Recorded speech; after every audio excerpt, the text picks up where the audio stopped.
Bossny95 just subscribed with Prime.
What is up, boys? Wait, what the hell? Hey. I'm looking like a fucking nerd today, no? Did bro just nut? No, come on, man.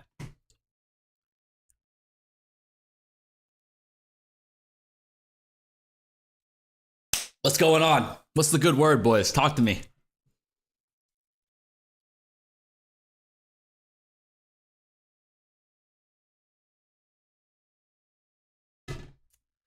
Are we fucking hype or what?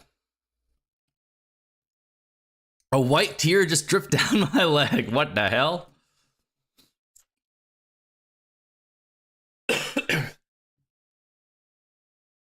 I see the leaks. What leaks?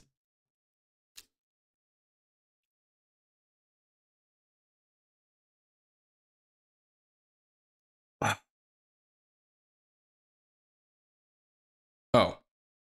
My headphones aren't on. I was wondering why I couldn't hear anything. That explains it.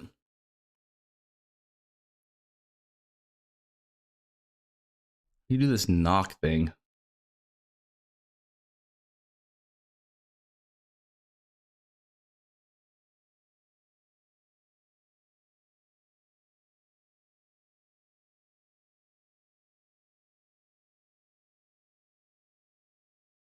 I don't think I can hear anything. 1 second. Oh, I can.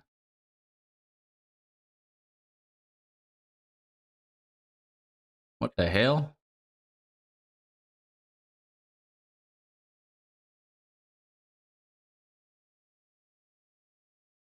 Hello?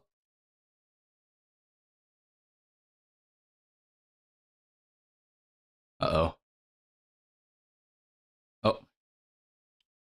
Oh. Hello. Well. Uh-oh, I can't hear him. 1 second. Oh God, that's the wrong mic. Yo, Lim, thank you so much. Thank you so much, Kulu. Golden Kappa hype chain. I mean, guys. Fuck. Sorry. What's up? Oh, I was just so.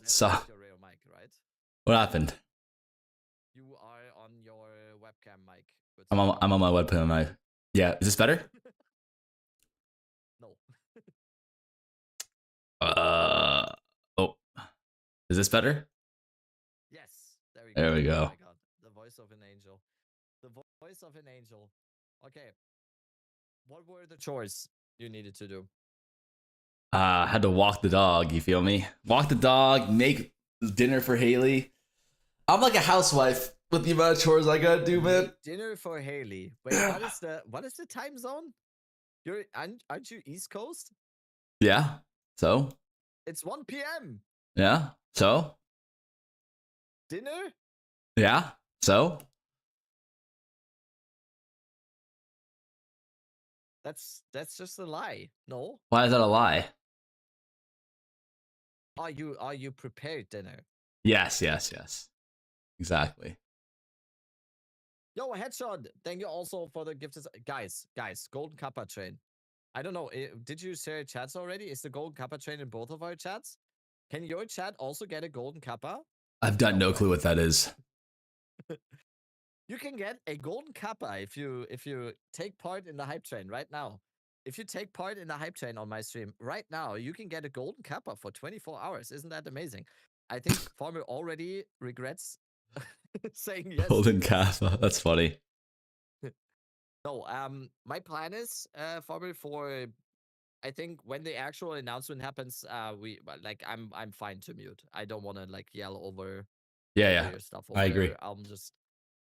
But like straight after we can get some reactions. Yeah, sounds good. What is your excitement level? And you've been pretty deep till yesterday. Yesterday you did like the divination cards and stuff. Yeah, I'm very excited. Well. I'm very excited, man. Yes. All time high. The POE1 league was kind of mid, honestly. I don't know if you heard. It was a bad league. That's kind of what I wanted to ask you. What your like overall, how do you call it? Overall thoughts on the POE1 league was. It was it left a lot to be desired. They kind of like nerfed the loot a lot. Like essentially like 60 div an hour strats went to like 20 div, or like 25. Very quiet, by the way. Let me turn you up. Can you say again? Hello? Hello? Oh, I think you're the one who's quiet Hello, for hello. me. Can you say something? Oh, hello, hello? Oh yeah, it is quiet. 1 second. Let me fix that. I think it's just Discord. Lustriga, thank you as well. Twitch Recap says this is my most watched channel, so I gotta drop in for the announcement. There you go. Let's go. And we still have the Golden Kappa train going. Hello, hello, hello. Amazing. And Pickle How do we Nick as fix well this? with 5. We have a new thing for that. Is that better, guys? Amy, log in. Am I better now? I don't wanna blow your chat's ears out. Blowing up the old ear drummers. What's happening? People are actually jumping in for the Golden Kappa here. Glue as well with the 7 months. Dude, Pickle, thank you. Thank you for 5. Nice Fucking hell. haircut.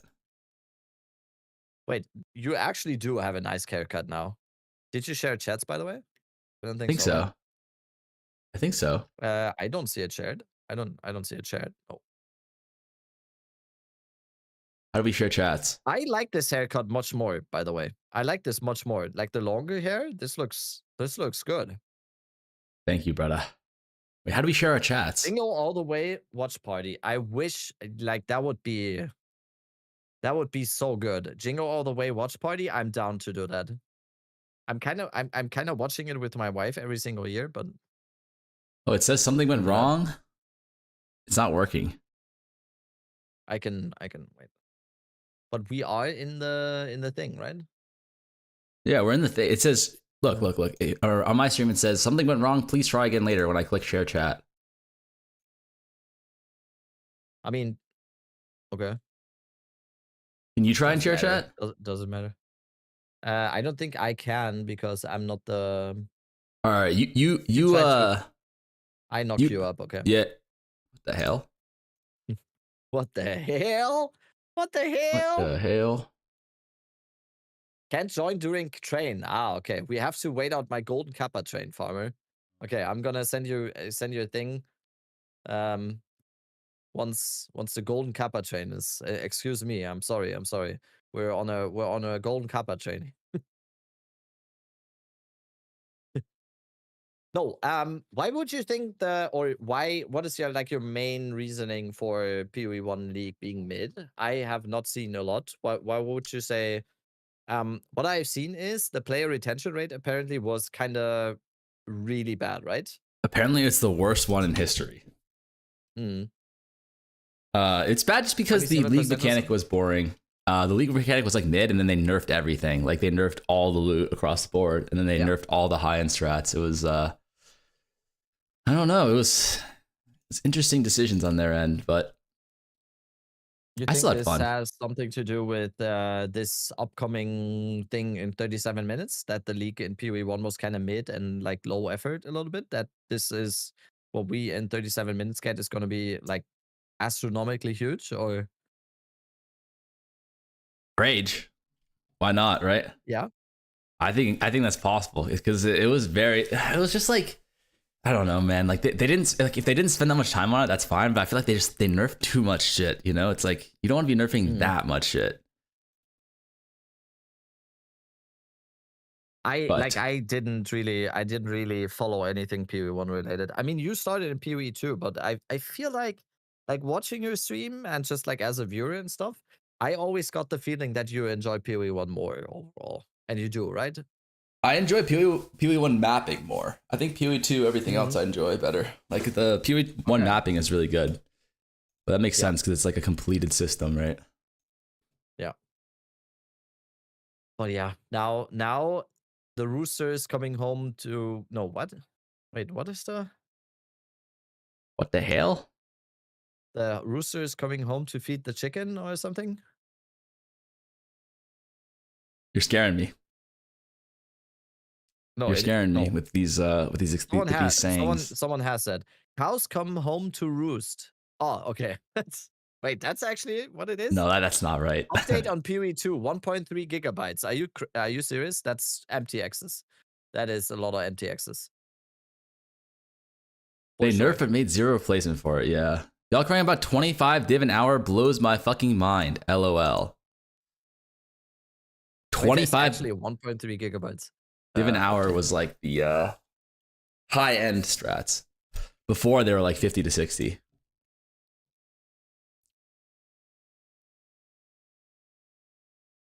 Okay. Just once again to the like people watching on YouTube, both on my stream. For me, it's I got my YouTube viewership down from 200 to 50 now, so I think you guys are listening. If you want Twitch drops, and it's like the Fort, you get like a Fort cloud today, which is pretty crazy because it's basically the IRL, like it's just you just in the game. It's just like you're dragging like a cloud of basically bad smell behind you. So you can have that in POE2 now. If you watch the stream on Twitch today, yeah, do that. Okay, I can knock you up again since the golden copper tray. Guys, thank you so much for all the gifted subs. I'm knocking, farmer. Okay. Wait, a fire cloud? Yeah, very immersive. Very immersive.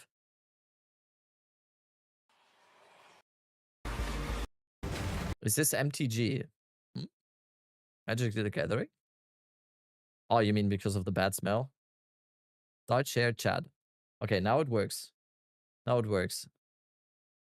You hear that? Abyss is staying? I feel like we all knew that. There was a leak that Abyss, like, or not a leak. They announced yesterday they're keeping Abyss. Yeah, it's going core. Yeah, didn't they kind of say that already? Yesterday, I think they posted. I mean, if Abyss is gone, that would be such a huge mistake to just flat out remove Abyss. Yeah, I agree. I wonder. It's just perfect. It's just perfect for PoE2. Do you think they're gonna add new currencies to this next league? They have to, right?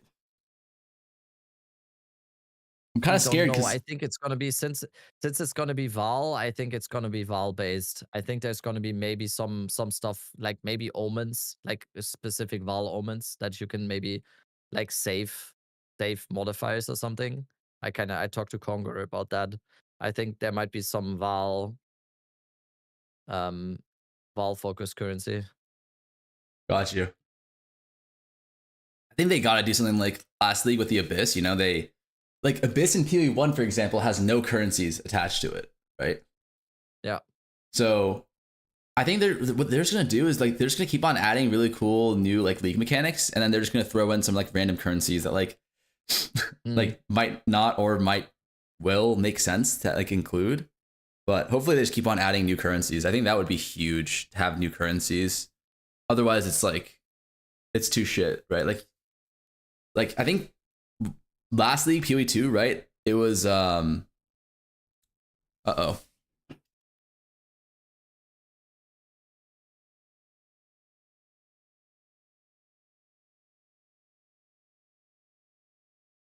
Hello? Oops. Sorry about that. That's okay. What did you say? It went off after I just said they gotta just keep adding currencies because if you look last league, it was like kind of like let's be real, like the mapping was shit last league, right? It was just not good.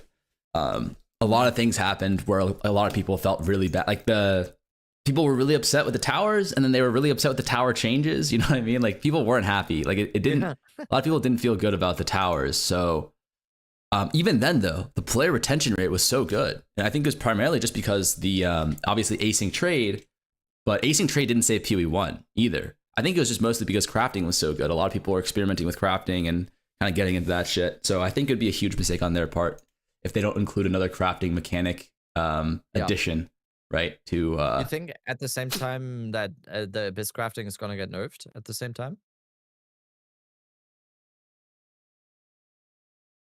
No. No? Okay. I think if they nerf anything, they gotta nerf the omens.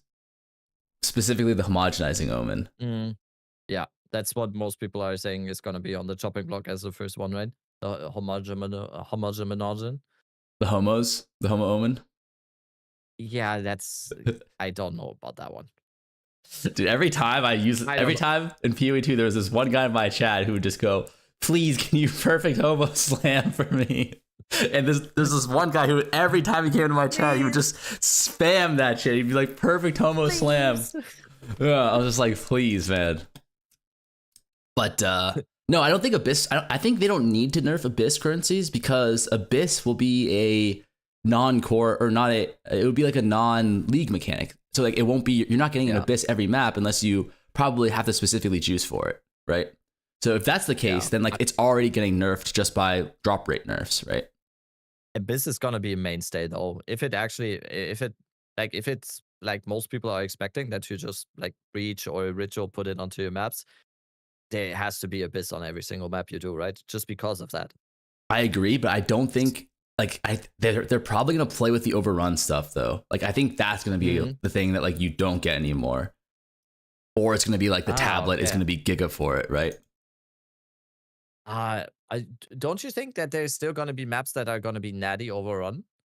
You think they're gonna keep desecration on for the maps? No, I mean that we have maps on the Atlas that are already overrun. Oh, like the natural. Oh, sorry. I see what you're saying. Yeah, I could see that. But those are rare though, right? Like those are pretty rare. Yeah, that would be cool though. Yeah, I think that would be really cool. I think that's a really good idea because I would balance it out a lot, right? We talked about on the podcast about like the Infinite Atlas overall, like a lot. And I think such a wasted opportunity of the Infinite Atlas is that there's supposed to be like some sort of exploration. And the further you get out or the further you go into like a specific direction or something, you don't really get anything for that. And I think like having like cool rare areas, or let's say if you go into this direction, there's a higher chance to get this certain biome or whatever. I think that would just be cool. And I think maybe, for example, having overrun maps could also be something that you get to a certain area where there's a high chance of maps being overrun, for example.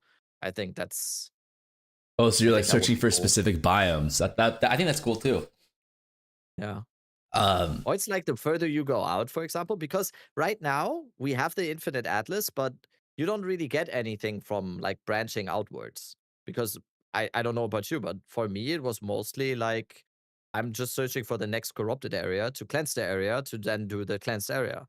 And it's like, doesn't really matter if it's right next to my starting point or like 2,000 maps further outwards, right? Mm-hmm. Do you have a talk face ready for Exiled again? I think that's. Oh, you're excited for Diablo 4?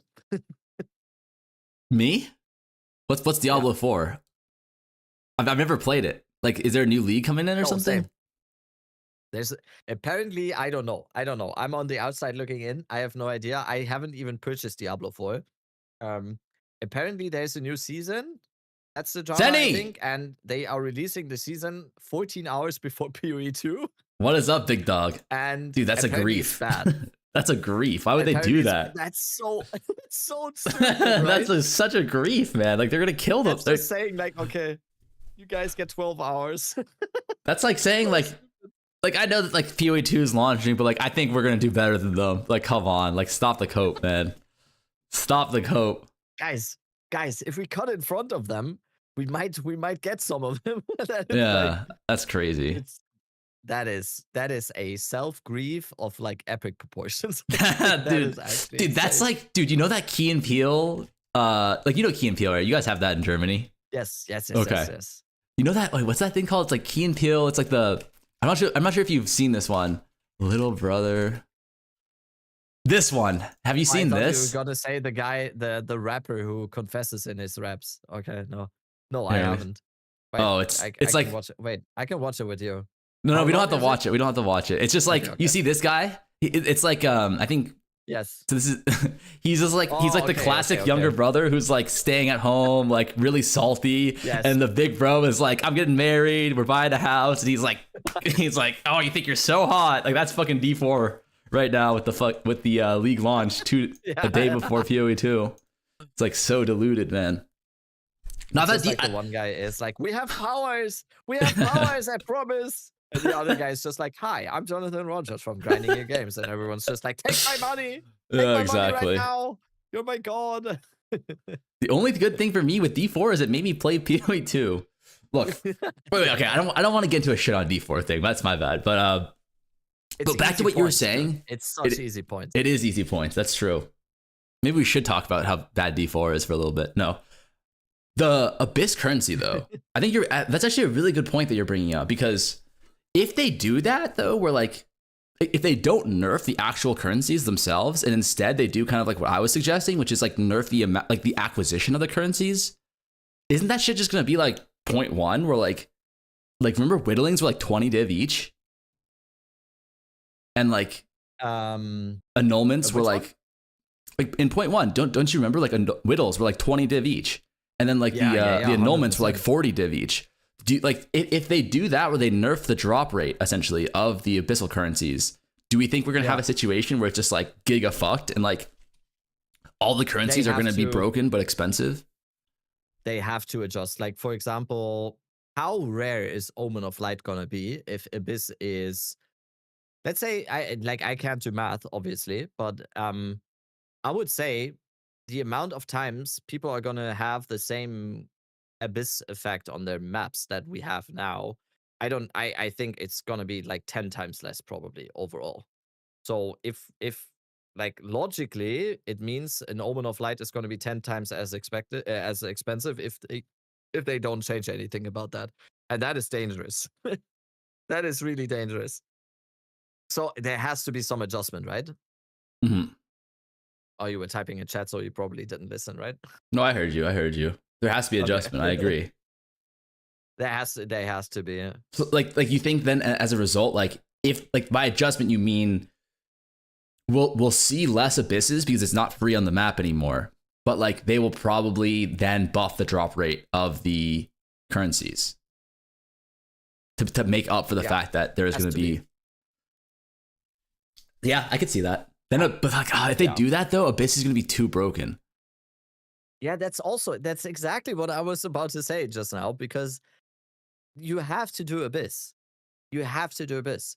Because is it like, is the case right now, if you don't do Ritual, I don't think you're as fucked. Because that's a weird like following of words. You're a fucking pervert. If you're crafting, that's what I'm realizing. Huh? You're a pervert, I'm realizing. You got a dirty mind. Speaking of pervert, by the way, you made the Gunnar list, right? No, I did not make the Gunnar list. I think you were C tier. No, you were C tier. Okay. No. First of all, Fub is like B tier in that list, so it's automatically invalid. Okay. Because if you think about it, dude, like have you ever been in Fubgun's chat? Literally every other word, it's like if you type that or like here in the chat, it's just like some big titty anime.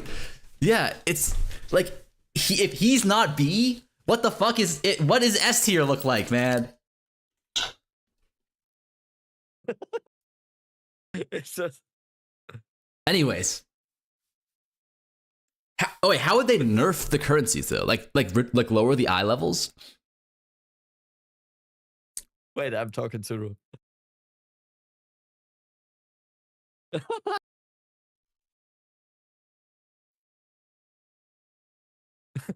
sorry, Ru. So Ru was responding to me. It will change functionality of Hamagon. That's not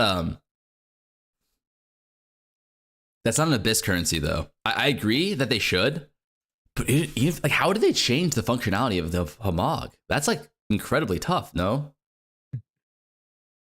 More likely to slam instead of higher risk of not slamming. Wait, give me 1 sec. Mm-hmm. This is the final tier list, apparently. Brother, why did he find a picture where I legitimately look like I'm a crackhead? Okay, Fub was S+. Okay, never mind. Yeah, Fub was S+. Anime Princess was S+. I think you were in like C tier or something. How am I not an innocent tier? Like, what have I ever said that was sus? I don't know. You actually don't. No, actually, like real talk, you don't actually seem like a gooner at all. You never make these like sexual innuendos. You never do like sexual innuendos and stuff. You just act like you're the Rizzler and shit. I don't think that is like a gooner wouldn't do that. Wait, what? Do you know himself down? Do you know why S+ is Snowbay? No, please. Like, why is that? I've got no clue. Please no. What do you Like, mean, please no? oh wait, there's a DM in your Discord.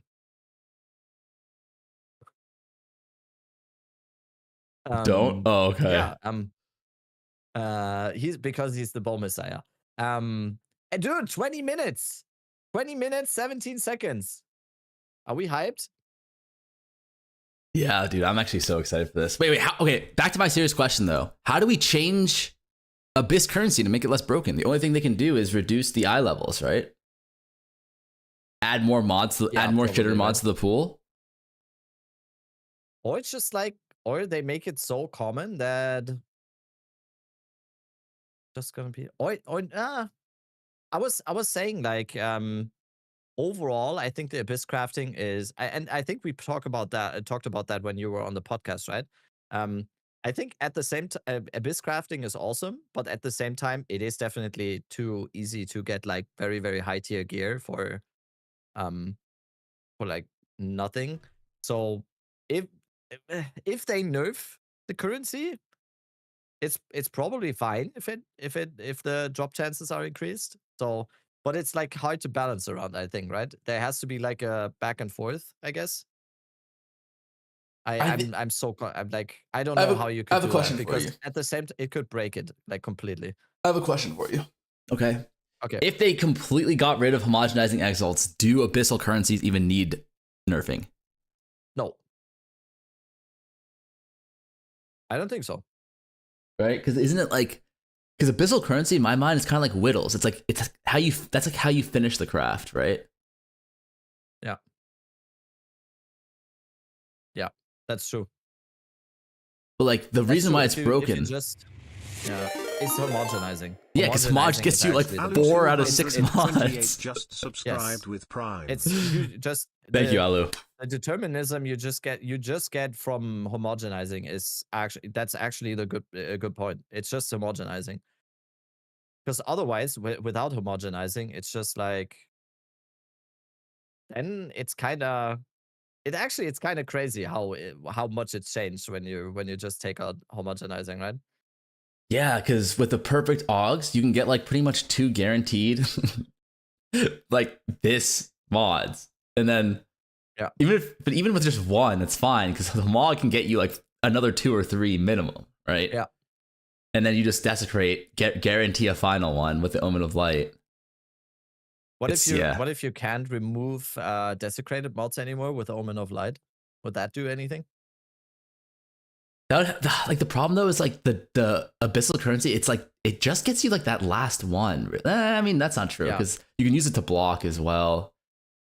I don't know. It would make it a lot harder to finish the item, but to get like perfect 6 out of 6. But it's still gonna be too easy to get like 4 or 5 out of 6, in my opinion. Yeah. And my kind of whole thing about that is, and that was it kind of a pain point for me in 0.3, and why I always I talked to Conger about this, and he kind of said, wait, isn't this the case in every ARPG? But I really hate it when ground loot is devalued, because I think it's just amazing to have like certain stuff drop, and you're like, that is for me a big part of an ARPG. And I think while Abyss crafting is one of the most amazing additions to the game, I think, so far, it also definitely had the effect that ground loot was like severely devalued, right? Mm-hmm. So for sure. I still don't know how to feel about that. Prime. I think that, on the other hand, wait, time out. Can I say? Sorry. I want to say about that. Do you think Abyss affects the ground loots? Is that what you're saying? The Abyss crafting makes it so that you don't really care that much about especially rare items on the ground anymore, because it doesn't really matter, because what you're looking for is bases to craft on, because you can just get whatever you want. Do you think that's the Abyss's fault, or do you think that's like the perfect aug's fault? Oh, true. Right? True. Because that's kind of, I always associate those two together. Because like the perfect aug, perfect trans, it's like, bro, you're literally getting like tier 1 fizz for free, pretty much. True. Which is like a 1 in fucking 2K like roll or some shit like that. Yeah. Yeah, true. Because you're right. It's so hard to balance around. because you're completely right. The ground loot fucking sucks. Or, I don't want to say it fucking sucks, okay? But like you don't pick up you like I just filtered out tier Rares? 5 rares. Yeah. Like tier 5 There. rares were just out of my filter, pretty much. Except for like two, items, right? I couldn't do it. I didn't do it for like 2 weeks, and then I had like an epiphany. After 2 weeks, I did like is the last time I actually picked up the rare from the ground and I actually did something with that or something. It's just non-existent. I think that is, by the way, that is fixed. If we finally, please, and I hope this is one of my like biggest wishes for this stream, that we finally get some more good uniques, like actual chase uniques. Dude, why did they kill Temporalis and I don't like know. they killed everything? They took everything out back. Like Temp was killed, Astramentus killed, I don't get it. Hoa killed. Like everything was just like, oh yeah, Hoa should have gotten Everything that was killed. like, no, everything that was like super, like I remember when you dropped like spirit, Alpha Soul, and it was like, oh God, Alpha Soul, or like Calandra's Touch. Everything is just like we need chase uniques. I know you know this as well. I always talk about Diablo 2, but it is just we just need it like Diablo 2. I want like the feeling I get when Griffins drops, or even Shaco or whatever, and we just don't have that. There is maybe one unique right now where you would like actually be happy when it drops on the ground. It would actually be a thing, and you're gonna be happy about it, and that's probably Death Articulated. Everything else is devalued to absolute nothingness. Or is there anything else? Calandra's Touch is 1 div, like 2 weeks into a league or something, or like 5 div. Yeah, they gotta revert that. They gotta revert that. Headhunter is worthless. It like Headhunter 3 weeks into a league was like 10 div. It's 15 div. Yeah. 2 divs. Yeah. See? Like, I think that's sad. I think, for example, Constricting Command could still be in the game like it is now. It just needs to be a T0 that never, like, basically never drops. Headhunter as well. Headhunter is way too powerful for it to be this, like, to be this cheap. Yeah, no, I agree. I don't think this is elitist, though. I just think this is fun, because whether you are a casual player who plays like 2 hours every week, not the someone who elitist, plays this game 12 hours every day, not the elitist comment, man.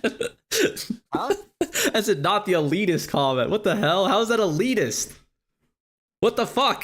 No, not you. The guy saying it. The guy's asking you. No, I just said it to myself. To myself. I thought you were reading a YouTube chat. Okay. Okay. We're fighting imaginary demons here. Okay, my bad. I am.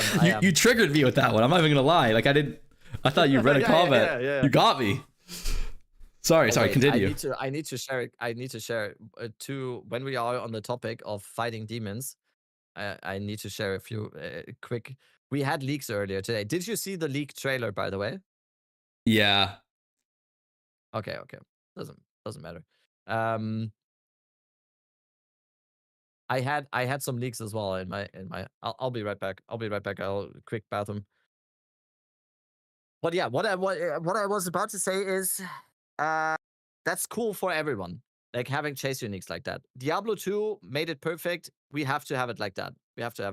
Oh yeah, and we have a new emote, amazing emote. Okay, I'll be right back. Okay, let me see here. Tier 0 in the game will be a good thing. That's right. Yeah, I think Rabbit's right. Tier 0 uniques, making like random ass drops feel valuable is cool. I think they kind of fixed that a little bit with what's that shit called? There was that one like unique gem that you could drop just randomly that gave you like +1 level to skills or something like that. It was that was a good idea. But they need like 4 or 5 of those, you feel me? And then we're back in business. But as it is right now, yeah, it doesn't feel like... Are you going to watch the whole thing, or do I need to open a second stream? I'm going to watch the whole thing, yeah.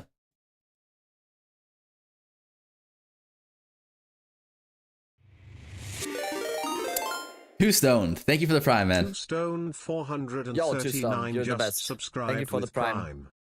Amazing. You quit last time? Who Oh, is subbing to Path of Exile channel? Like, why are people subbing to the official Path of Exile channel right now? Why do I see people like subscribing in here? They have enough money. So guys, stop. dude, this Al Merjani TV guy has been spamming the same thing for the last 35 minutes. Who? This guy, Al Merjani TV, in the Path of Exile channel.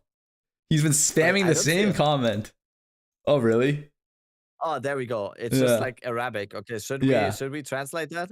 Or it's either that or log in, log out. I've seen him for the last 30 minutes just spamming the same shit. Okay, I'm translating what he's saying.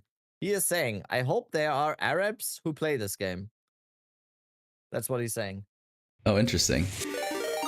Yo, Abby Kenizer, thank you so much for Devil the Messiah's just 4 months. subscribed Okay, with I'm Prime. slipping into German already. I'm losing brain cells. Thank you.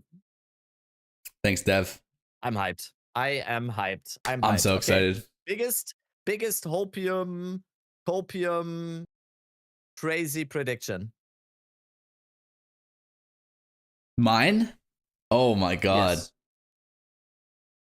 Okay, my biggest hopium is they nerf Pub Gun's build 2 days before launch. That's While my biggest you're hopium. getting ready for the race against him. What is the race you're doing with Coverton Fabi? just subscribed for 3 months. By the way, because We're in your not- stream title it says Fopgun race prep after. He's ducking me right now. He's scared to Yeah? finalize the vet. Yeah. What But, what was the best bet supposed to be? The bet was supposed to be a race to who can get a mirror first. And then he started like adding all these stipulations, you know? He's like you have to get 500,000 monster kills as well and like blah blah blah like Wait, is RMT allowed? of course. I mean offline headhunter. You know what I'm saying? Headhunter, there you go. Yep. Yeah. Guys. I'm Silent with back. this curtain. I'm Thank you. back. Thank you. Day of the challenge. I off stream. I just gambled a few belts off stream on Alva. I got 2 headhunters, guys. Come on. Exactly. What is that? No, X, the racist X. What is what? don't worry about that. X the racer. Um, Oh, okay. I'm trying to No, I'll think. be Like, rooting for you. I'll be rooting for you. I'll be your cheerleader. thank you, man. But my actual hopium predict. I mean, that would be funny though. I mean, I hope that last league too. Like, I hope that they don't make like they don't just make like Deadeye fucking broken. Like, LA is like the same thing as LS, right? Lightning Arrow and Lightning Spear were like the same thing. It's like you get on the Roa, you just run around Unga Bunga, and then you get to the boss, you have a different ability, you one-shot it. I hope they make it a little bit different in terms of like the meta. Also, I hope they make Druid good. Like, I hope Druid is like actually Yes. Biss. Good. Because like when they released the Huntress, right?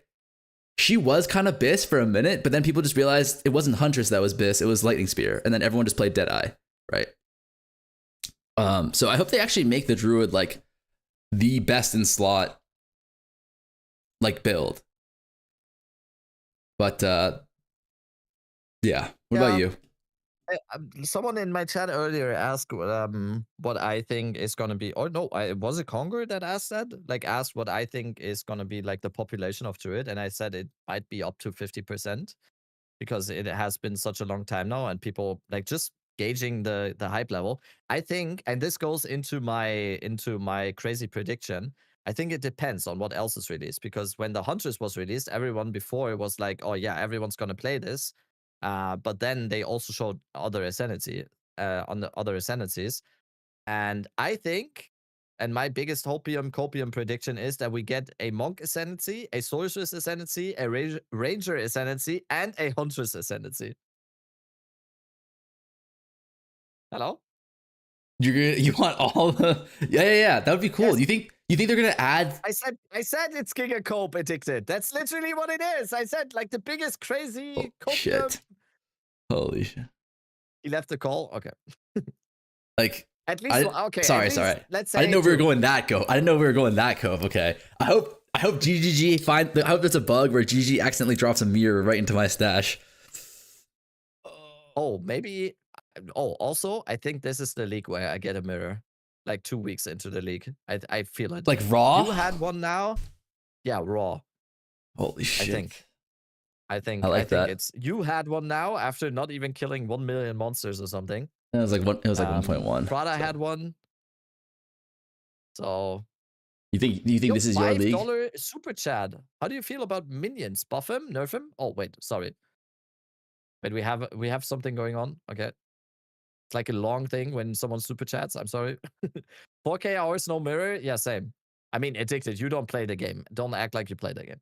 That's true. That guy's a How do you hideout feel about warrior. minions? No, minions are fine. I think minions are fine. I'm not a big minion player, but I think aren't minions fine? Where are my minions and minion enjoyers?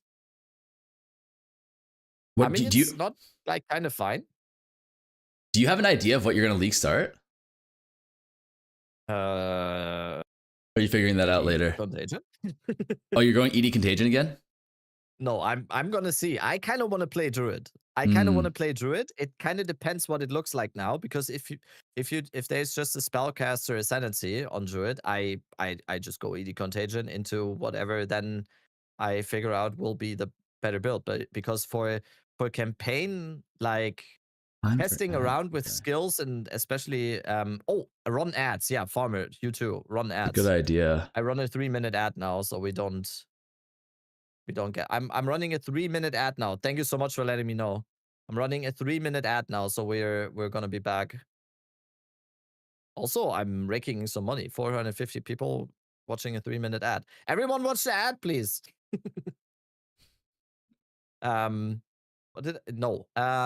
I think the tree also lends it to that.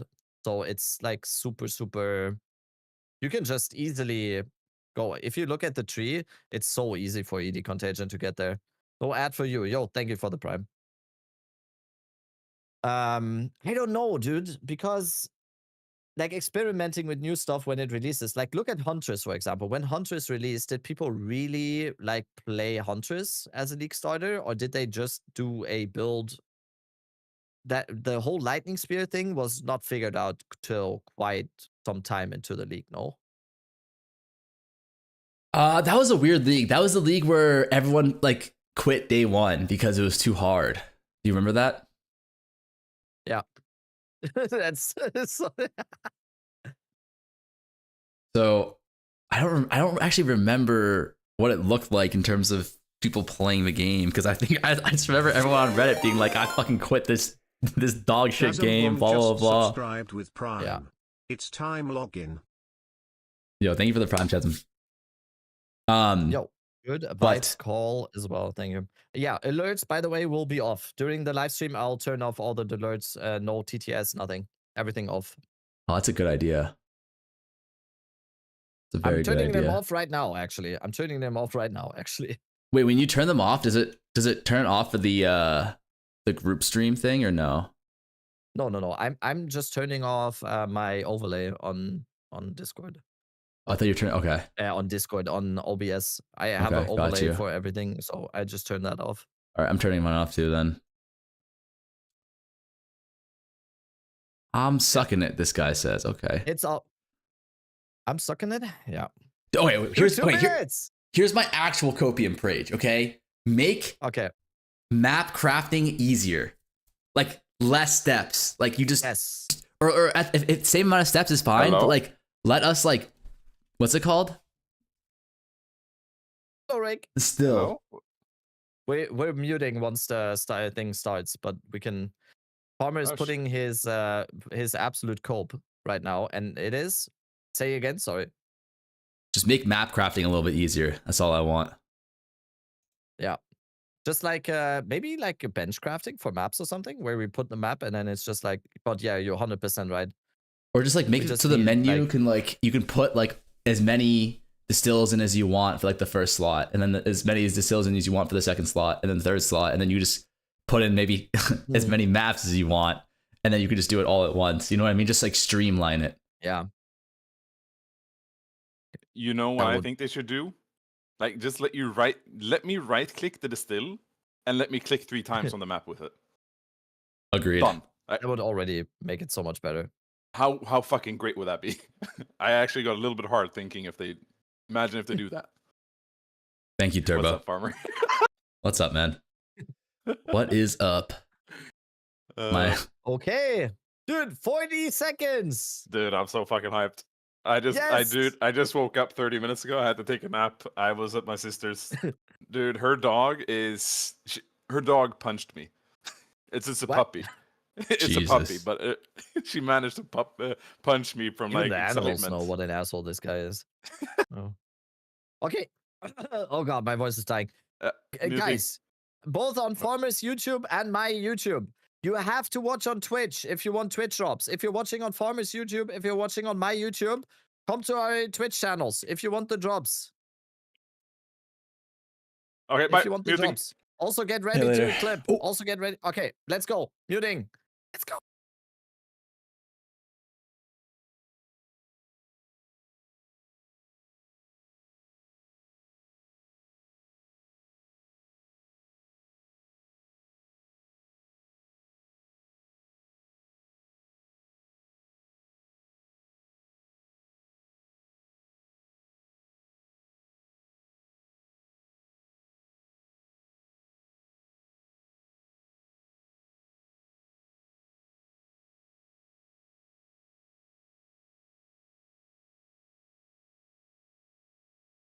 I think I saw some dong there.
Holy.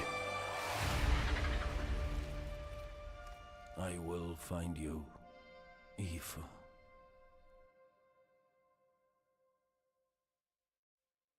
Now, as you can see, the Druid is a shape-shifting elemental spellcaster.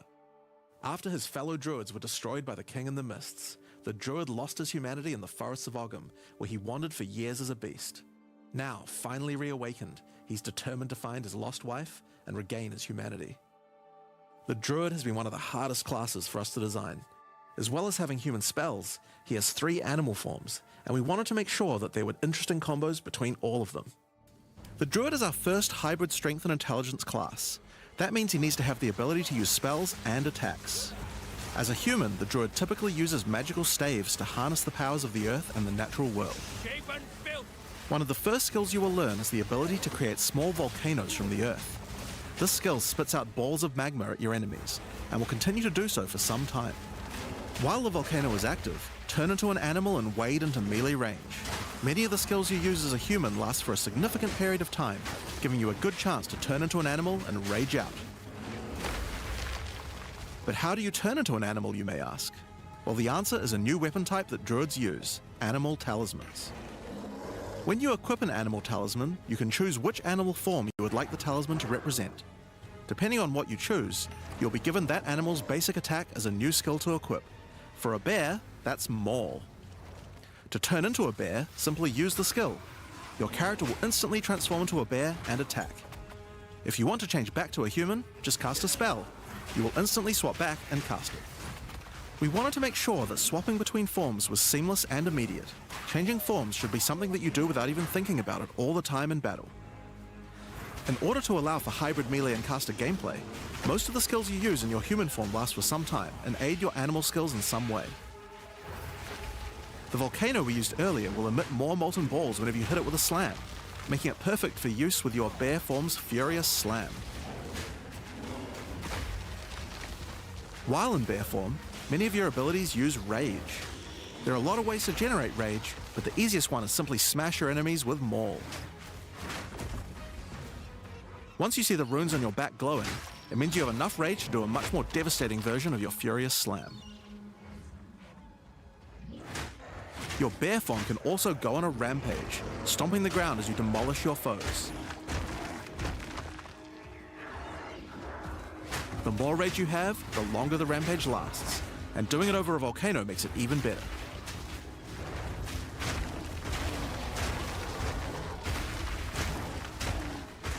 As you consume rage, your bear form will generate endurance charges, and these can be used with skills like Ferocious Roar.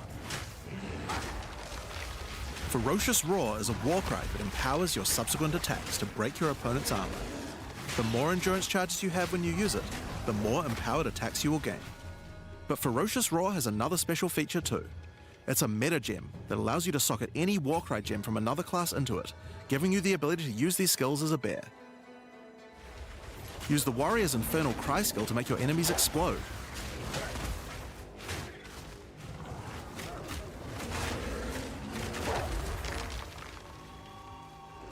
Or use Seismic Cry to stun your enemies and double up the number of slams you do.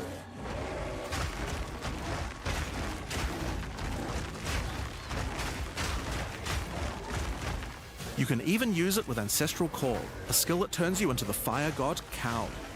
Ever wondered what the Karui god of war would look like if he was a bear? Well, wait no longer. Finally, build up enough rage and you can use one of the bear's ultimate abilities, Walking Calamity.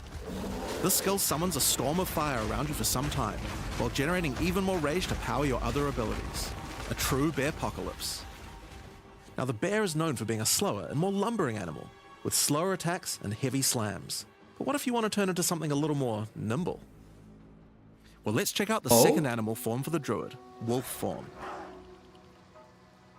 For the wolf form, we want it to go fast and furious. Even just the wolf's basic attack will leap forward and rake his foes. After attacking, the wolf stands up on two legs, but after running for a short time, he goes back on all fours, allowing to move more quickly between packs of enemies. The wolf has a lot of cold attacks based on his association with the moon, and the first of these is Lunar Assault. It's great for freezing your enemies in place. After they're frozen, use your basic rake attack to knock shards of ice off your enemies, which land on the ground nearby and explode. If you want to get into battle quickly, you can use your pounce attack. This skill leaps at a target and applies a mark to them. Killing the marked enemy will summon a wolfman into your side, allowing them to fight with you. Mark and kill as many enemies as you can to build up a sizable pack. While an enemy is marked, your wolves will prioritize that target and do more damage the more wolves you have, so make sure you keep your pack strong. Now, one problem you might run into is your wolf pack dying in boss fights. You often don't have any enemies that you can mark and kill in order to regenerate your pack. To deal with this problem, you can use Cross Slash. Cross Slash jumps backwards and does a vicious double slash. Any marks on your target explode and triggers their abilities. This allows you to pounce to mark an enemy and then summon a wolf even without killing it. Cross Slash also has another feature though. Remember those ice fragments from before? Well, Cross Slash will propel any ice shards on the ground towards its central target.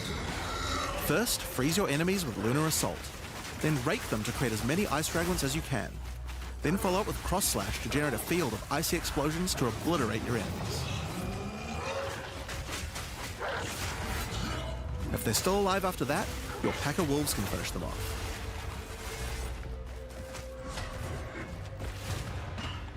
Just like with the bear's Roar skill earlier that allows you to use skills from other classes, Pounce is also a meta gem that you can socket mark skills from other classes into. So for example, you might want to try adding Freezing Mark from the Monk to Pounce.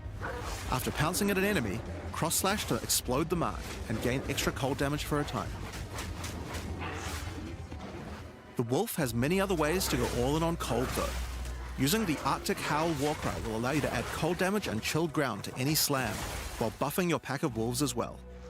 You can also use it to freeze enemies that are close to being frozen, making it much faster to use your other combos. Finally, the wolf also has the ability to call down the power of the moon to transform into an Arctic werewolf with Lunar Blessing. In this form, you move and attack more quickly and deal extra cold damage. Consuming Rage will extend the duration of your Arctic Wolf form, so you could try a hybrid bear and wolf build if you want to utilize the skill to its full effect.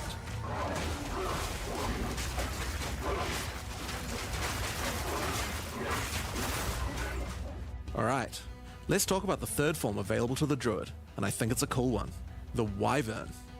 The Wyvern has a number of long-range breath abilities, but that doesn't mean you can't get into melee range when you want to. The basic attack of the Wyvern is Rend.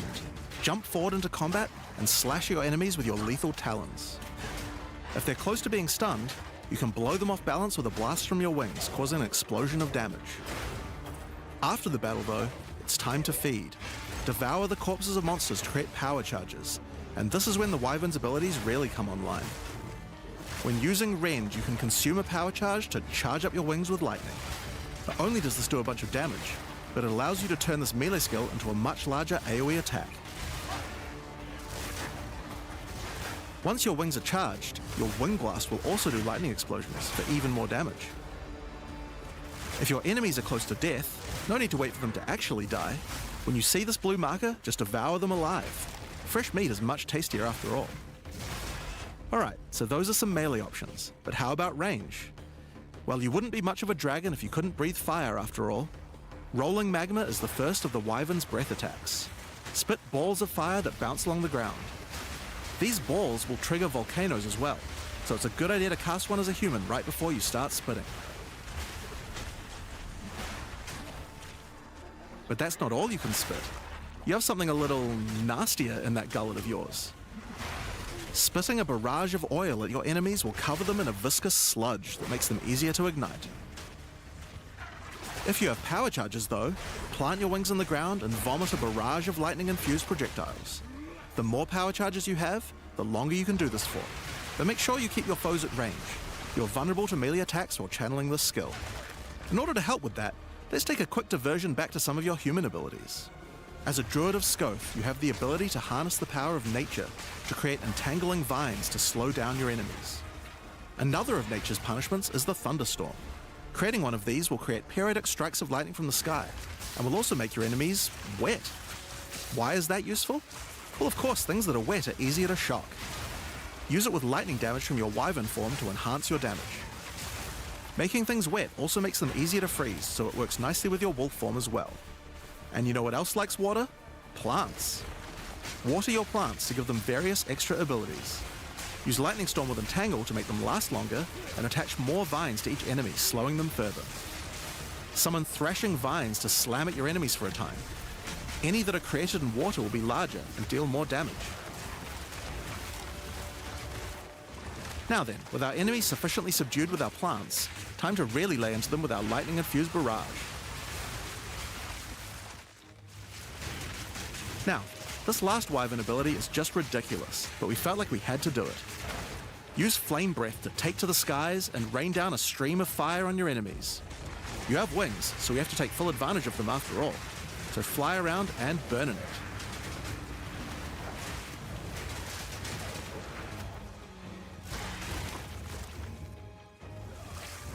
Now there are a few other skills we didn't cover, but there's one in particular that I think will open up a lot of builds. Spell Totems. Spell Totems are meta gems that let you create a totem that will automatically cast any spell in the game for a time. In order to create one, you will need to spend 3 endurance or 3 power charges. You could use them to throw fireballs, summon comets, or shower the area in lightning. Really, the options are kind of endless. Your bear form can easily generate endurance charges by consuming rage, and your wyvern form can easily create power charges by eating corpses. So it's pretty easy for the druid to get the charges needed, but they're also available from quite a few other places as well. I'm sure we'll be seeing a lot of different spellcaster classes thinking about how best to take advantage of these. Now of course, along with a new class comes a bunch of new support gems.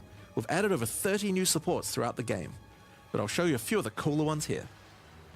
Fan the Flames can be added to any wind skill to spread fire from one ignited enemy to the other enemies behind them. It's great for the Wyvern's Wing Blast, but you can also use it on many other classes with wind skills, like the Twisters on the Huntress, or the Monk's Staggering Palm Projectiles. Accelerated Growth causes extra explosive plants to erupt from the ground whenever you grow plants with rain. And Advancing Storm changes storm skills like your Thunderstorm or Tornado to move across the battlefield. It's great for watering plants en masse, or to turn tornadoes into a real disaster by sucking up multiple ground effects as they travel along. And the Sorceress might like to use it with Firestorm as well. Echoing Cry causes your Warcry skills to echo. They will repeat a couple more times with a delay after you use them, giving you more empowered attacks. Use it for the Druid's animal form Warcries, or on the Warrior for a nice power boost. Grounding Shocks causes monsters you shock to turn into living Tesla coils, arcing lightning to nearby enemies. You could use it with your empowered wings for an extra damage boost, but it's also great with any other shocking skill. Try it out with Lightning Spear. It obviously needed more AoE clear. There's a whole pile more, but we'll leave those for you to discover. Now with a new class comes new Ascendancy classes. The Druid will have 2 options for now, with a third being released later. The first class is the Shaman. The Shaman channels nature's elemental fury and can harness rage as a spellcaster, unifying his animalistic and magical tendencies. By allocating Druidic Champion, you gain spell damage the angrier you are, and with Furious Wellspring, you generate rage continuously and can spend it to empower your spells. With the knowledge of the Asmerian Magi, the Shaman can harness untapped power from runes and idols. After allocating Wisdom of the Magi, you will notice that all runes and idols have extra mods only available to the Shaman. These new mods unlock countless new possibilities for enhancing your build. You can also allocate Bringer of the Apocalypse, allowing you to become a walking natural disaster. After dealing enough elemental damage, storms of all elements rain around you, destroying all who would face nature's fury. There are other abilities for the Shaman, but I'll just show a few from each class for now. The other Druid Ascendancy is the Oracle. The Oracle perfected the power of Foresight and utilizes this in combat to gain massive advantage. When taking Fateful Vision, you will see visions of your future self using specific skills. If you decide to follow this path by using the skill yourself, it will do significantly more damage.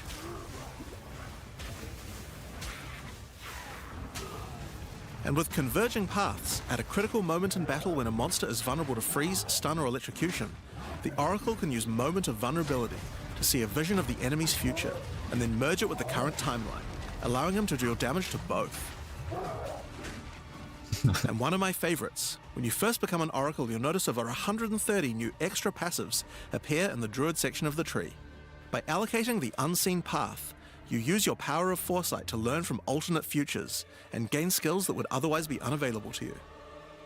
For example, self-sacrificing allows you to be able to summon more minions by reducing the spirit costs, with the trade-off of making your reservation skills cost more spirit.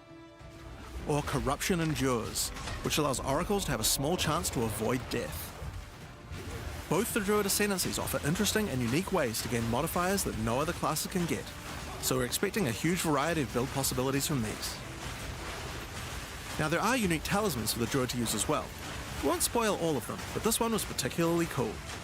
Fury of the King turns your bear form into a fire demon, converting most of your damage to fire.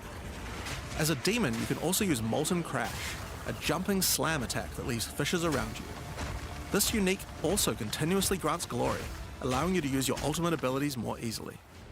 Now of course the Druid isn't the only thing we're adding to 040. We still have a bunch more to show.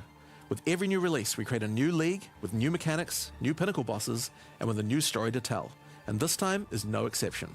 So let's roll the trailer for the fate of the Vaal. The palace of Queen Atziri. It is a ruin, but in the dark, machines still churn.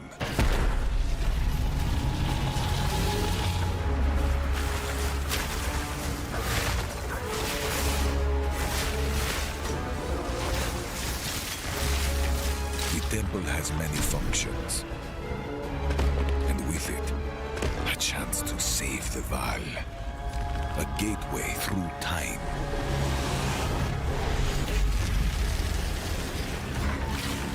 Travel into the past, again and again.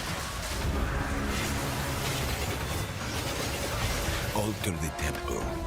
Uncover its secrets. You will be rewarded for your sacrifice. And somewhere in the deepest chamber, my queen awaits. I beg of you, hear me. The beast cannot give you what you desire. You may have studied it, Doriani, but you do not know it like I do. It adores me. Come now, give unto me your desire. At last, fulfill my soul.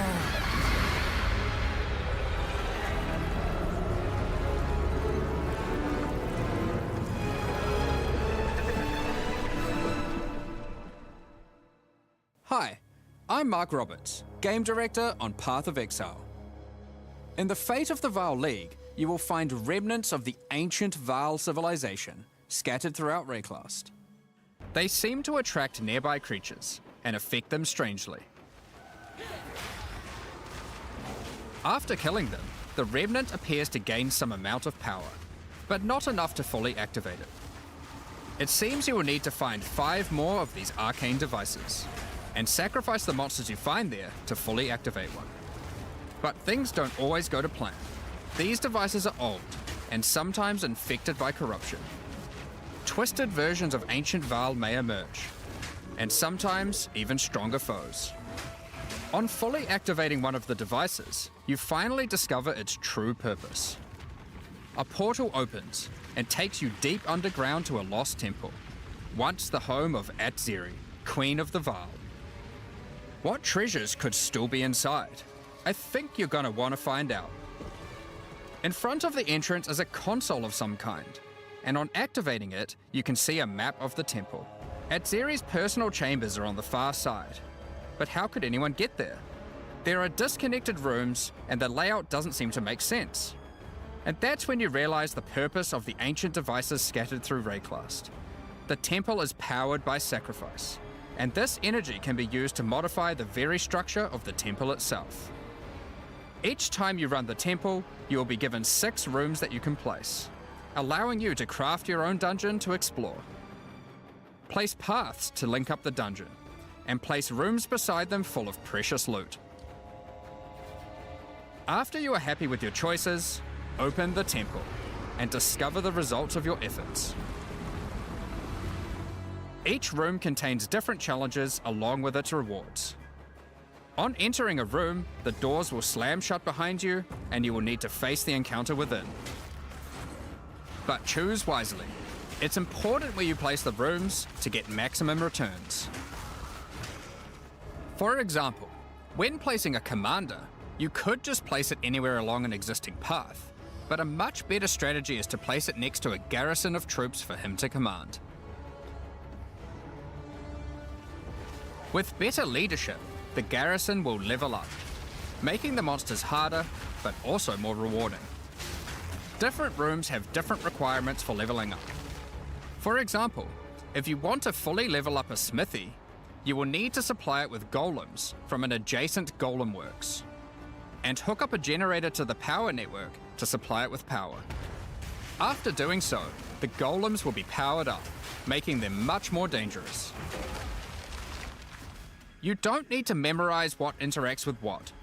When selecting a room, you will be shown the locations that will make other rooms level up, and exactly what effect it will have on the temple.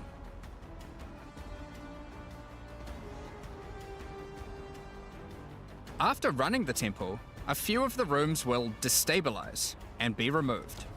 It will be up to you to rebuild the temple, adding 6 more rooms each time you come back, making the temple larger and larger and larger. So, that's the basic functionality of the temple, but there is a lot more.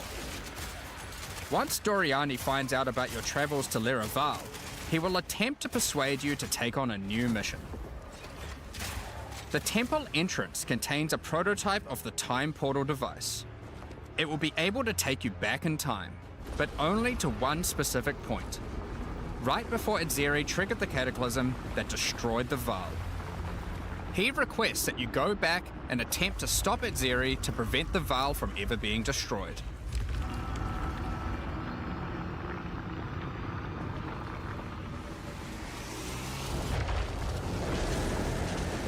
At Zeri is on the far side of the temple, so you will need to expand the temple significantly to get to her. And even worse, her chambers can only be unlocked by a room that isn't currently accessible to you. In order to deal with that, you are going to need to visit the architect of the temple. To get to him, you will need to place path rooms, but while doing so, you will probably want to exploit some of the Vaal technology only available in the past. Once you can travel into the past, a whole new set of rooms are available to you, and they have some pretty insane rewards. At level 1, the corruption chamber can be used to corrupt a single item.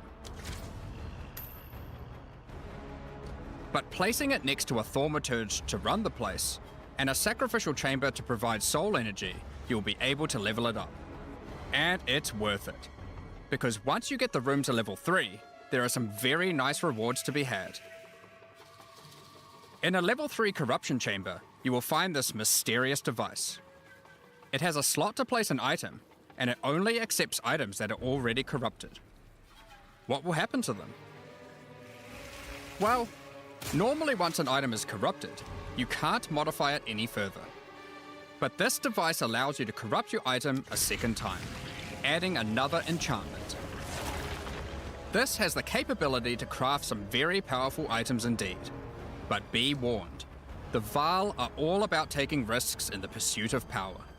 There is a 50% chance that the item will be destroyed.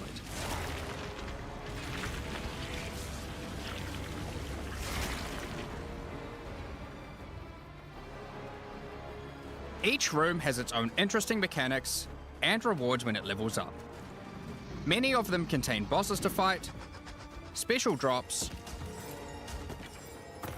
and in many cases, new crafting opportunities. For example, a level 3 alchemy lab has a nasty Vaal construct to fight, but if you can defeat it, you can find new corrupted soul cores. Like Guatalitzi's Thesis, which on boots allows you to sacrifice your life to run faster. Or Sita Qualotl's Thesis, which on gloves will revive one of your minions whenever an offering expires. Get a sacrificial chamber to level 3, and you will need to face a highborn priest of sacrifice. Defeat him to be able to further corrupt a Vaal unique, modifying it in unpredictable ways. One of the mods of this unique will be removed and replaced with another random mod.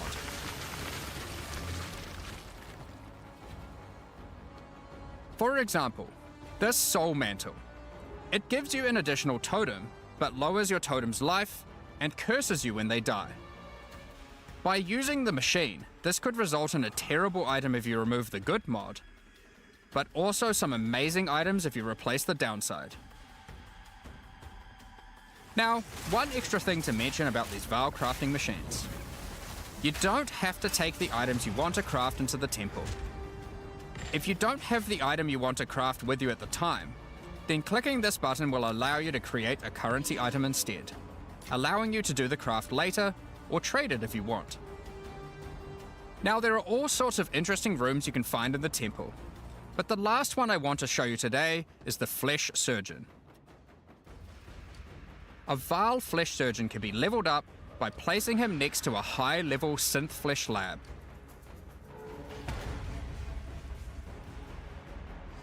But be careful. The Flesh Surgeon has some rather unpleasant experiments in his personal lab. Afterwards, you might notice the surgery table just sitting there. The Vaal are great at crafting items. Why not do some crafting on yourself? After laying down, you'll be asked which limb you'd like to replace. Left arm, perhaps your right leg. Each limb can get a different set of random bonuses, so choose wisely. After getting up from the table, try out your new limb. It seems to work fine, and even perform better than your normal one. Now, there is just one thing with replacing body parts. If you die and are resurrected, your body will return to its natural state. You might need to return to the Val Surgeons if you want another robot arm, and maybe get a better one next time. Some rooms, like the Commander, can give you a new type of reward. Medallions that can be used to manipulate the temple in other ways. Using a Quiperlatal's medallion will allow you to artificially boost a room, even if it doesn't meet the normal requirements to level up. And a Huatalotli's medallion will stop rooms from destabilizing when you complete a temple, allowing you to guarantee getting a reward a second time. Great if you want to stock up on double corrupts. Now, with all that aside, time to face the Architect, and you will be in for a fight. Once defeated, you will find another console that can be used to modify the temple. But this one is special. It allows you to place new types of rooms with specific rewards. There are rooms with specific uniques, special runes, and currency. But also a few other, more niche crafting experiments. Like this one, that can extract the soccer balls back out of an item, at the cost of destroying it. Now, something really important is every league we release a significant amount of content for the endgame. In order to make sure that the Fate of the Val works well for late game players, we've added many mechanics to make sure that you can scale the difficulty and rewards to match. Getting some rooms to level 3 adds extra mods to the entire dungeon, and these stack with each other. So in endgame, when you can get some really big temples, you can generate a challenge that can even match the strongest of characters. We also start to introduce ways to store up energy for the temple, allowing you to save up many runs so you can do them later at your leisure, and not interrupt your mapping too often. Now in each league, it's important that we have a new pinnacle boss to test your character's might. In the Fate of the Val, you will get to face Adzeri while she was at the peak of her power. One of the rewards you will gain by defeating the Architect is the ability to place the Royal Access Chamber. Once connected to your temple, you can visit it to finally reach the Queen of the Val herself. This fight takes place at a critical moment in history, right as Adzeri communes with the beast's power and takes her true corrupted form. Now, we are not going to show you the whole fight, but we will tempt you with one of the rewards. This is Adzeri's rule. This staff gives additional levels to all of your corrupted gems and lets you trade life for extra damage. But in addition to that, while using the staff, mirrors of refraction will constantly appear on the battlefield. Any projectile you fire at these will split into a nova, and they can chain from one to the other. So, that's the Fate of the Val League.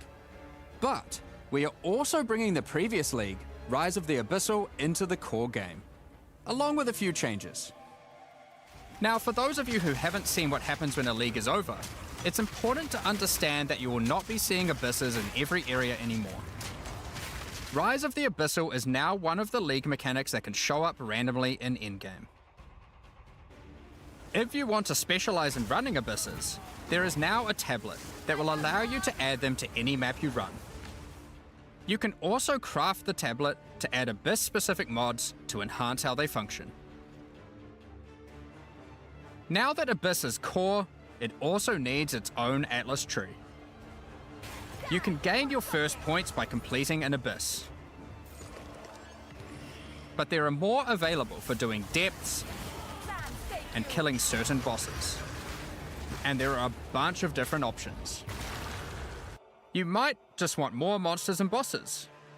But you can also make finishing an Abyss have a chance to overrun a nearby map with the Abyssal. Or make your Waystone modifiers also apply to Abyssal depths. You could specialize in the interaction with other leagues, or specialize in a specific Abyssal faction. One of the important elements that we have heard loud and clear is that needing to do Abyss crafting on Waystones is quite annoying. So, we have removed that. In fact, we have removed instilling from waystones as well. This mechanic felt mandatory on maps because it boosted the value of all other content, but it was both annoying to do and resulted in a lot of visual clutter. Instead, we are bringing back some of that power on tablets, which you don't need to craft nearly as often, since they last for 10 maps each. Once you defeat the Arbiter of Ash, you will be able to upgrade tablets to a rare with 4 mods using regular currency. Even this isn't enough to fully bring back the power you could have gotten from instilling, so we have also buffed the bonuses that tablets give. Going forward, we're not going to be adding any more crafting directly to waystones outside of the basic currency, because it adds too much micromanagement. But on that note, Fate of the Vial does bring the ability to corrupt your tablets, hoping to get one of many different random outcomes. Now, with regard to Delirium Fog, even though you shouldn't have to have it on every map anymore, we still did want to make it less visually annoying. Delirium Fog has been toned down significantly, so you won't feel like you're just playing in a sea of grey. Another big source of problems in the endgame is the feeling of getting overwhelmed with monsters. In 031, we reduced the number of monsters in early endgame in order to help with this, but still scaled up the number of monsters to previous levels by the time you got to tier 15. Well, after letting this simmer for a while, we are still getting this kind of feedback. So we are no longer going to scale up the number of monsters you go as you get deeper into the endgame. Instead, we are scaling up the difficulty and rewards by the same amount. So to be clear, instead of increasing the number of monsters by 40%, they will instead drop 40% more items, grant 40% more experience, and have 40% more life, in addition to all the normal scaling they get due to being higher level. This only applies to regular monsters, not bosses. We have also reduced the speed modifiers that monsters can get sometimes, which also helps a lot with this.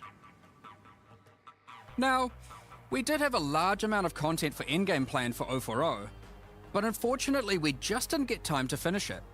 The scope was a bit too large, and so we would need to wait until 050 for that.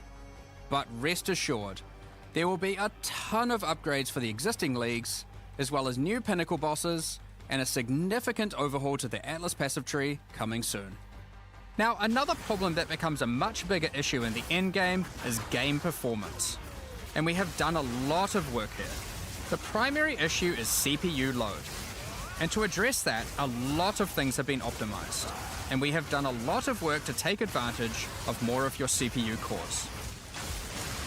You should see frame rates of at least 25% higher, and a lot less bad frame spikes during gameplay. It does make quite a big difference, especially on consoles.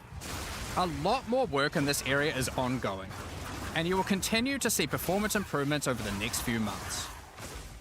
Of course, another important area is game balance, and we have made a lot of changes.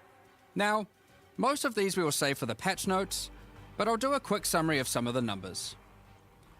As well as adding 11 new unique items, we have rebalanced dozens of others that are not currently used very often. We've also done a pass over lineage supports.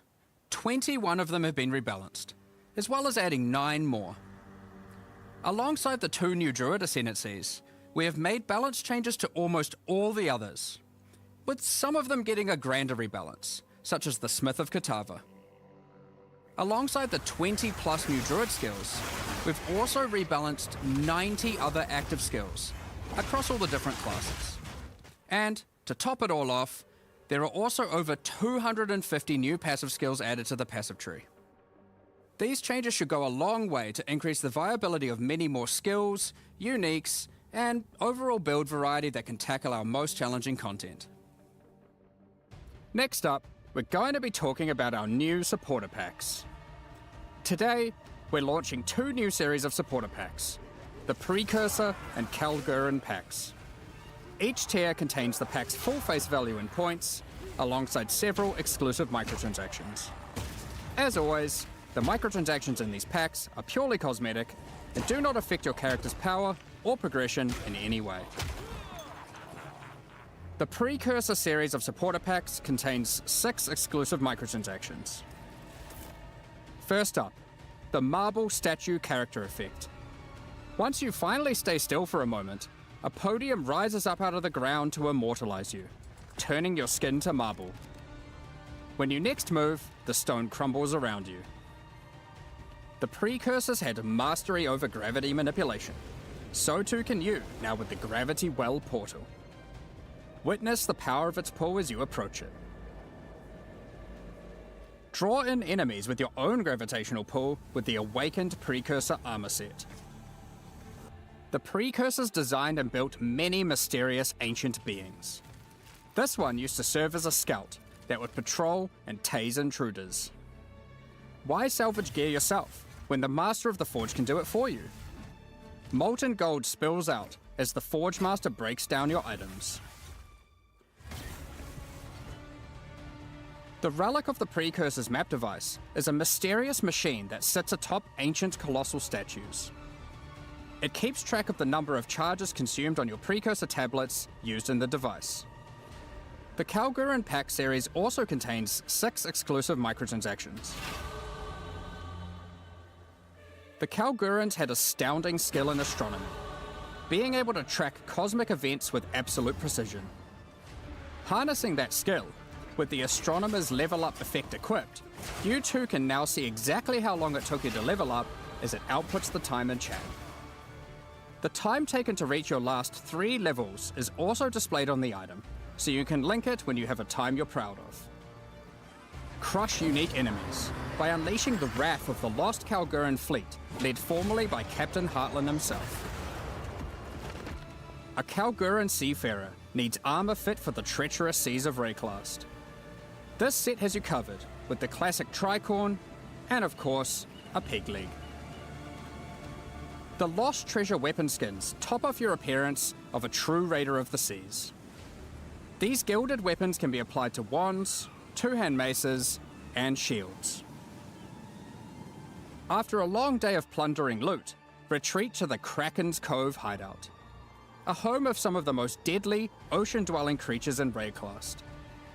Many ships have met their demise here. What better to accompany you in Kraken's Cove than a kraken itself?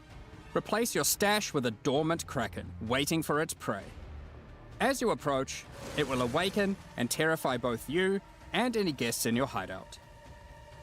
Alongside this, an extra stash skin item will be granted to you, and when placed, will automatically open to any stash tab set with the currency affinity, to help having to navigate through your tabs. Additionally, any microtransactions from these supporter packs will be made available for use in Path of Exile 1. Thank you very much for all your ongoing support. We're just about to start the Q&A with Ziggy D. Afterwards, at 11 AM NZ time, we'll post the patch notes. With release at the end of next week, our community team will be posting crucial information you'll need for the release. Keep an eye on the news. Thanks for joining us today and checking out our latest developments. We're looking forward to playing alongside our fellow shapeshifting exiles, all while uncovering Lost Val secrets by doing some dungeon crafting.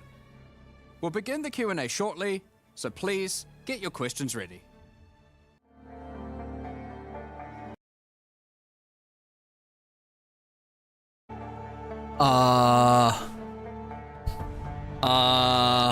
Chat? Where were the endgame changes?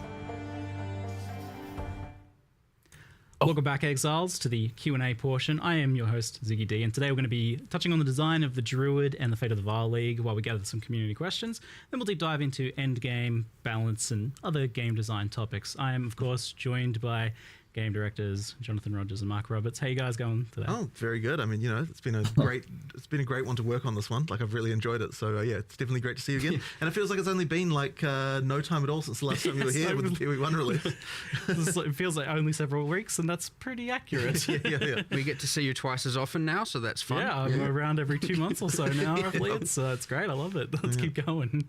So I do have to open with this, though. Is like Druid looked a little bit weak, I think, in the demonstration demonstration video today. Yeah, I think one of the issues that we have is like we're so concentrating on like just demonstrating how the mechanics work that we sort of forget to be like, okay, let's actually make sure the damage numbers that we're doing on this like test character we're filming here are actually like in line with what people actually normally expect. So yeah, there's just a few things there that we probably should have caught and made a little stronger there. But yeah, when you actually play it, it's certainly from the alpha feedback incredibly powerful. Like Yes. you know, the like you know, we were seeing some people say, oh, you know, the wolf looks weak or whatever. Well, I can assure you that on alpha there's a bunch of people saying the wolf is super OP. So you know, it just comes down to the things you go through in order to demonstrate stuff. I think we probably going to be worthwhile. We make some videos showing a bit more of the less demonstratey side and get them posted and stuff this week. Because honestly, you can just play it literally right now, and it's you know. Yeah, I've definitely been playing and recording a bit myself, because I was like, when I first watched it as well, the draft, I was thinking, it's like, I don't really get a feel for what it feels like to actually play it. Like, there's good demonstration here of the mechanics, but yeah, I can understand how from your perspective it'd be pretty easy to be like, oh, we want to communicate how this cool thing works and this cool thing works. There's a fine line there for sure, where if you get too hectic, people are like, I don't even know what's going on. They're just looking at a ruckus. And then, in this case, let's say we went on a little too far on the other side of the line, was just a bit too slow, and as a result, yes, it can look a bit weak, but yeah, I think we'll try and get some like raw Druid gameplay out to people to understand it. I think particularly for this class, because of the shape-shifting stuff, it's so hard for us to, normally we can look at something and be like, oh, that's just a demonstration. We kind of know what it would look like at endgame. But I think with the Druid, it's just so unusual. It's so different that it's actually hard to judge what it would feel like to even play it. And I'm happy for my hands-on to say that like it's almost immediately like very smooth, the shape shifting of it, the movement of it, especially because like in your demonstrations, you're not really using dodge, roll, sprint, that sort of thing as well, which makes a big difference. I suppose one of the things we didn't really dwell on in the video as well is that we do actually have dodge roll. I mean, they're not actually rolls for the animals, but yeah, all the animals can like hop around and that kind of stuff. And that was honestly one of those things that was like kind of funny, because initially we actually had it so when you dodge rolled, you would transform back into a human. And the reason we did that is because it's really hard to make animations for animals that like actually work correctly. Like we actually thought it was impossible, but then when we actually put it on alpha, there was the kind of visceral reaction of I want to still be a bear, like you know, while I'm hopping around. So we ended up having to like work out like how can we make this possible? How can we make it so that you can actually do the dodge rolling as an animal? And that sort of ended up being pretty good, I would say. And this was like clearly the like the hardest class to design so far, and it took a bit longer. Like I think you were originally hoping to bring it out in a previous expansion. Yeah, quite a while ago. But the thing is with it is that it's kind of like designing 4 classes in one, because not only do you have the situation where like obviously we want to have synergy between skills and stuff like that, and we can like look at that in a normal class and work out what those might be. But with this class, people want to be able to play just as a bear or just as a wolf, as well as people who want to play like dual with a human and a wolf, or people who just want to be a wolf and a bear, and like all the different combinations. So we had to kind of come up with a way for like each line needs to be self-sufficient and that it's got all the tools that you need.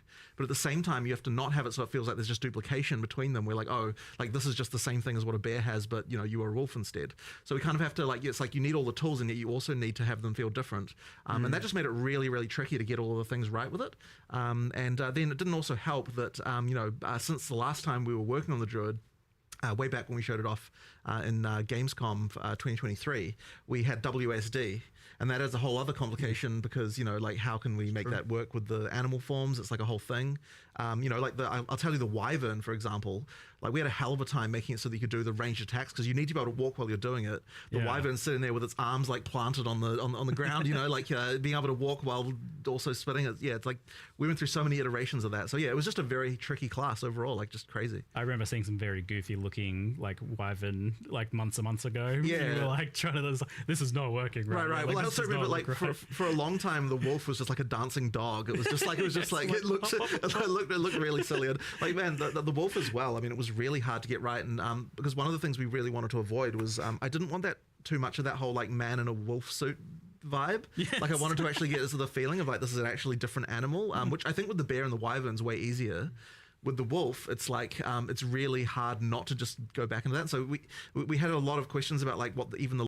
Wait, chat. Do you guys want me to keep watching the QA, or should we talk about the changes first? And you can be upright walking on 2 legs. When you're walking, you run on 4, and you actually do get a speed boost while you're on 4. Okay, we talk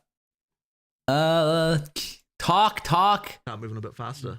So yeah, it's pretty Actually, cool. an interesting thing there, I don't think is each form technically has a kind of passive benefit. Right. So obviously you got the running fast as a wolf. Can't remember exactly what the wyvern ones were, but like for the bear, for example, because you're just a bit bigger, you know, a bit of a tank. Yeah, you actually do get armor, and armor applies to elemental damage as a thing. And Wait, are they dropping the patch notes in 2 hours?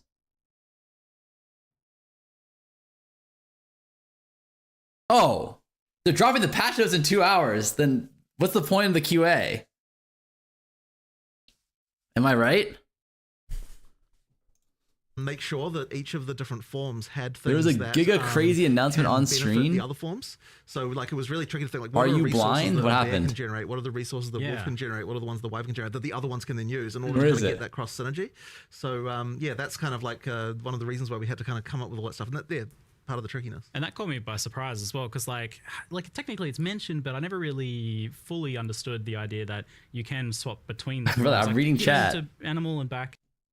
Yeah, I figured that's what's going on here. But but you can like leap in as a wolf and then immediately transform to a bear mid slam. You absolutely can. So the thing with this is that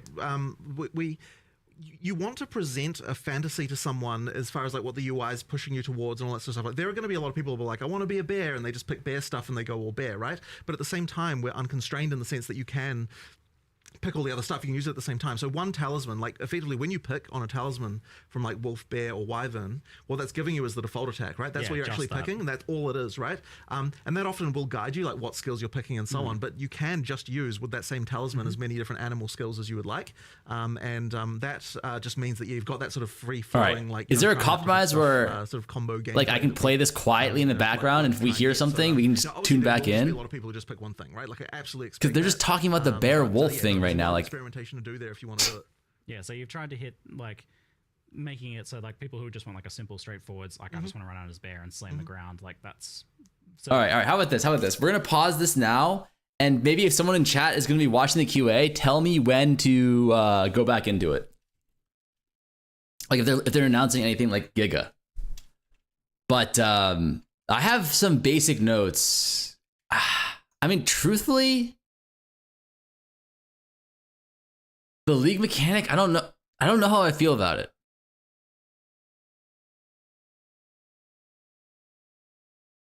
Talking about endgame play, right? How do we make like a spellcaster and a melee attacker that's shapeshifter as well? I mean, this class has got a bit of everything. For sure. How did you make all that kind of like work together and solve that build problem of like, how do you actually scale these things together in a way that just one thing isn't way better than everything else? Right. It was a joke? Okay, fuck. I mean, look. The league mechanic, do you have to open 5 things? Is that correct? Did I remember that correctly? You have to open 5 things in the map in order to access the league mechanic? In the camp, like, or is that just for the first time? It's 5 rituals. So you have to do 5 rituals on the map in order to get into the off-map zone, which is just like a depth. Is that correct? And then once you get into the depth, you start putting this puzzle together of the Edziri temple, right? And the temple has, I mean, it only has 3 good things, I believe, right? Number 1, you have a double vol, right? Which you can use to vol an already volled item. Which in my mind sucks. Like, am I wrong? Like, you have to win 2 50-50s here. You have to 50-50 win the first vol to get the good vol item, and then you have to bring another 50-50 to vol it a second time in order to get the second good modifier onto the item. And if you fuck up, it bricks the item entirely. Like, that's low-key bad, no? But like, the good thing, this I think is gonna suck. The good thing is gonna be the Foulborn unique generator, which essentially allows you to randomly re-roll 1 line on a unique. So you could theoretically roll a unique that has like a really negative mod or a useless mod, like Headhunter, for example. You don't really care about getting like another 20 dex or 30 dex on from your belt. You could theoretically roll off that 20 dex line and then add something really, really good to it. So like, this is gonna be insane. Like this is 100% going to be insane. If you can figure it out early, you will be able to make a ton of money. And you could, these are also like buyable. Like you can, these are like currencies essentially that you can use onto your uniques. Imagine a Calms that allows you to have spirit. Exactly. A Calms that allows you to have spirit, something like that. And then you can also get medallions that will essentially allow rooms to stop. Like, oh, and one thing is every time you run your fucking endgame thing, it will destroy some of the rooms in there, which is kind of rough because it's like you build up this whole system and then you can break it at the end, which I think is bad. Okay. After that, okay, they also said something about you can store up runs. I'm not sure how you do that. Imagine the scamming possibilities. Okay. The second time you completely lose, it's worse than rolling a crap implicit. Exactly, Marcus.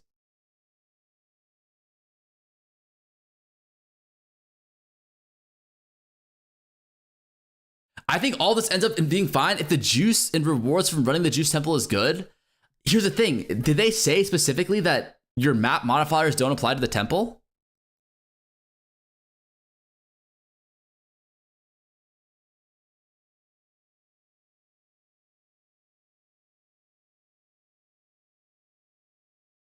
Because I'm pretty sure. So if your map juice doesn't apply to the temple, there's no way the juice from the temple is going to be good. The whole temple gets juice if you level up the rooms in the temple. That's true. So I believe the way it works is rooms add their own modifiers. But like, are these mods going to be better than map mods? Probably not. Probably not, no.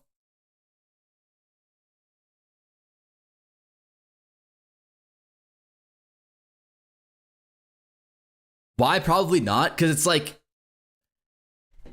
I would be surprised if they are.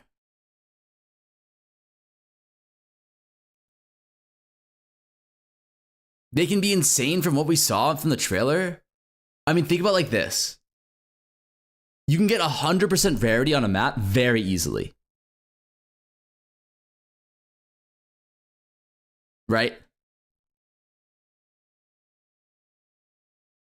100% rarity is like insane because it's multiplicative with your loot. Maybe it will. Maybe it will be at the end. Maybe it will be at the end. I could see it. Maybe. I think the mechanic success will revolve around whether or not the juice from temples is greater than or equal to juice from maps. Because if you think about it, the juice from the depths was like nothing. And it like people just skip juicing. Or sorry, people just skip the depths entirely. I mean, I did that. Because they're like at the higher ends where you're juicing your map so highly, there's no point in going to a depth. Unless you're specifically negative rarity farming or like base farming. So I think the success of this, what would you call it? This mechanic is going to depend on this entirely. But now you can juice depths as well. Wait, how do you juice depths?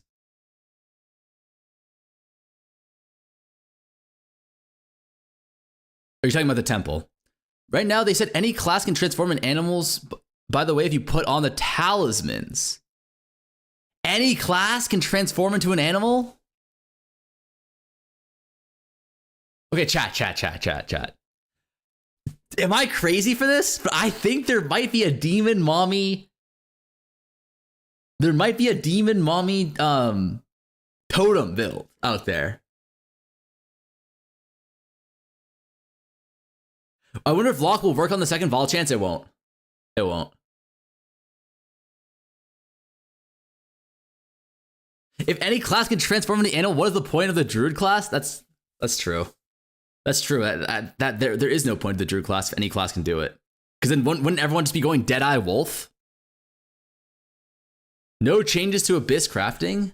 It's always tricky, and Mark's obviously the one who handles the other stuff on the mace that triggers the fishes. Like there's like very obvious like cross synergy build. Well, I mean, they're adjacent classes, right? I mean, you've got like strength versus strength int. Like we want to be. Oh. Like, wait, is it just me or did totems look fucking insane? You can literally cast abilities without casting. That's what totems are, no? You can apply the juice from the abyss from the tree. There is tree that can apply mods to the abyss. That's pretty good then. That's very good. 3 charges spent per totem, not free? Yeah, it's not free, but it's like, if you can figure out a way to generate charges pretty quickly, which should be doable, then it would be free, no? Like, there's always some sort of like game-breaking mechanic, or like these mechanics always have a way to like almost negate the downsides, right? Foulborn uniques would make life stack blood mage uniques items crazy. Like for some, yes. Like Calms, yes. Wrathpith, no. Oh, the helmet. Dude, that blood mage helmet is gonna be nuts if you can get the unique to roll off the negative, right?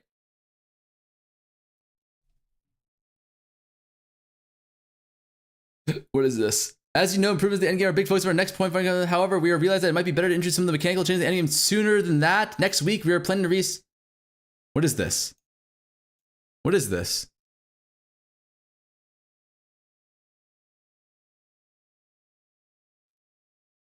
Crown of Eyes Druid, you get rage and spell damage. I'm just hoping late game slaps the hell out of the paper thin Deadeyes trying to min-max movement speed. Mid-league 0.04?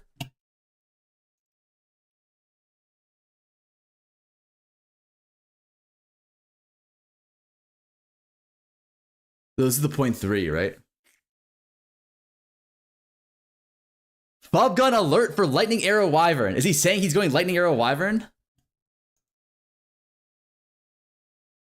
Blood Mage with resistances, yeah. Bob Gun gonna be LA Deadeye as Wyvern on a Roa. Alright, question. If you go demon form, can you still convert into a bear, or will you get demon form and bear?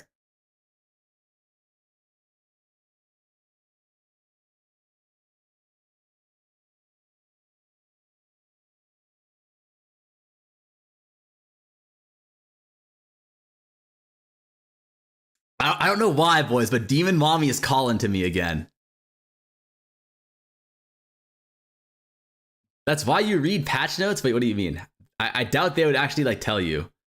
That's like an interaction that you just have to see on launch. Aziri Quadro Booby calling to me. Oh, wait. But anyway, sorry. What were we saying? Like, what else is there? Okay, map juicing, okay? Map juicing is insane. The changes. Like, okay, so there's 2 things that changed. Okay, number 1, power has moved to the tablets from the maps. So you can't distill anymore and you can't desecrate anymore. But now you can get 4 mod tablets and you can corrupt the tablets now. So rolling your maps is going to be a lot easier, but you're going to need tablets now too. Like, you need tablets. Tablets are massive. Which is honestly sucks. Because like, tablets are the hardest, like, tablets were honestly the most tedious part of the game before. Because it's like, now it's like, oh, it's going to be so tedious to buy tablets, man. So that part I think is going to be, like, I think that's actually bad. I would rather they just let us, like, why didn't they let us keep the deli and then just have us right-click the deli onto the maps? Or let us just, like, do 10 maps at once. You know what I mean? Like, that would have solved all the problems with the deli.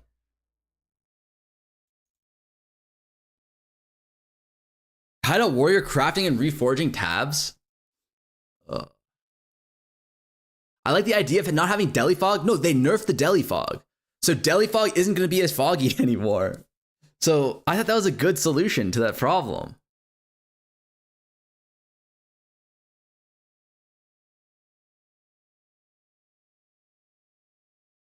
But yeah, it's not looking good. Okay, one thing they also talked about was You know how like from maps tier 1 to tier 15, you get like 40% more density, or you get 40% more mobs as you progress? I'm pretty sure the amount of mobs that you get does not increase anymore, but now the amount of loot that those mobs drops increases. So in the end, you're killing less mobs, you're getting the same amount of loot. Is that correct? If that's the case, aren't I fucked?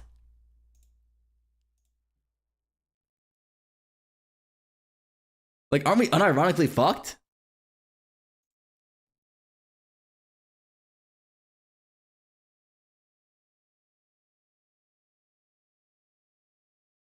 Yo, who's that? Any Crab. Any Crab. Thank you so much for the sub, man. Did they throttle omens at all? We haven't said yet. Or we haven't seen yet. I don't care. I want to explode whole packs. Who cares about more loot? No, we need to have more loot. Put on some back from. Yeah, that's a good call. The silence is killing me too. What the hell? I haven't had it been this silent here in too long.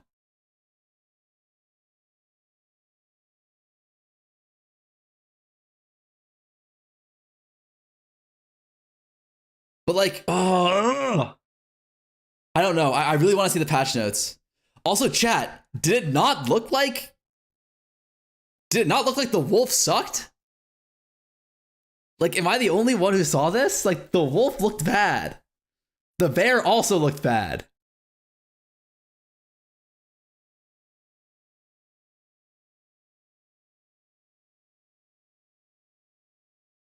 They said in QA, the wolf is borderline OP in alpha right now. I mean, okay, time out. The DPS, the DPS, I'm assuming that they were using white items to showcase the abilities and not actually kill the mobs. So I imagine the DPS is way higher, but like there was no clear. Right? Like it looked like none of their abilities really had clear, the wolf or the bear. Am I wrong? And also, wolf is like attack based, right?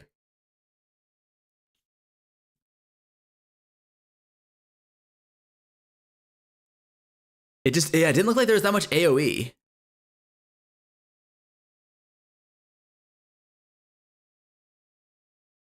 Okay, the bear did have that unga bunga ground stop thing.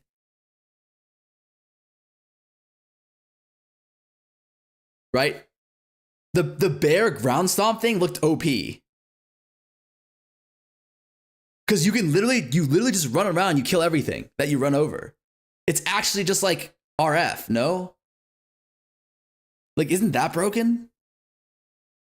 You get some MS on there, and then you just run around the map. It's a literal 0 button build. It's like Slammer. You don't have to cast. What's the point of Delirium as a mechanic now? It's kind of dead. Delirium is truthfully kind of dead.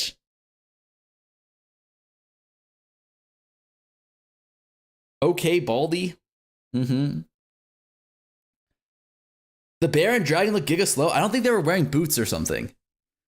Did it look like those guys were going bootless or what? Or did I miss something? So we only had 4 mechanics? Well, I mean, you were never running Delirium before. So they didn't kill Delirium. They moved the power from Delirium onto tablets.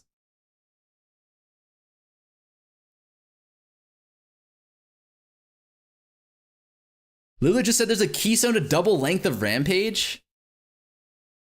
I think if you can get a perma Rampage build, I think Rampage could be good. I don't know why you guys are complaining. I can't wait to run my Deadeye LA with 200% MS again on garbage maps. The new quiver is basically Nimbus from POE1 as well. If you can corrupt it down to 1, the new quiver looks pretty broken. Yeah, I agree with that.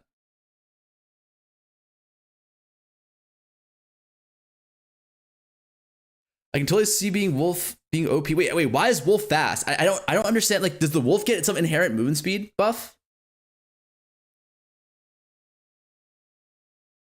Also, like, if everyone can turn into a wolf, then like, what's the point in playing Druid? Does anybody know? Like, why would you play Druid? Why not just play something else wolf? Unless the Druid ascendancies are broken. Which I don't know if they're gonna be.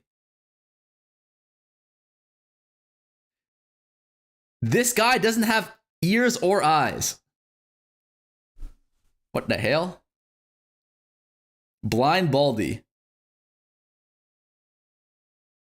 The bear is tanky, bonk class, wolf is squishy, fast, attack class, and wyvern is the castered one.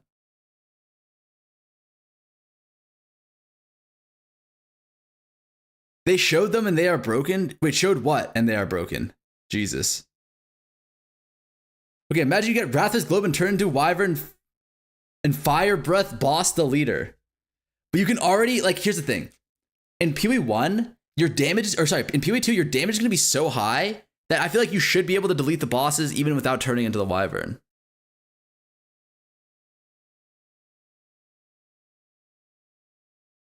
Ascendancy for the Druid? Yeah, they did look good. But I'm just saying, like, isn't a big appeal to the, like, I'm not saying the Druid ascendancies are going to be bad. I'm just saying, like, isn't the primary appeal to playing Druid that you can shapeshift? If every class can shapeshift, like, isn't that kind of a, I don't know, it just feels kind of like it takes away like a lot of the identity of the Druid.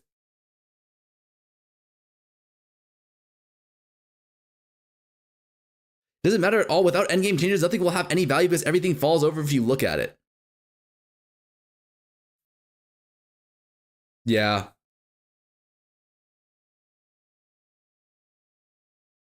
You're right. You're right about that. Every class can use a bow that takes away Deadeye then?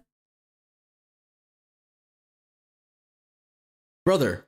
Druid is literally a shapeshifter. Like, what is this comparison? Deadeye can also play spheres. Like, Deadeye isn't like bow. Like, Druid is literally the shapeshift class, is it not?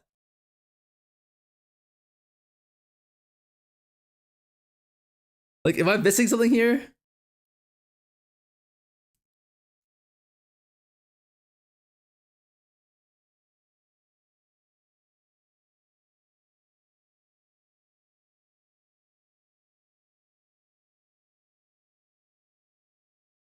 I just thought that, like, the, I don't know. I thought the, yeah, I don't know. I mean, maybe it's too hard to balance or something, but I'm not sure. I think it's too early to say if it's good or bad. We need to, you know, experience it first. Because maybe, all right, chat. What are the odds that there is some sort of endgame buff that we're just not aware of?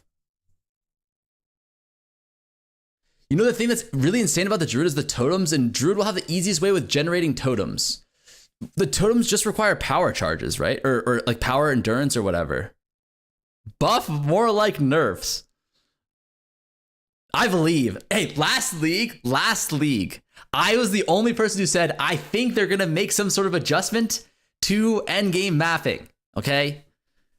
Everyone said I was a copious maximer, but look what they did. They nerfed endgame mapping with the tower nerfs.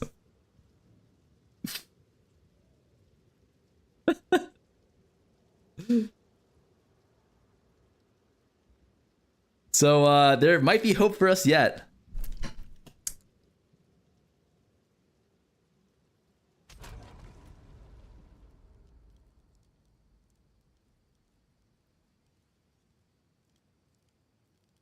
Wait, we can do tier 16s uncorrupted now, so bases are much easier. Wait, how do you get tier 16s uncorrupted? Directly taking copium from air. I don't know. I mean, I already called the Foulborn uniques from earlier before I dropped. My prediction happened. Did my share XDD? That was a good call, actually. The Foulborn uniques are going to be amazing. I missed the whole announcement. What's the TLDR? TLDR is that every class can shapeshift. Druid might be broken, might not be broken.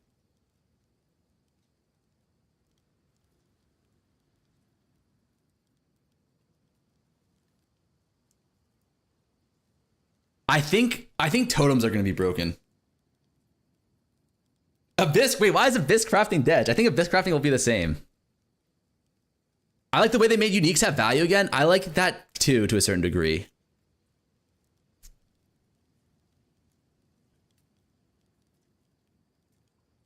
Don't forget the biggest thing was there's no endgame changes. Guys, I think there might be endgame changes. I believe. Oh, this? Yeah, I thought this was just like a bug. Like they made this in game or something.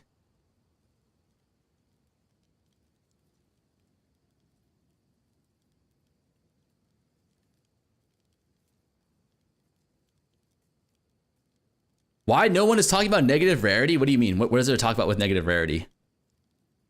Tier 16 without corrupt? I don't think... Oh, wait, chat. I want to make this clear. If you guys are planning on doing negative rarity farm, I don't know if that's going to be good early league. Like, first five days of the league, I don't think it's going to be good. Number one, it's because exceptional bases are going to be worth way less, and exalt orbs are going to be worth like 100 times more. So I would say that you're probably going to want to positive rarity farm. I call tablet focus farm will be good.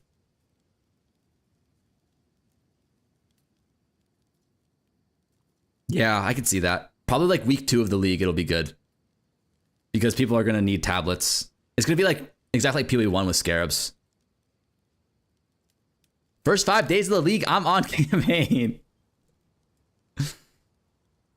They didn't change anything about perfect aug. Well, we don't know, guys. We don't know. We have to see the patch notes. They only went over like the high level stuff. Like there might be some like small changes that add up. Like it could be like, you know, we made the monsters a lot harder, but more rewarding. And we said 40%, but it was actually like 90%. Deal? I actually hope most of the tablets are super boring, so you don't need super specific ones, brother. What's going to happen with the tablets is going to be the same thing that happened last league. The tablets are going to be super specific, and they're going to cost like 4 div each. And it's going to be so painful to run them. Farmer, where do you get so much codium from? They need to remove the fucking... they need to make tablets easier to get, man. Or not easier to get, but easier to get the specific ones and harder... easier to get the good ones and harder to get the shitter ones. AKA, we need some way to actually craft tablets. You know what? If they let us recom tablets, it might be saved.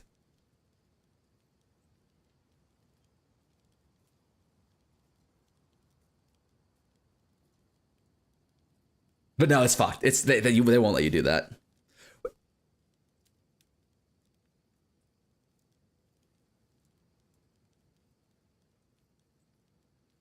Like they just need to make a way to craft tablets and not have it just be luck or dog RNG rolls, because it's too hard right now to get good tablets, and you need to have good. If they're putting even more of the power onto tablets, dude, good tablets are gonna be like 10 div each. It's fucking over. No. Like right now, when I left, dude. Hold on, let me see.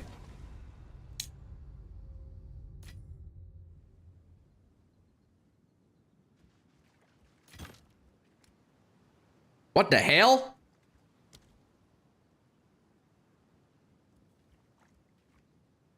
Like, dude, when I left...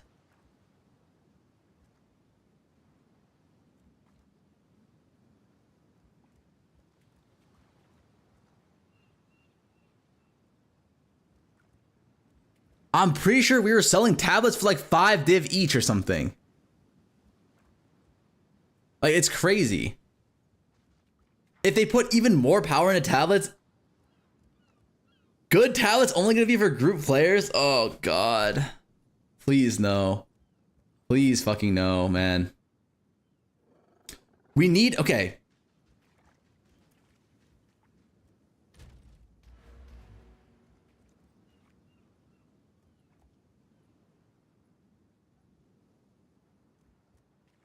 They killed the game. Not okay. Stop. They didn't kill. Hey guys, time out. They didn't kill the game. They didn't kill the game. I don't think anything got worse. Did anything get worse this league from last league?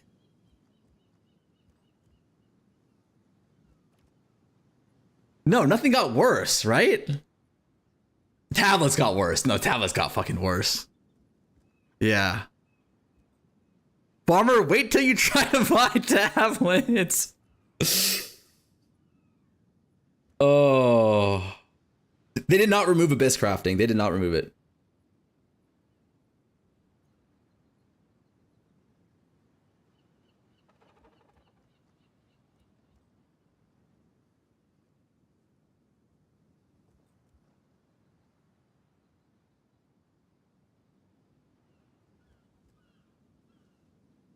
Oh, God.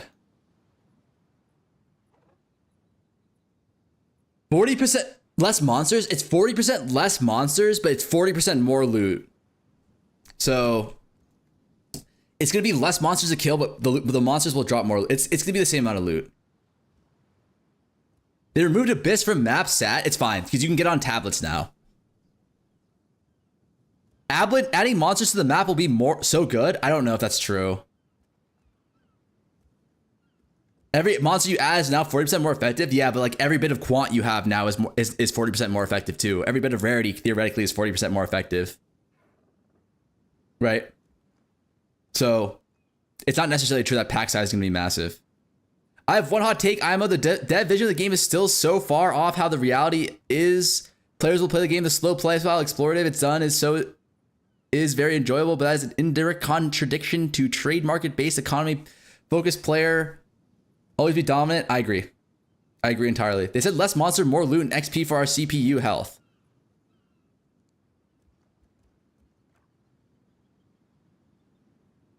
Less monster means headhunter nerf.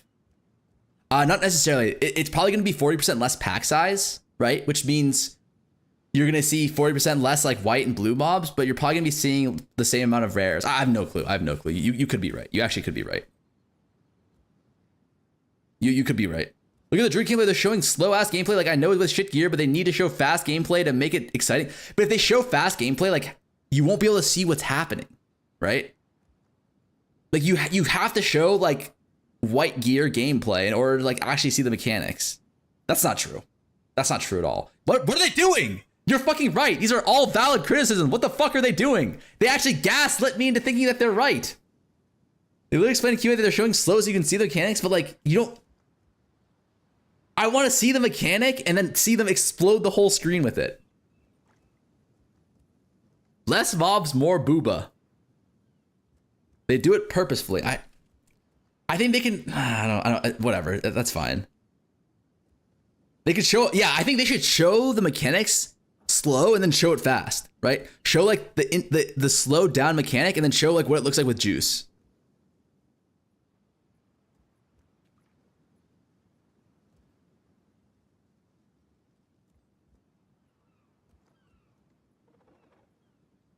Wyvern has potential if you scale that slash and dash and have movement speed affect your transform mode, but Bear and Wolf look dog shit. Yeah. No, Wolf looks good. If Wolf gives you movement speed, Wolf will be Abyss. But the problem is, like, if you're Wolf form, can you ride Aroa? Because if you can go Wolf form and ride Aroa, isn't everyone just playing Deadeye? Which is kind of why I was saying they should have the forms be attached to the Druid. Otherwise... the Druid has like no, like that. The Druid has no identity. If they remove instilling a map, there has to be a new use or drop in Delirium. No, I think it's just gonna be Delirium, like the Delirium mirror shit.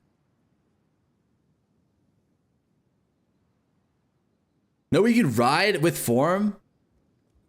Wolf riding chicken sounds like Minecraft. Guys, the forms will suck outside of Druid in most cases. I don't know. Drill neck free Nimbus, Queen of the Forest, remove bad mobs, you go 400% MS. Holy shit. That's a good idea.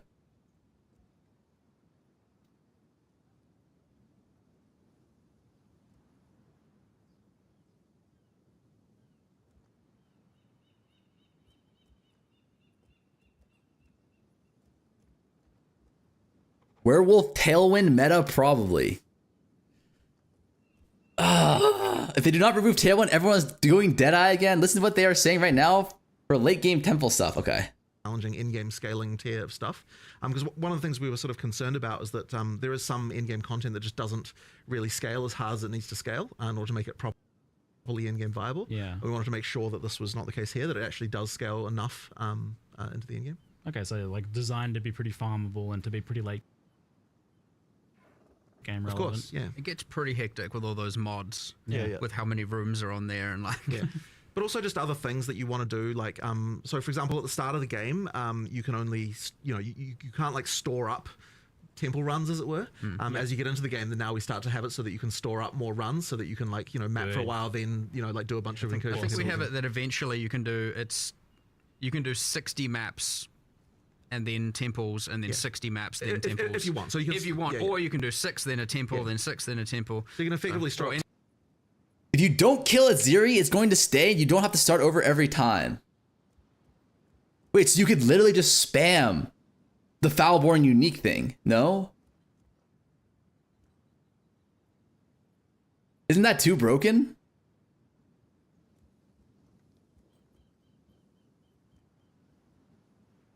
It's legit like Betrayal Old Katarina. Fuck! Oh, fuck.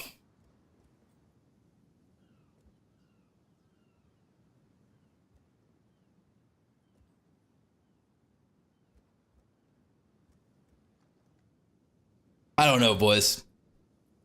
I think there's too much analysis going on here. I mean, here's the thing.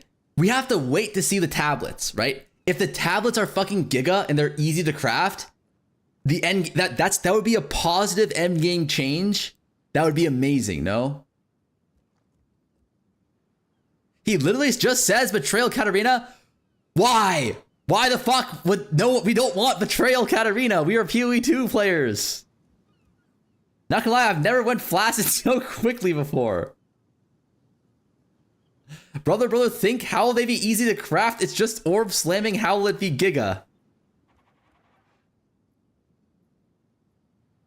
Maybe there is a specific tablet currency that we can use.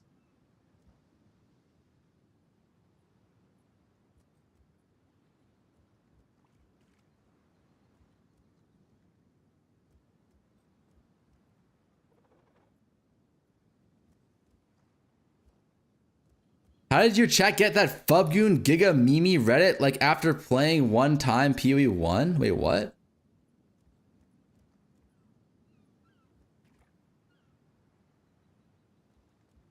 What does that mean? Like, what if they add alteration orbs for tablets? Or what if, chat. I figured it out. Boys. They're going to add omens for re-rolling tablets. Right? Like, you know how they have pack size, they have quant, or like they have pack size, they have rarity, and they have rare monsters? Brother, we're getting that shit on fucking tablets too. And we're fucking back. Easy. It's happening. Guys, watch. Like, I'm telling you, it's saved. Because there's no way they're gonna make us have to spend 10 div for a fucking tablet again. I swear if you fucker don't get an Omen stash tab now, brother, Vody, relax. I already have an Omen stash tab, okay? Like, let's calm down here, brother. Omens for tablet sounds terrible. No, trust me. It's saving the game. Wait, why is that terrible? Would you rather have omens for tablets or spend 10 div for a tablet? We're streamlining copium. Like, they need to do something. We are all playing Diablo 4 instead of 0.4. It might be a login to Diablo 4 angle. I'd rather quit League. I'd rather have a better game. Can you finally redeem your 1,000 divs from Ainge? How many is this? 1, 2, 3, 4, 5, 6, 7, 8, 9, 10, 11, 12. Actually, it's 1,240. Would you rather have your hairline back or Omen for tablet? Omen for tablet. So you're telling me if you're excited they removed tedious map crafting because now you can Omen tedious craft tablets? Are all your brain cells on vacation? I'm saying that is much preferable to me than the alternative, which is legitimately spending 5 div per tablet 3 times per map, which is 15 div per 10 maps, which is 1.5 div a tablet per map. Like, do you want to do that, or would you rather just be able to roll them for like half a div?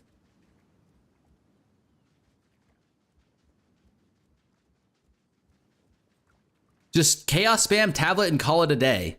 Or wait, time out. I figured it out. This is how they're gonna fix the tablet crafting. There's gonna be an omen that just makes it so the chaos orb. Where's my currency tab? That just makes it so the chaos orb functions like a POE1 chaos orb. So then you could just chaos spam your tablets until you hit a decent one. I don't want Quattro titties. I want my Quattro towers back. Shit. Stop saying things. Disengage moron mode.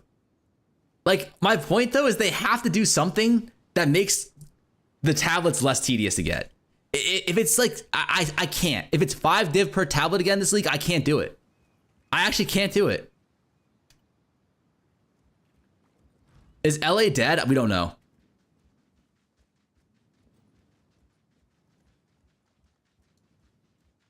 El Frodo, thank you for the prime, man. Touch grass league. But like, what else is there even?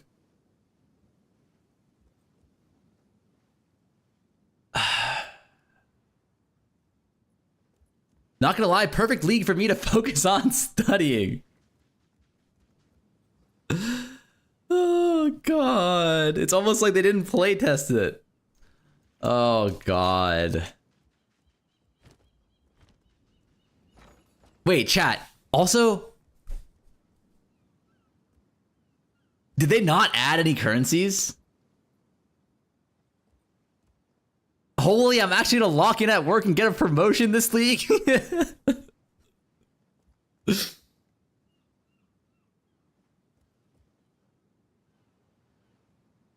Well, a lot of the stuff seriously didn't look that good. I think it's gonna be...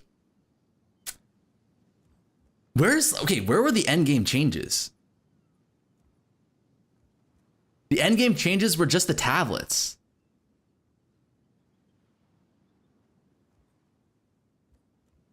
It was just the tablets and the maps.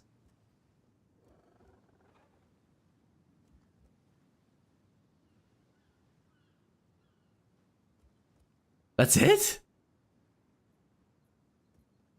All right, well, wait. Did they, maybe they changed the Atlas. And the Abyss tree? Wait, maybe there's like 10 more Atlas points that we could take. I'm ready to see a video review how to craft eco tablets. They said no major endgame changes until 0.5.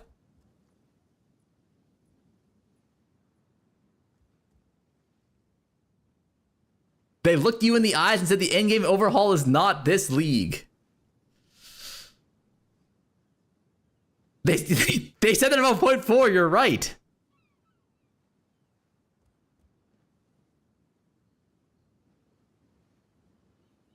You're actually fucked with 40% less monsters, 500k kills, XDD. Yeah, we're gonna have to chat with Bob about that. Maybe in 0.6, boys.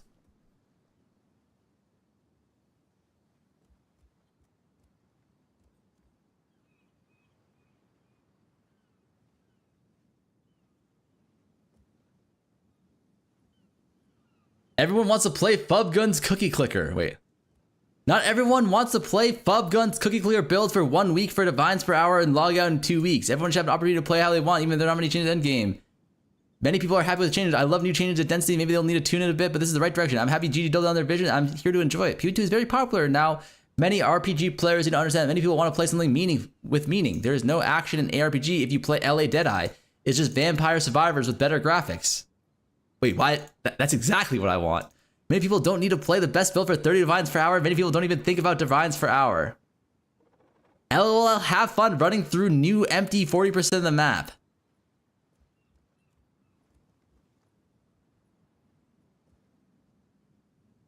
Monster density reductions are a direct nerf to fun.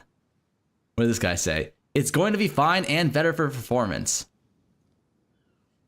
It's funny how POE2 players like you made Fubgun main villain. People like loot. You can see how people did react to last POE1 league or to point 2 or Kalandra, any league with bad loot. It's easy to see that many people who play this game cares about loot and endgame a lot.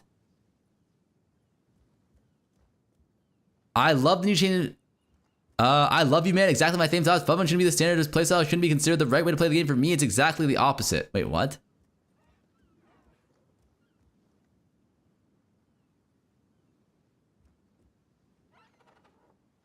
They took out the path in PoE and left us exiled, bruh. Oh, God.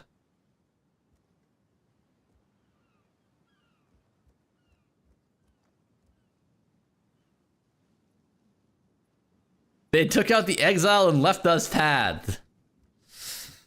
Oh, how's Reddit doing? Are they dooming or are they zooming?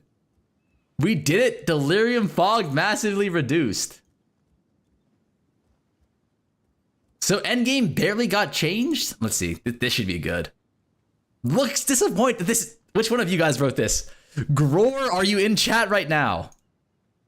They claimed this expansion would be focused on the endgame and we got almost... I mean, this is true though, right? They actually did claim that the endgame was going to be... This expansion was going to be endgame focused. Looks like Toda, new ascendancies, and endgame additions got cut from the patch. Wait, were there no additional ascendancies either? It was just 2 druids? Oh boy.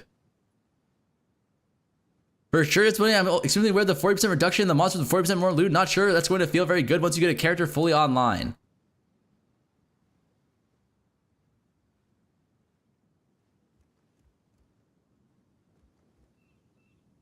Uh-oh. He said directly they just couldn't get it done and they were coming soon. This is in line with their decision to try to stay on schedule instead of stick to features and push league launches back.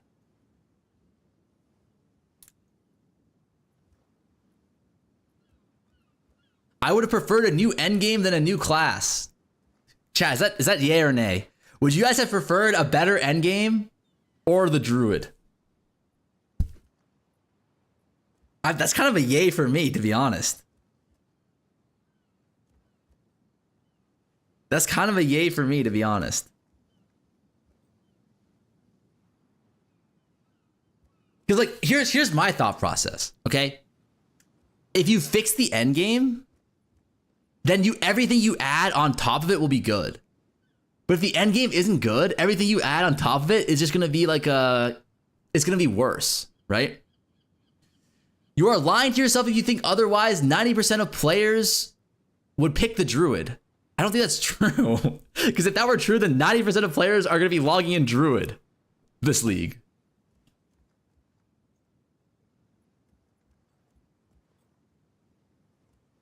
I thought they said we were going to do big endgame changes in 0.4. What happened, man? I'd rather get endgame revamped than Druid.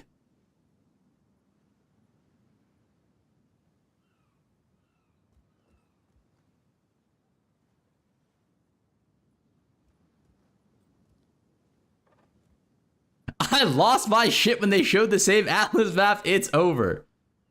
No, it's gonna be fine. I think it'll be fine. Truthfully, I think it'll be fine. Like, maybe the end game Atziri Atlas shit is gonna be giga busted. Right?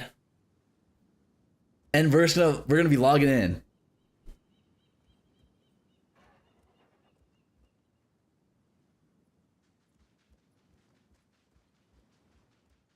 Variety stream time, little cup. It's gonna be fun. 0.3 was fun, so 0.35 will be fun too. Okay, don't 0.35 it. Okay, don't 0.35 that. Wait, also no new endgame uniques? No, there are. Dude, the endgame uniques is not the problem. They added Foulborn uniques, which is gonna be absolutely broken. You didn't play Kalandra, right? I did not play Kalandra, but I played Kalandra 2.0 last league. Add PvP so I can fuck my duo. At least this gonna give me joy.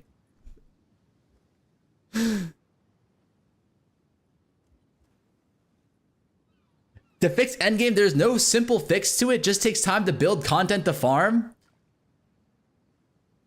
I think the way they fix Endgame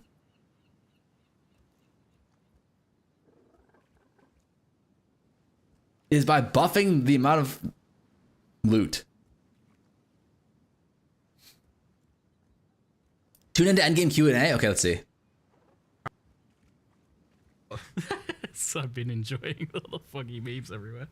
That's good. Visibility improvement for the end game, but not only that, like you guys didn't just tone down the fog. You've done some pretty major things with the tablet waystone system. I mean, the very first question, and before we even toned Okay, down hold the up. fog, the first question was, okay, well, why do you feel like you have to run every map this way in the first place, right? Yeah. Like the fact that something feels mandatory is already a problem, regardless of the fact that the effect is also annoying, you know? So that was the first thing to solve. And it really then started coming into, okay, well, you know, like how, like people are finding waystone crafting more annoying. And we only made it more annoying in Abyss with the you know, having to go somewhere else and get it, you know, like it just made it not, like not particularly great.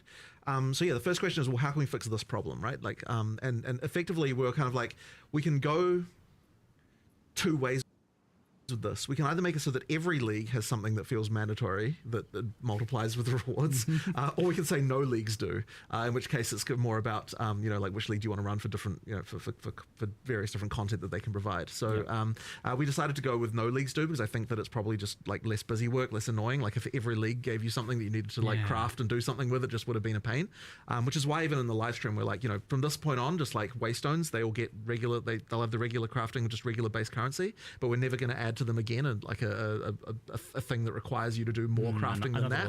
Another layer of that, because I think that having to do that every map is too frequent. Doing it on the tablets means that you know, it's just way less frequent that you have to do these things, which you know, helps a lot. And then of course the question was, well, yeah, how can we make sure that we're not like doing a nerf to overall juicing potential here? So then we had to look into, you know, like how can we get back the, you know, like the power you had. So yeah, that's when we got into the extra mods on tablets and things like that, in order to sort that out. Now, obviously, you were hoping to do more endgame for this expansion. So, what's kind of happened with the? Well, I guess the sort of two things that we see as like the major problems in Endgame. One of them is when you get there, it can feel like you don't really have a proper goal. Like you don't have an immediate, like, okay, here's a quest to do this and a quest to do that and that kind of stuff. So there's like a little bit of that missing. And that really is a content thing that just requires us to expand upon what a league is. Now, something like something like Fate of the Vaal, it immediately has story stuff to do and so on. So when, if that, you know, like when that goes to endgame later, you'll have like storyline things sort of built in a way that can like make it so you've got that. But the other leagues don't have that as much, so we need to really make sure we're expanding on those. But the other thing as well is the Atlas tree just needs a lot more love and attention and like the way that it works and all that sort of stuff. So we just need to do a lot more there. Yeah, like I opened that tree yesterday and I was like, oh, this sucks. It's a little tragic. It sucks. Yeah.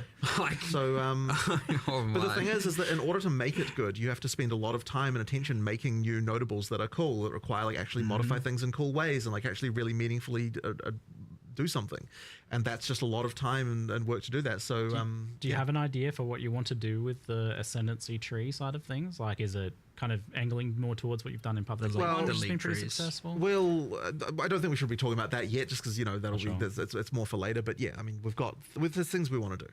Yeah, there's stuff we want to do. We're a bit of trying not to spoil anything here. Yeah.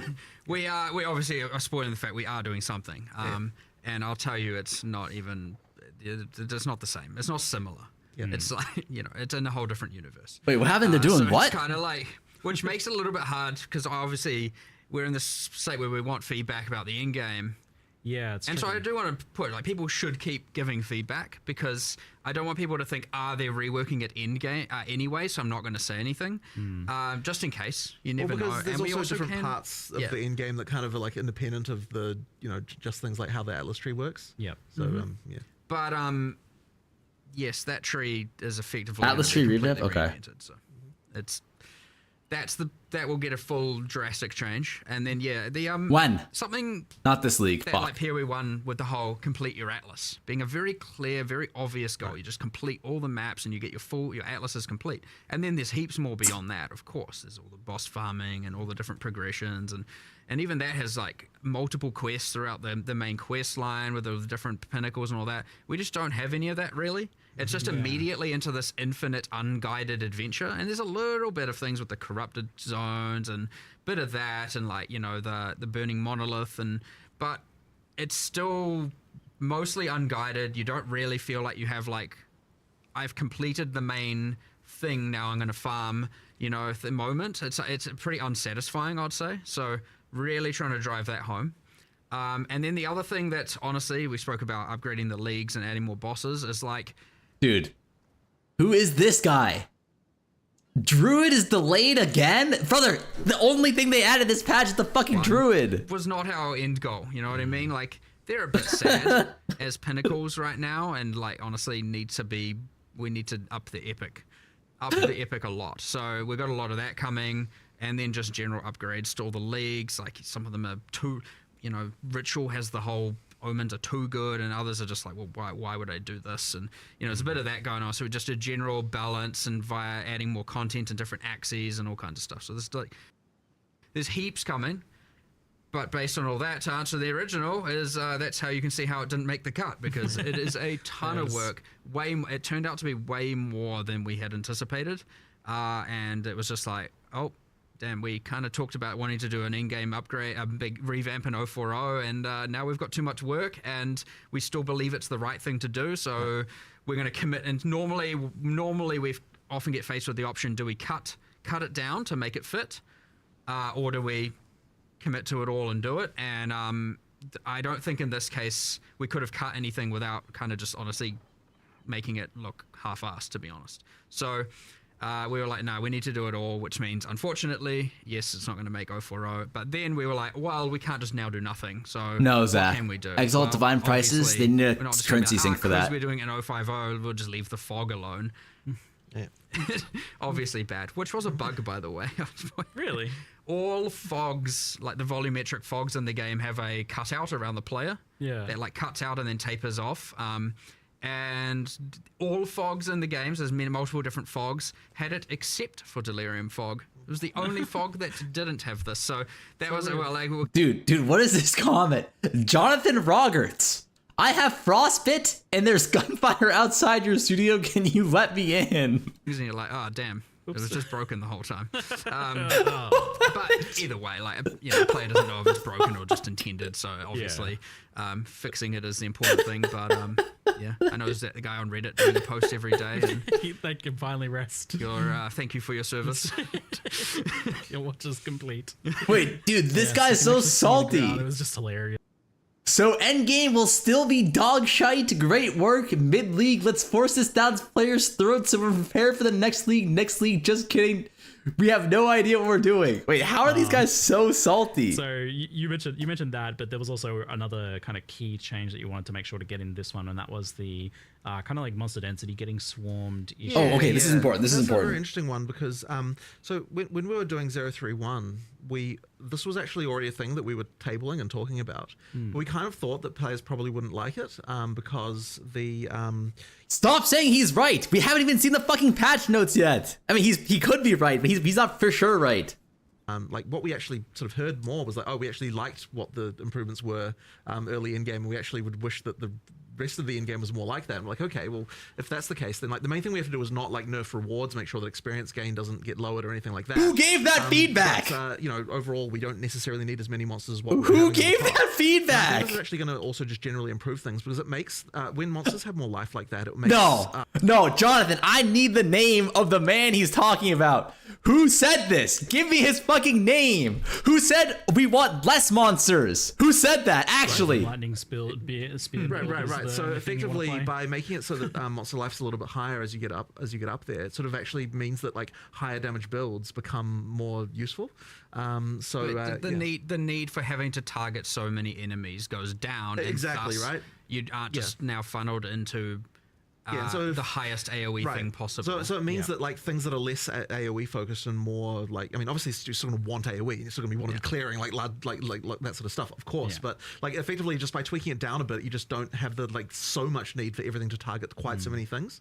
And so sort of higher damage skills that are a bit less, like not like more than a screen in size, can actually be viable. And that should hopefully improve the situation. I want to make sure that even if people are like but I prefer the swarminess, and it was fun for my build. And the thing is, like, that, speaking of like Atlas Tree, that's a thing where the Atlas Tree should be the thing thing that you can, it's like your build can do that. So like, I want to make sure, like, for now, not doing it, but I wanted to do a thing, because we're doing this whole like monster effectiveness goes up more, right? I mean, it's a pretty hard thing to understand, because monsters just get stronger with higher levels. So like, it kind of just happens. You don't really, it's not like a thing you need to worry about or anything of the sort.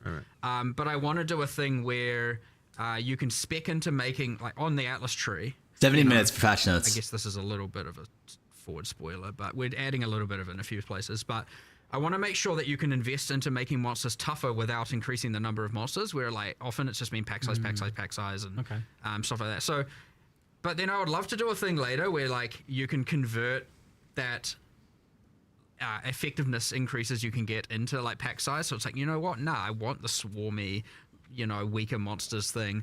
And I don't want one to, at that point you can make sure the conversion results in the exact same amount of drops and XP and all of that stuff. That way you can incentivize, well, you don't incentivize one or the other, right? Like, it's more about what your build is, what you'd prefer, rather than being like, everyone has to have most pack sizes possible. Whereas right now, pack size is just a straight up multiplicative drops XP scaler. I mean, obviously not for rares and bosses, but you know, it is. And for a lot of people, it's a multiplicative fun scaler. And I don't want to take that away. Like, I want people to be able to do that. But that's what the Atlas Tree should be able to achieve. However, it is too chaotic at a base level. You get this weird thing where it's like the campaign has a different... Chat.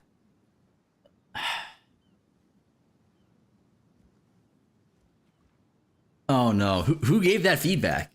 It was just like, okay, I'm going through the campaign. It feels a bit more tactical. Feels a bit more, you know, intention. My actions are more intentional. And then I get into Endgame, I'm like, what the heck is going on? There's monsters everywhere. It's out of control. And so obviously 031 alleviated this a bit, but it is, I don't want it to be that there's this feeling of there's two games there. I want it to be that you build that extra layer, that you change it through your Atlas Tree and through decisions you make for the endgame, as opposed to it just being inherent. So if you want to, we're going to make sure that we try and keep it that if you want to make it more swarmy. Wait, hold on. It looks like people actually do believe this. Wait, everyone in the chat agrees with him. That's fine. There'll be heaps of mechanics and stuff, but like, ideally, you can kind of play the I take it back. Maybe there actually was feedback. Our tree and our builds, much like you can play the character how you want to play your character, we can do that with the end game as well. And that's the beauty of the Atlas Tree, and the keystones and stuff like that. So, but I can't. It's hard to get into more of that without getting into like kind of spoiler territory. I mean, that's interesting to hear that you want to kind of make things a little bit less binary, where like in the past it often has been the case where it's just like, oh, you just stack as much of all of the you want the smallest brands and the biggest voices, stack as much pack size, or stack as Druid transformation should be inherent with class, not with weapon. I agree. Both of those things, like I'm juicing pack size, or I'm juicing difficulty and rarity. Good luck farming with 16% less loot. I like the ability of, wait, where are you getting 16% less loot from? It's your character that has low AoE, that is like really good at like dueling really tough rare monsters, and like, you know, we did get to see a little bit at Imperial 1 where there was different strategies for juicing, where like you had like Titanic Scarabs or something that was making like there's no shot. This guy comes in pretty much at the end of the interview and says, can someone tell me how much I've missed so far? Into this topic then, brother, and you touched on it a little bit, was like, there's definitely been, like, it's been noticed that rare monsters seem to drop the vast majority of loot in endgame maps. Density compared to normal and magic monsters. There's 40% less density than has been the case in the past. And where are you guys at with like noticing or feeling that? It's not 40% less density. What problems do you foresee with that? It gets talked about a lot. I don't think it's necessarily wrong that it's like that. One of the things we really want to try to make sure of in POE2, when we're sort of doing a sort of... That's not correct, I don't think. Is that the amount of rewardingness of something is equivalent to the amount of difficulty that it takes to kill it. And that's kind of where... Correct me if I'm wrong, but unless the correction is... Unless the calculation is different, the idea is that from tier 1 maps to tier 15, you get 40% more density, right? Not from tier 15 to tier 1, you get 40% less. So what's going to happen is that there's going to be the 40% more density you get from tier 1 maps is going to now just be flatlined. And then you're going to get 40% more loot. So it's flat 40% in both cases. I'm pretty sure that's not correct. You know, but as I said, it should be the case that rares drop more than white monsters, and white monsters can drop anything still. It's just, you know, yeah, it does make a certain amount of sense, but I guess like with what you were talking about, Mark, it seems like something you'll have to think about, because like if you want both strategies to be viable, like the pack size juicing, then there needs to be a reward, a payoff to that ultimately. 100%. So that's something you'll be looking This at. is how I feel. Yeah, I mean, as far as I'm aware, I believe really you never gave. If you looked at entirely just around the life of the entity, the drops should be pretty equivalent to the amount of life that they had to, you know, in order to kill. Was nothing to believe. Relative to each other. Yeah, it's rough. You know, if it's got 5 times as much life, it's got 5 times as many more drops, effectively. Like, that's kind of what we're shooting for when we're trying to balance this. Balance of how things are. You saw a non-corrupted tier 16 map? I did.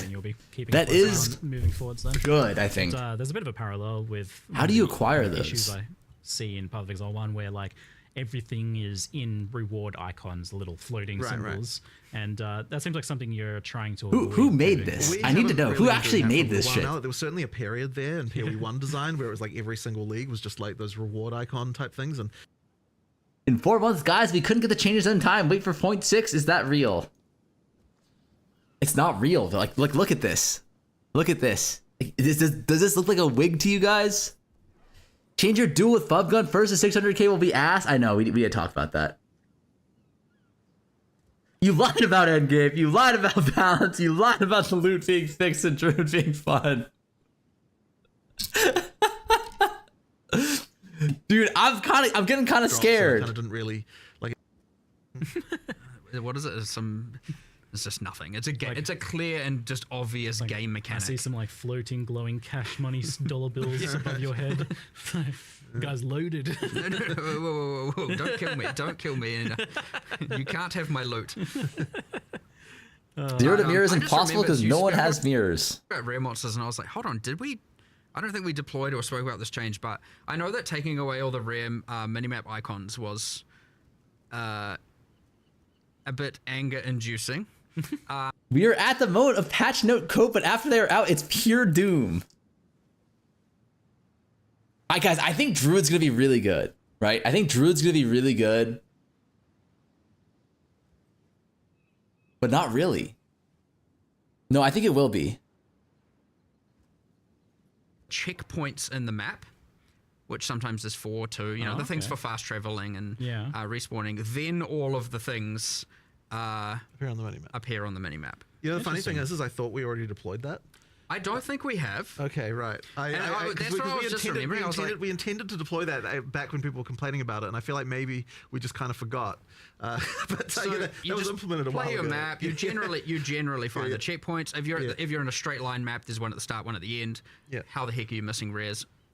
Anyway, I don't know, but it can happen.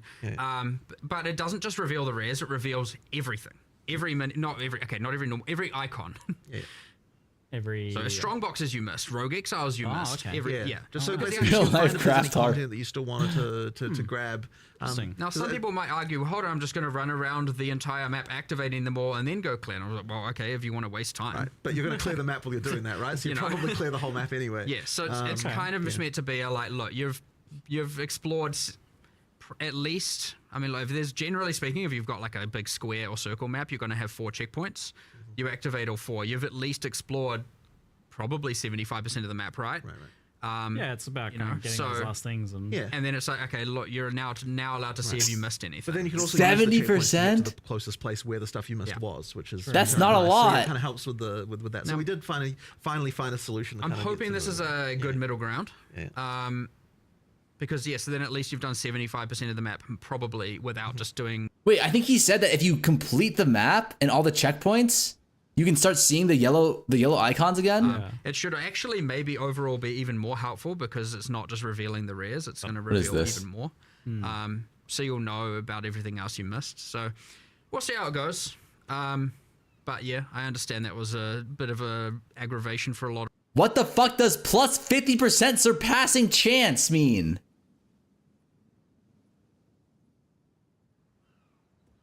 What does that mean?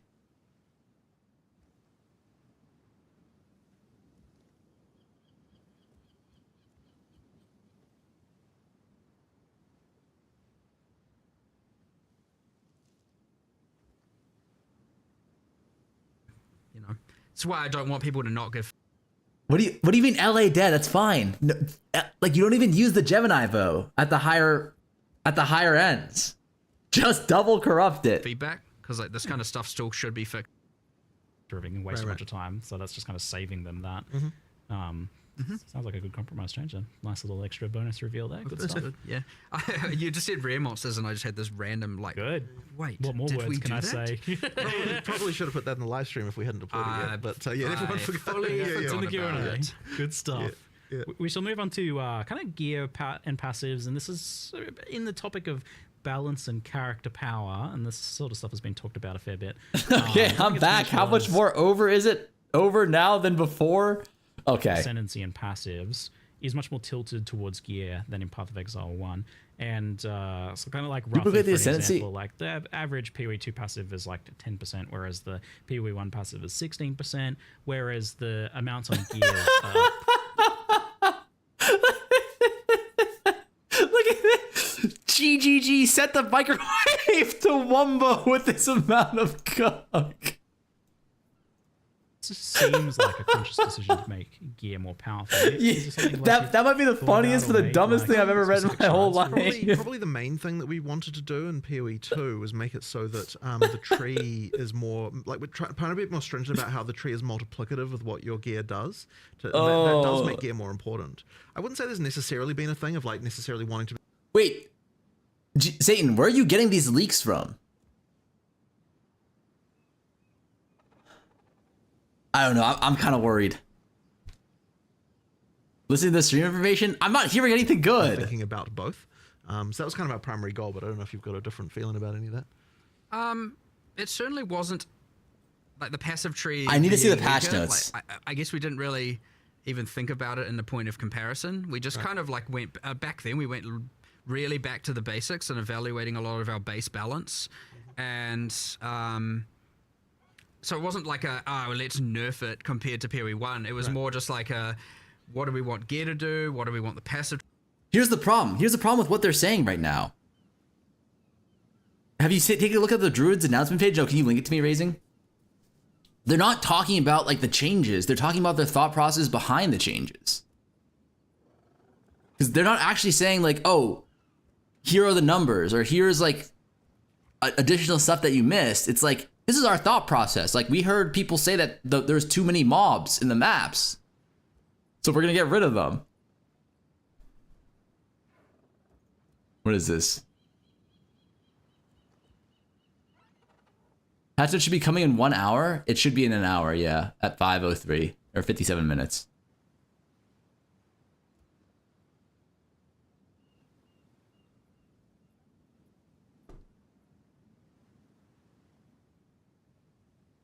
This is the most depressing Path of Exile as a whole. No, guys, stop dooming. I really don't think it's gonna be that bad.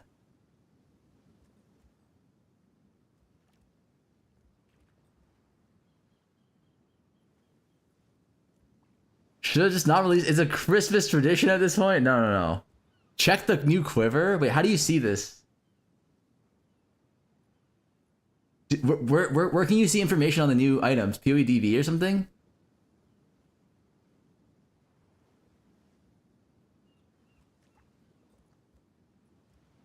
There's gem information if you hover it?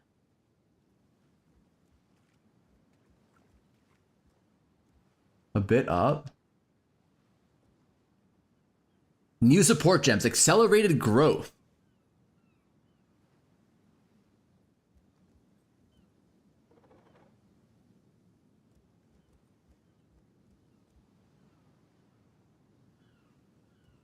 Echoing cry, tectonic slams.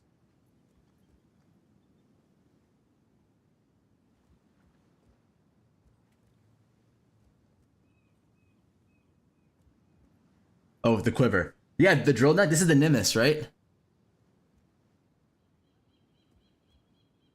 Attack projectiles return if they pierced at least 2 times.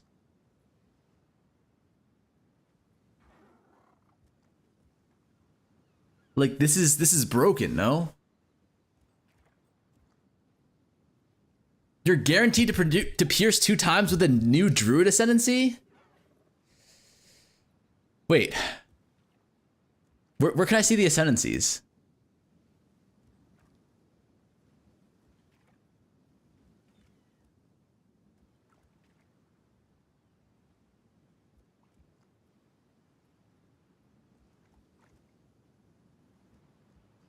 Only on the trailer? You can vol it to +1? I don't think you can.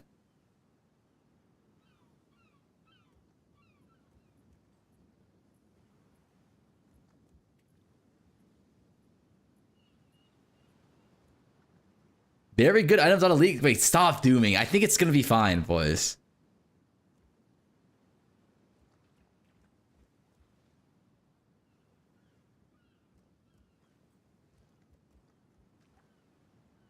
Dude, this is gonna be insane. Vol cultivation orbs. These are gonna be fucking nuts.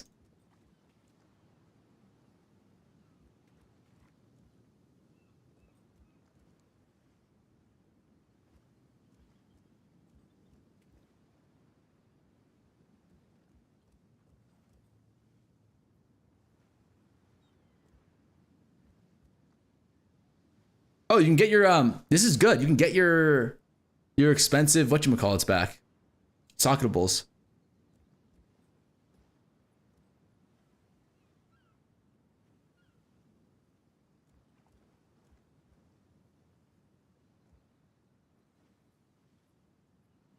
Oh, this is interesting.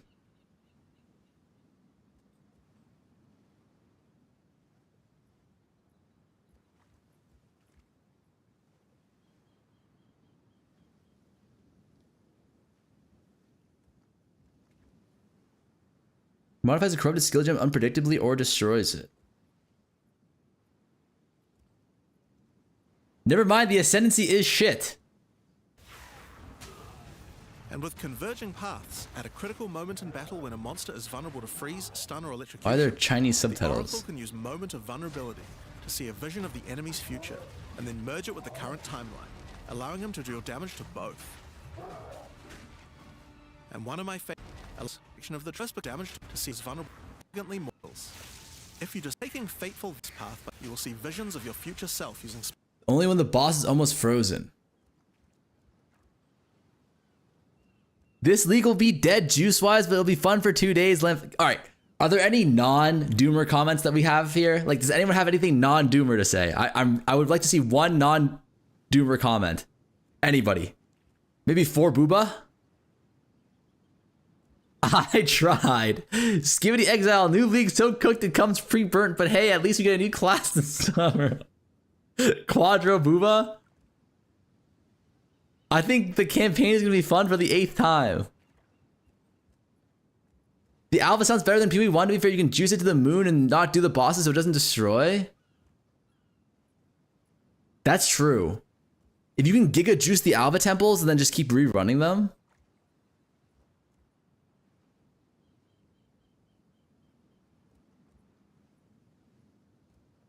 New POE Rule 34 just dropped. League saved. New info. Look, brother, it's gonna be the fucking Lamau thing. Running temples for double corrupt Gamba is hella annoying. Well, I think you'll be able to sell the currency, which is amazing. You probably can't. You'd need to kill Aziri to reset the already finished rooms. At least the RMT prices are gonna be down. But come on, man. I said positive. Anything positive to say? What's this staff?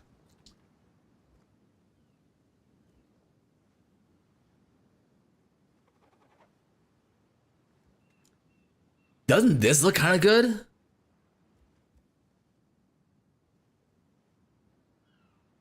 Wait, Blood Mage? Did Farmer just not watch the live reveal? Wait, is Blood Mage gonna be back on the menu or what?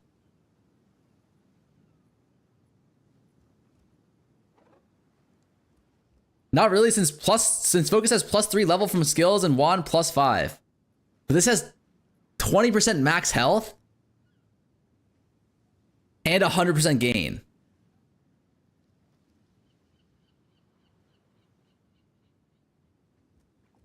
Mirror crafting and 8 Booba double craft. And no, it also has the Aziri's reflection thing. It looks like you can make the fire breath last forever. It's 4 mirrors max and 1 new every 2 seconds. You see that on the thing? No, you can't.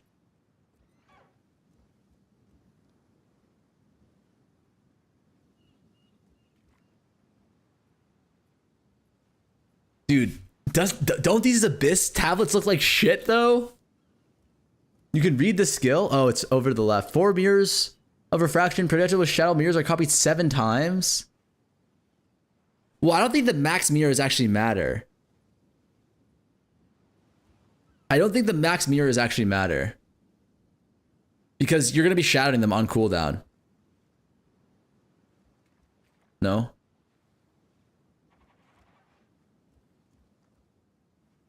The Abyss tree looked good though.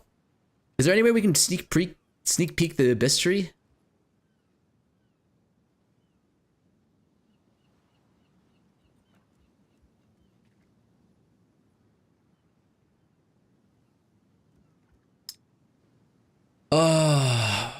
I'm really worried about the new gems. I think the new gems have potential.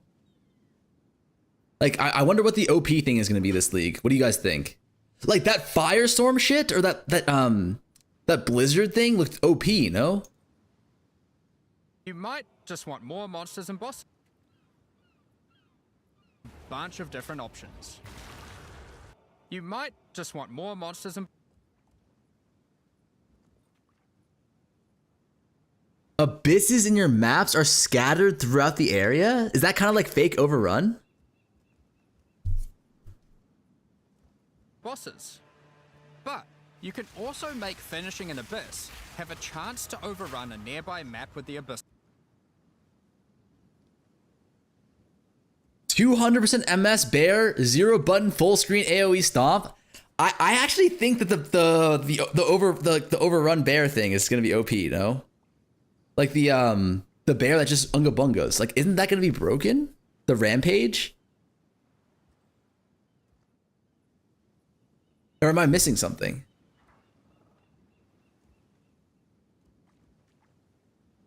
Like, does that not actually look broken? He looks slow though, but you can get movement speed.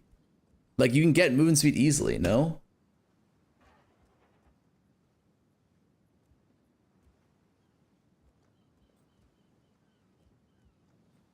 POE1 died for this 7-day playtest in the game they'll never release.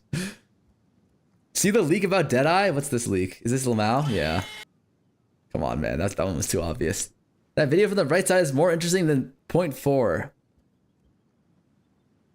The Alois one?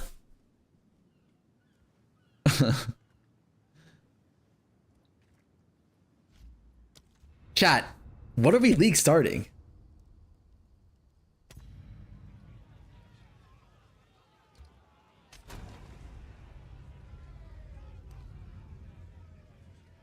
It's gotta be Druid.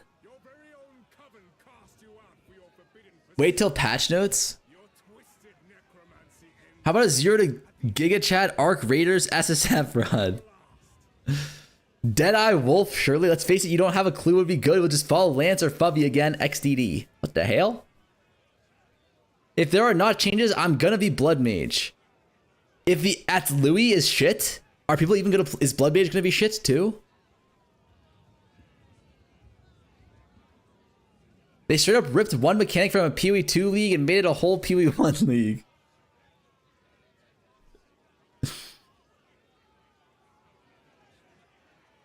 I ain't playing this dog shit Lamau. They killed innovation. I ain't playing Lightning again. Cast on comic with new relics. What the fuck is relic? You mean totems? If no at Louis gutting, I'm probably Lich EDC into Spark again.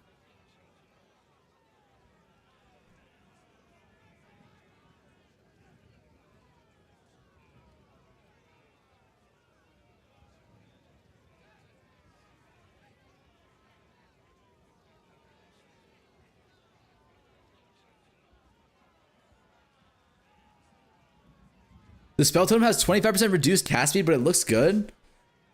How many can you put down raising?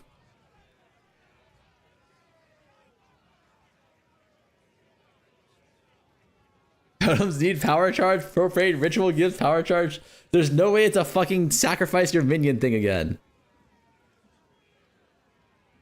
I think you can get like 3 totems down, right? With just some nodes on the tree.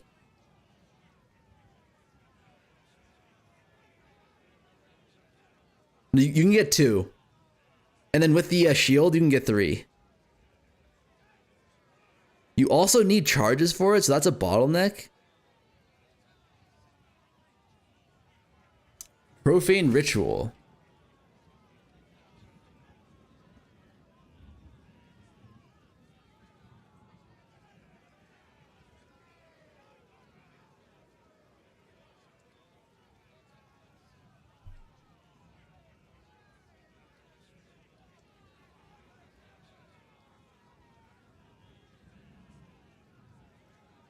Homo gone? They removed them? Talisman is one-handed or two-handed? I'm not sure. They got rid of Hamog?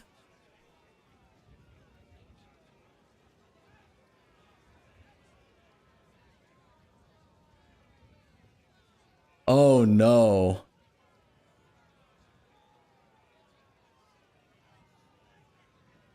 Oh no. Oh, how the fuck are we gonna craft? How are we gonna craft, chat? I was hoping there would be a Hamog nerf.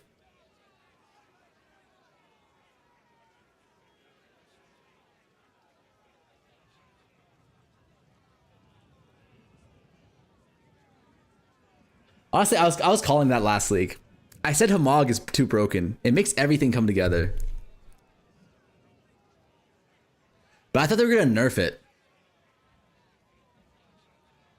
No, because it's too deterministic with Hamog. Hamog Perfect Exile is too broken.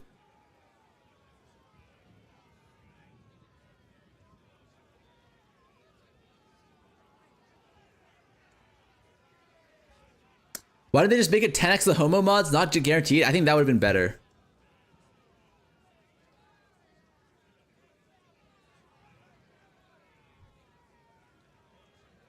How do we craft properly now without spending 10 million div? I have no clue.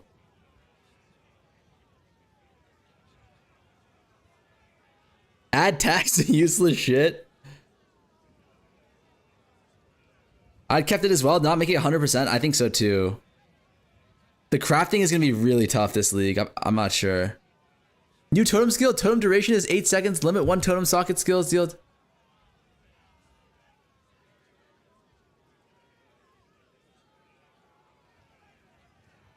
Raising, is that the, where'd you get that from? POE2 DP?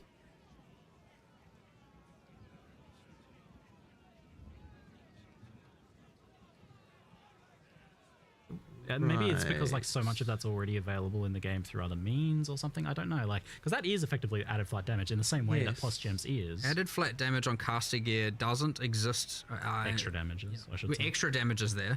Yeah. Added damage we removed because you just ended up doing a damage effectiveness on the. Oh boys, I'm scared.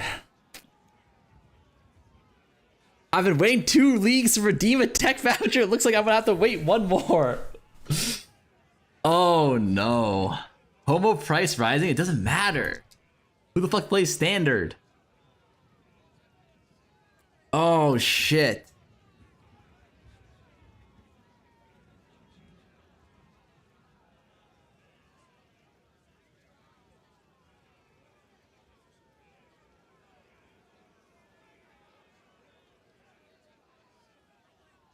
Brennan, are you here? It's like this profane ritual mechanism?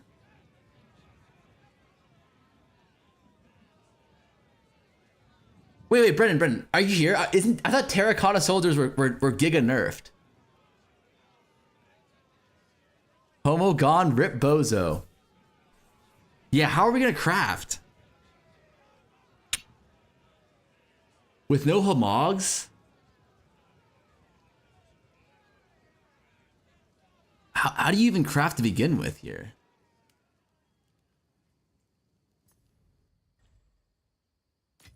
Is it just a slam prage? There's no way we're back to slam praging, man.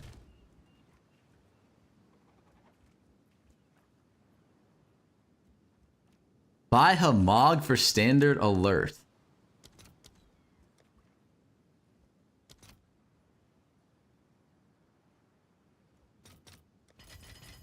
I'm going all in, boys. Buying it all up.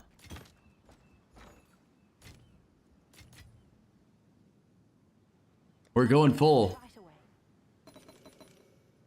He has a monopoly. Get him. Holy shit, do people not sell anything?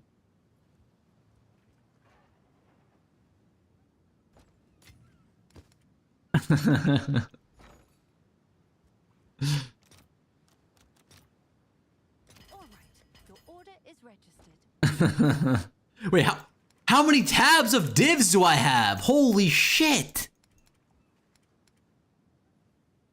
Is that? This is like 2 months of overnight Ainge sales. I didn't even realize that. I had 2.5 full tabs. I already took out half a tab. Not even a mirror Keck W. Is that true? We're out of gold. Fuck. How much are mirrors? Mirrors are 2,400 divine?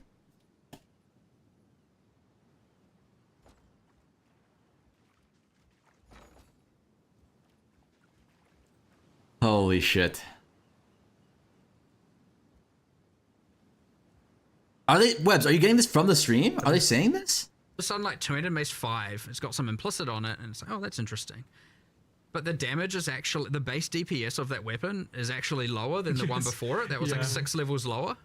And you're like, I don't know if that damage is worth the trade-off of the implicit. And so definitely it isn't worth it. It isn't, yes. Yeah. The valuation of the implicit's damage penalty was mismatched in a lot of spots. And so you get these things where every...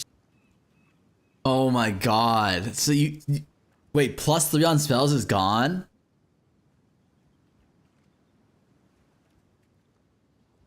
So casters are fucking dead, no?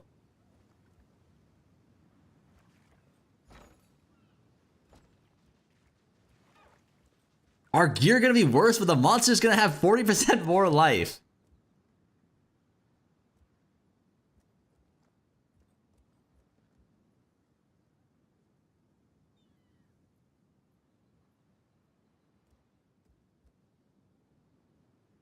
Tier 16 is confirmed to be corrupted only, not natural? And to endgame, and it's like, okay, what's your fast weapon? What's your crit weapon? Where are you getting this information from, Webs?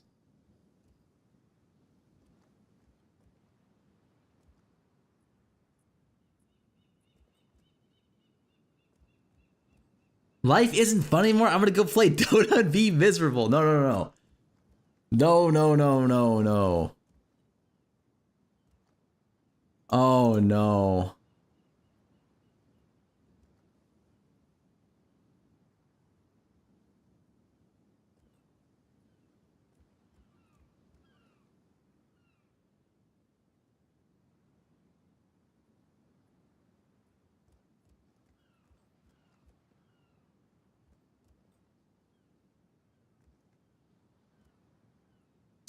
You know, contribute to the overall picture of just things feeling good.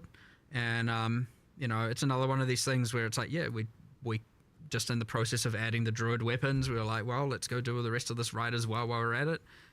So yeah, we've still got a bit more to do there, but I don't know if that will come in this, you know, week to come and or as opposed to afterwards or something like that. But we're just gonna try and do as much as we can. So even if not all the weapon types. Look, there's no way they're changing rarity on gear, right? That one guy was right. It's time to go to work and get a promotion and a college degree. At the same time, you don't want to rush it and mess it up. So, yeah, I don't know. Just a random thing. I think people are increasingly souring on rarity and gear, especially now that it affects currency drops, and which makes it feel very mandatory, right? Because like, what do we play for? Currency, obviously. Well, don't you worry. We've had our, every 3 months discussion of talking about rarity and what we're going to do with it. I think we did it again. Rarity? We did a little bit. We cut off some of the top tier mods, so just the overall amount of it is lower. What? It's a stopgap. I don't quite know. We haven't come to an exact decision, but like they nerfed rarity. It feels like every change we're making at this point is getting slightly closer to just it despawning. Keep having those meetings then. I will get rid of it eventually. It's just we need to find we need to find the mods that can replace it in the mod pools that like in order to make it work. And it's like this is the annoying thing. Is it's like if we just removed it right now, there just wouldn't be enough of a mod. Like the mod pools wouldn't work. There is an interesting thing we see where and I don't like. For sure, it is understandable, but we see a lot of videos being made with just absolute 1000% misunderstandings of how it all works, and which probably isn't helping its cause in any way, right. Because it has all these hidden DR things and just a bunch of hidden mechanics in it. But yeah, there's certainly a mass amount of misunderstanding as to how it works, and people going, look, it does exactly this change, and it's like it's not even doing 1/10 of what you're saying it's doing. That being said, I'm not saying it's not a problem. It is 100% a problem, but there is certainly a mass misunderstanding with, again, because, we don't even explain it anywhere. It's just this hidden, there's some formula somewhere, that no one has access to, except for us. And you've always been a bit secretive on drop-related stuff in particular, and... like, you guys kind of happy to keep it that way for that one, or is it something you're like, misinformation? We wanted to make it clear. We wanted. Okay. We were like, why don't we just get rid of the DR and find a way to make it work and actually display the actual value? But that is at conflict of removing it. So there's a little bit of like we just got to pick our direction here. And it's inherently unclear even to us in some sense. Like we can't say like the number of the like what okay, but that sounds a bit weird. But what I mean by that is like it's not like that when you get that it just increases currency. Like it's through like 10 layers of like different ways things work that kind of result in an overall amount, like overall in currency increasing. You mean like the content people are playing and stuff? Well, not just that, but even in terms of just the way the system works, right? Like it's a very indirect method by which currency is increased. It isn't just that we drop. It's not just like there's some code somewhere where it's like increase currency by this amount. Like it is actually like it is a result of multiple systems on top of each other working to result in that, and that's why like the only way for us to even know like what it even does is by simulating actual drops from actual monsters in order to work out what it actually did.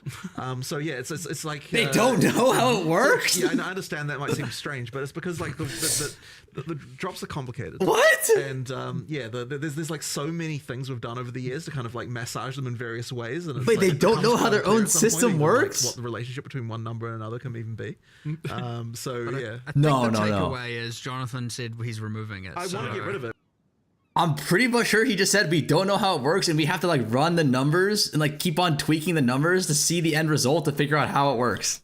100% the same type of problem. So what should Dex Jesus, give? What if we make Dex give rarity? Yeah, exactly. No. Exactly. Dex scales currency drops. Yeah, exactly. But through several layers of abstraction. And gold find if you're a wyvern. Only if you're a wyvern. Yeah, just for dragons. Makes sense. Cool. Oh, no. Okay. On the topic of balance for damage types and damage scaling, lightning damage seems like a clear-cut winner at the moment overall. In terms of doing more raw damage, having access to shock, and even having its own kind of version of stun through electrocute, and I guess separate problems with, like, for example, fire and ignite. Where are you guys at with, like, the balance between the elements and I'm not going to say that they're now equal, but like a few things. So I mean, I know there was like a 15% more max damage notable. That's now 10. We've done, I think all of the skills that had multiplicative shock effect are now increased. So they stack additively with the tree. So, you know, it's honestly just like a whole bunch of different little things. Lightning rods are nerfed at Endgame just while we're here. Don't worry, lots of things are buffed that aren't tons of things that aren't lightning builds necessarily. Nice. But no, some are as well. But yeah, it's. I don't want to just make it about let's gut lightning. I want to make it be like, well, let's make these other things feel cooler and more special. So it would be very easy to just go and gut lightning across the board. But that just seems like an overall net loss of fun. I'd much rather, find ways to incentivize the others as opposed to just take away the thing that currently is, kind of enjoyable. So again, it's more important to not just nerf. Oh, now they're equal. So yeah. Where are the buffs though? Where are the buffs? Where are they? Please. The problem is obvious, so at least it's not. And you don't really want things to be like the same power level ultimately. Like it seems like, one of them should be more damage, one of them has like more utility, like cold with freezing. And you read the patch notes and find out they're gutting everything. Fuck. Except if one element has more clear speed than another. So like while it may not be damaged directly, it is in some indirect way it needs to translate to damage on some level. I'm going to have a mental breakdown, save me. Oh, or rather, God. it needs to indirectly translate into clear speed in some manner, right? So that's unless you're making the monsters 40%. I think it'll be fine. Right? Because and then you're freezing them. Yeah, I mean, because we're doing that. I think it'll be fine, guys. I think it'll be fine. They're adding a bunch of new skills. Higher damage, smaller AoE, like not having to actually rely on arcing all the time to be able to get the Aziri's vault thing is going to be insane, like insane buff to loot, and like they nerf rarity. So it sounds like. But they buff something out. The tablets. The tablets are gonna be good. Shock is pretty hectic. You have this thing where it's like, okay, well, let's say even cold. Obviously, you can freeze more often. But yeah, they ran the simulations. I'm sure they ran the simulations, right? Poise timer before they can be CC'd again. What else is gonna happen? Any real control over that? They're buffing fire and cold. Chill has a maximum magnitude of 50, so. You can't really scale. So like already alone, you can 5x the power of a shock, because I think the cap is 100. What is this? And in some cases, Stormweaver even go further than that. Whereas you can't exactly be doubling the power of a chill necessarily, and so on. So there's like even that makes sense. That as a random thing. Like Ignite doesn't have enough love right now. For sure. Life support. So even if it was meant to be those three ailments are a point of comparison, I mean, Shock is kind of a little bit crazy right now. Let's do a first bench 2 plates challenge this league. That's I can already do that. Freeze isn't also obviously powerful. They will have their time, and they may have already had their. I mean, we had freaking cast on Comet on crit for a while there, and all of that as well. So, it will always change. But yeah, I mean, just bringing some of the Shock back and some of the other. As you are now, no, but like I could do that like 2 months ago. If I go to the gym for a month, I can get 2 plates. If I do it at the gym for 1 month, I can get to 2 plates again. Easy. Muscle memory type shit. Easy to do. It's the wrong thing to do for sure. So. Yeah, actually, I could probably do 2 plates for 1 ref right now. That's the feeling when they're like playing their cold builds and like it's better to convert to lightning. That's why I think that's when it becomes more problematic. You kind of mentioned you touched on the fact that you feel like Ignite needs some love. I feel like with damaging elements, there's a fundamental thing maybe that's causing problems where they didn't nerf rarity, they just force you to need more variables in gear. So directly, I guess, in this case, differently to how it's been done in the past. Oh, you're right, Zen. You're right. Leads to maybe, in addition to it being a bit weaker, feeling like just kind of an add-on. Like you say this league isn't dead on arrival, and you can bench 2 plates. You're cooked, brother. Benching 2 plates is fucking easy. On top, I could bench 2 plates like 20 years ago when I was flat, honestly, a young man. I agree. We've had heaps of discussions here about all kinds of different options.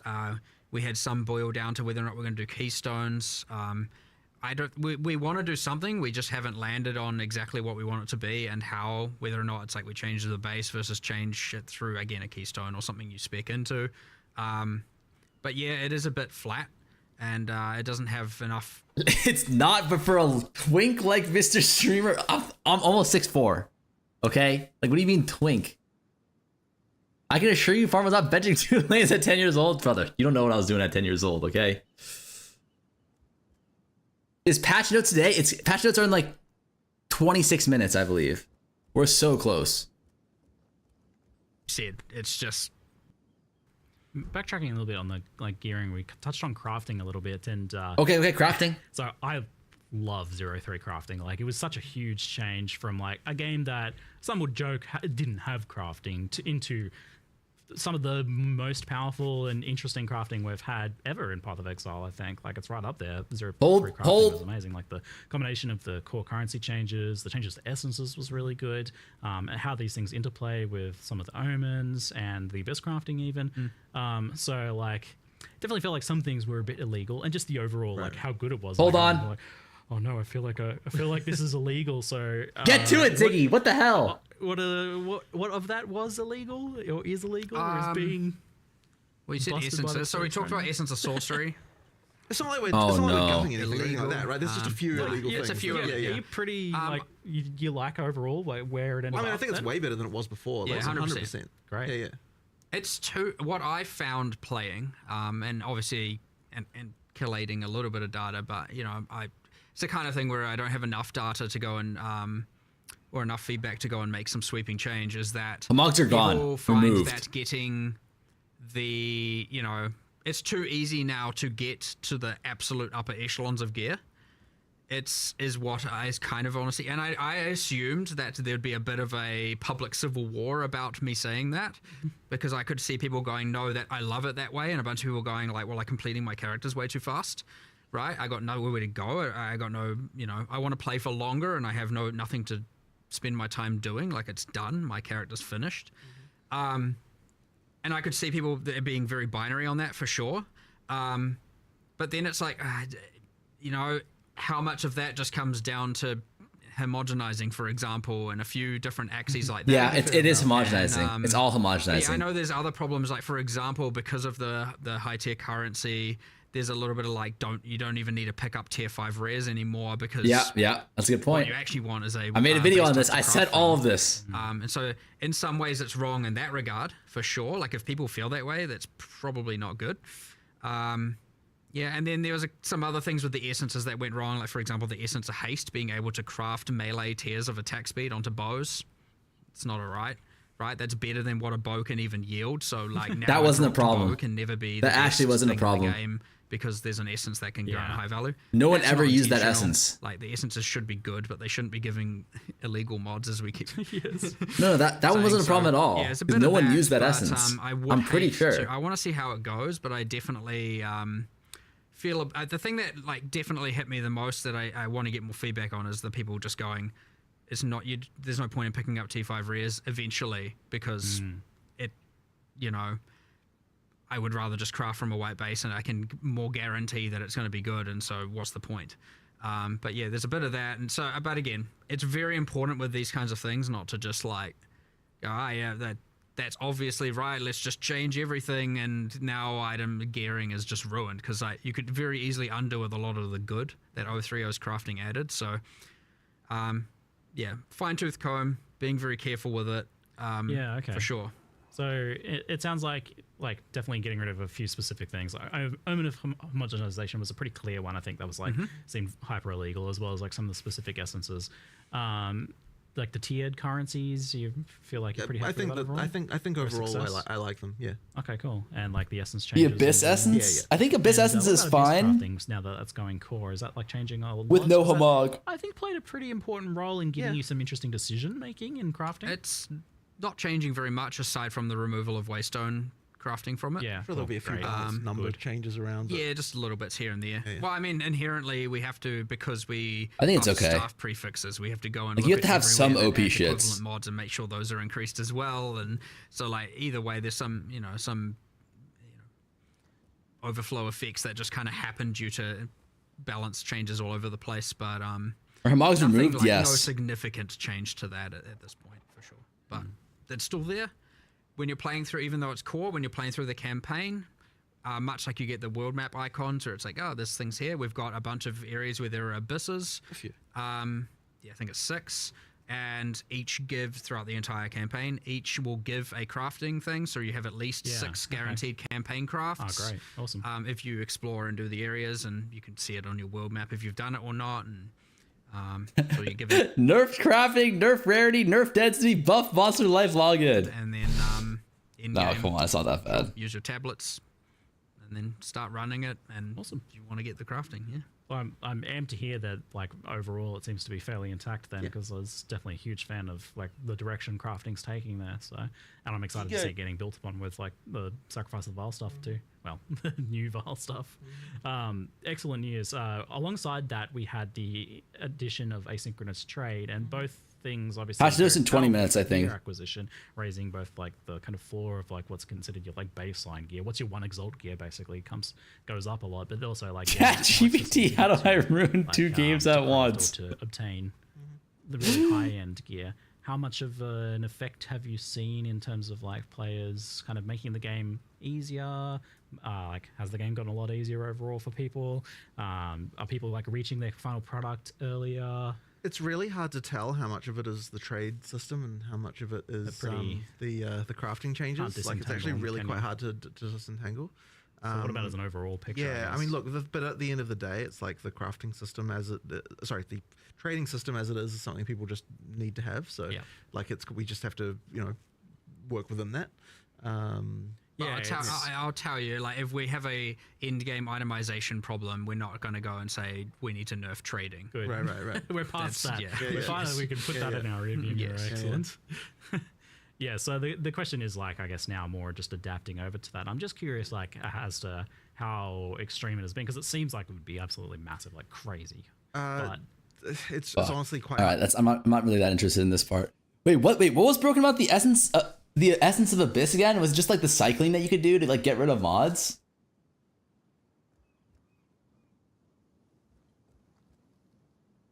I forget. There was something that what's his face showed me with the Abyss essences, where it's like you could Abyss essence essentially just like annul mods off for free.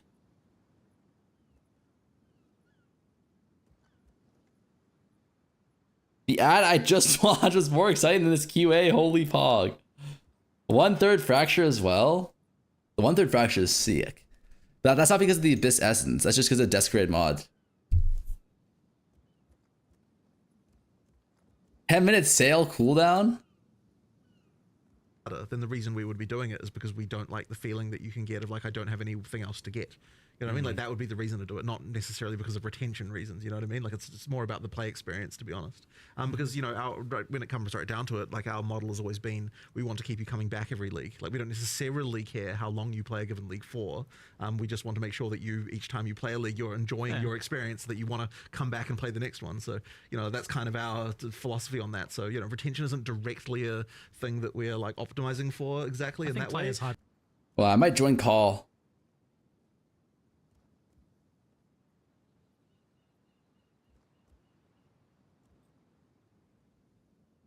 Hello?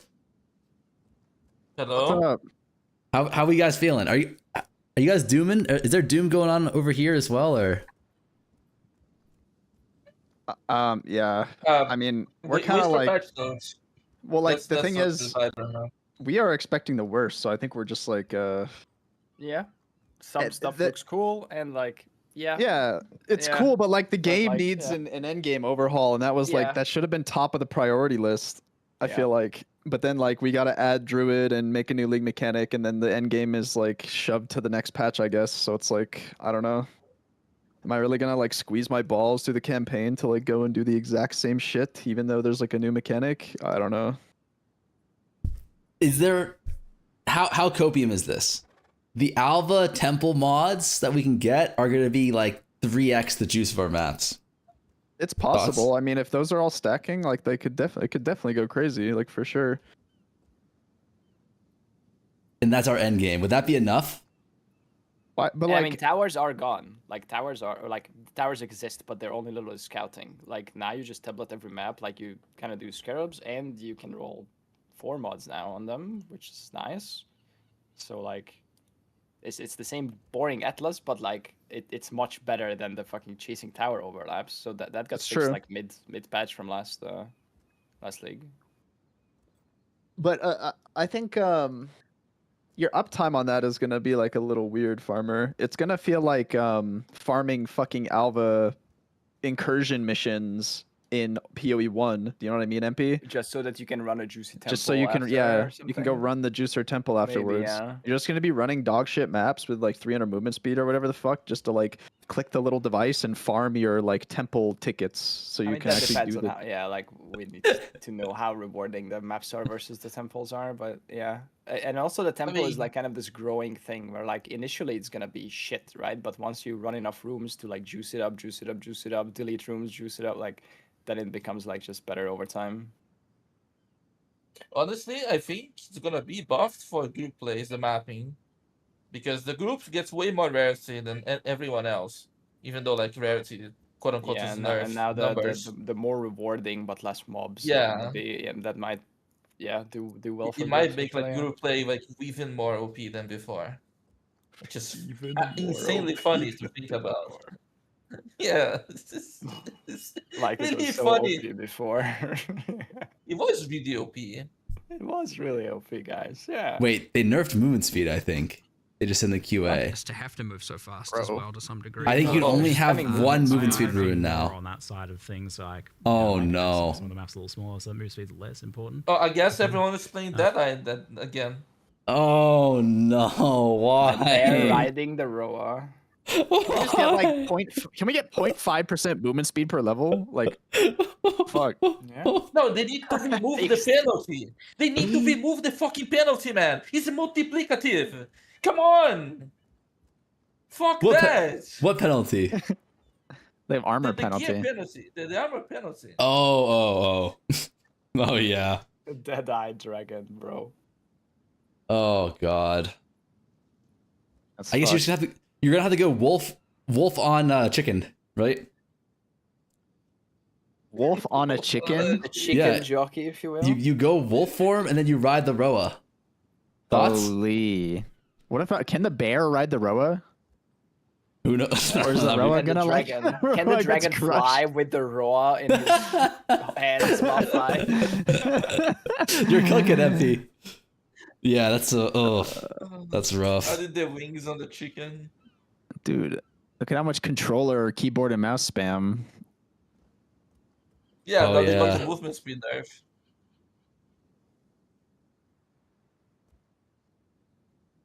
Keyboard to controller, transition, arrow, movement speed. Movement speed. Is this how I heard that GGG they do like giga patches in December? Like that. This is your giga patch. Enjoy it, bro. Brother. Was I lied to or what happened? No, this is them developing 2 different games at the same time. Yeah, they Nothing doubled gets the done. games, so half the content each game, right? Like this would have been the giga patch for one game. They're like, it's even Split it faster two. than before. Like, You know what, Farmer? You know what, Farmer? You can hate now on POE1 because without POE1 existing, POE2 would have actually endgame. Imagine. Bro, the devs are wasting their time on this fucking shitter 3.27 patch. Like, they wasted dev time. They wasted hard POE2 dead time. Dude, they actually wasted dev time fucking deleting Breach from the game and replacing it with that dog shit. Unironically. Like, with the stupid ass fucking walls. Like, what were they thinking with that, man? Like, I don't even know. Like, I said it is a meme, but it's actually sounding like true. It's so fucking funny. What do you guys think about the changes to the monster density for more loot? Like, should that be net zero? No, it should be net zero for solo. It might be a buff for group because your rarity multiplier is like working more because if and also it might give more value to map mods that increase the number of monsters in your maps, where before it was kind of whatever, like you have a couple more paths, but if you have so much less mobs, like then adding more mobs becomes more meaningful. Oh, the flat ad. Think about it. Imagine you get a Soul Eater rare that has 40% more life now. But there'll be 40% less mobs to mana, suck from. Yeah, but he's just gonna mana donut and just run you down in the campaign. Good luck. He's just gonna run at you. It could also be like reducing the pack size is gonna make the map so much faster that movement speed is like even more important now. It's just like more maps per hour. It's gonna make like the good tablets even more expensive because people are deleting even more of them per hour. This is you in the campaign, farmer. What happened? Wait, I need to see this. Just confirming that. Yeah, I feel like that's been Wait, where's this? fairly The music. fairly well. This is you in the this is you in the campaign. This is me in the campaign, he says.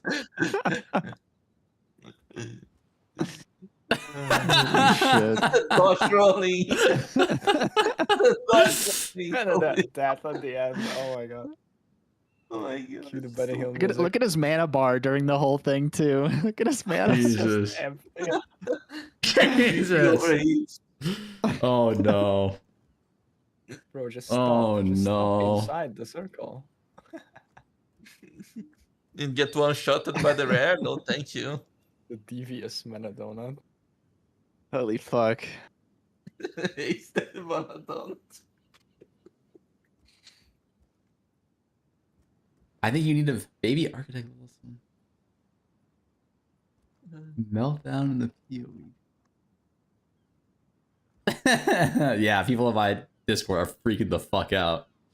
Oh, what? The changes? Just like no endgame buff and they nerfed MS. Like, why? Oh, fuck. That's not good. Oh, you know what, Farmer? You know what? We are all gonna play Twister, the tornado builds, because that doesn't care about movement speed.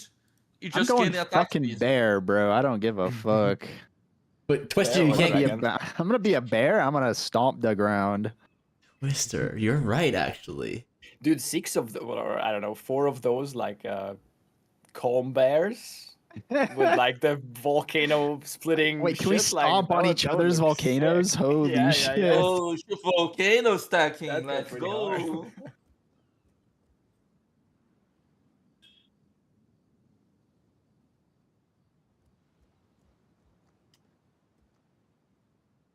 40% more loot, but minus 40% loot is not a net. No, it doesn't work like that, Raze. Sorry, 1 second.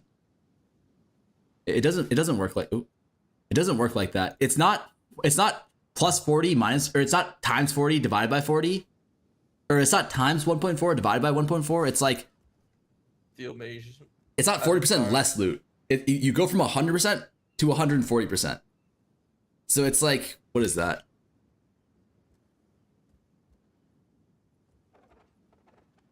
It would actually be like a 28% decrease in loot, not actually 40.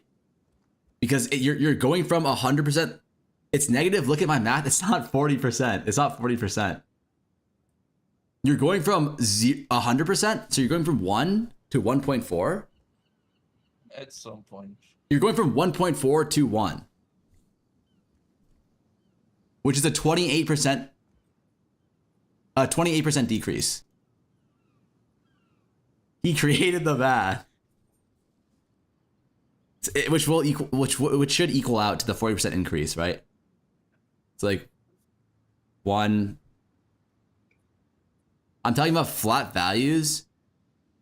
Yeah, but it's not a negative 40% drop to loot. Like you're talking about 40% more loot and then 40% less loot. These are multiplicative values, right? It's not going to be 40% less loot. It's going to be 28% less loot.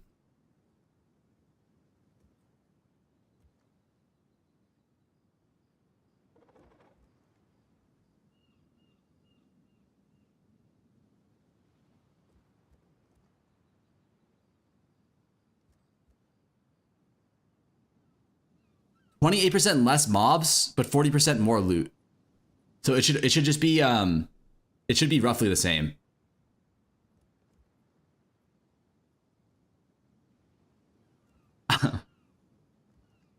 Over under control F merit of source. I saw you.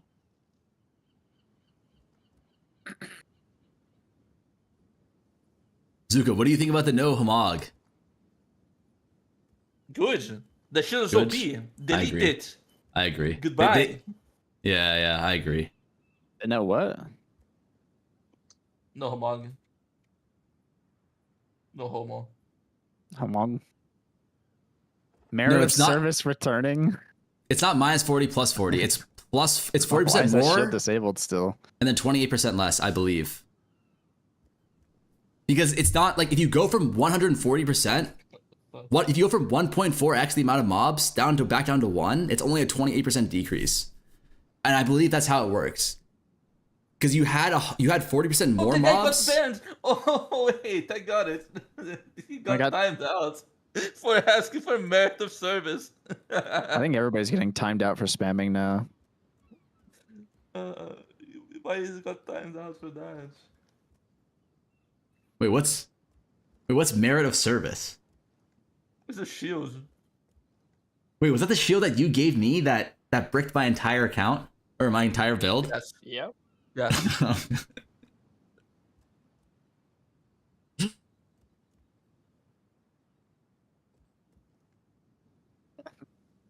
It's a shield that gives your block chance to your That's allies. what I think, armor. Raising. And That's they what I just think. disabled it last league without patch noting it, and there hasn't been a mention of it ever since. They just like retconned the item. It was like it's a like build, a build it was a enabling, build-defining support unique. enabling. Like the build doesn't work without it item, and they just turned it off without saying anything. Oof. And it's been months. That's an oof, man. Interesting. I don't think this has ever happened with any item in the history of either game. I mean, if it was like a few days, whatever, Blackhold. but it's literally like but 3 it's been months. Like Blackhold what? for 4 Entire months. league. It's deleted for the entire league. Okay, POE1 historians here. Is there like, do they ever release these things and then like do like buffs after? Like, is there a chance that there's gonna be Buffs to what? Used to do that. Well, like they release this and they see like, oh shit, everyone's freaking out and it doesn't look like it's gonna be a good league. Of course, yeah. They've Okay. done that many times. Yeah. Yeah, like years Indeed ago. calls it the week 1 retention patch. Yeah, that patch haven't happened like I don't know how long. They only do it after the league start though. Like, will they retcon any of these changes? Like, will they be like, okay, we kind of fucked up? No. They never double down like that. No. I mean, you know what I mean. Mm-hmm. It never happened. They would do this in like Calandra because Calandra was really fucking bad. But then no, they double down in Calandra. They always double down on bad nerfs like this. Oh shit. Like, what are you expecting? Let's say if everyone like complains so much about movement speed, they unnerf movement speed. No, that's never gonna happen, bro. That should never gonna happen.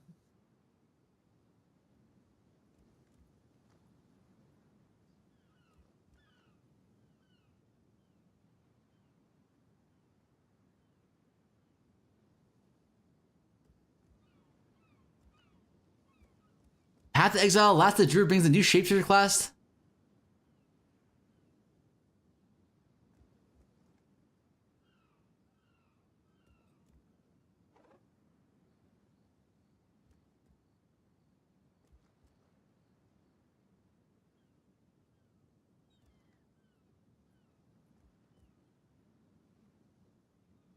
Grounding shocks turns shocks enemies into living Bro, this Tesla QA coils that takes for fucking ever. It is actually agonizing. Why is it so goddamn long? And They have a lot to say, man. What do you mean? This should be it should be posted tomorrow. Like I don't know. I don't like this format.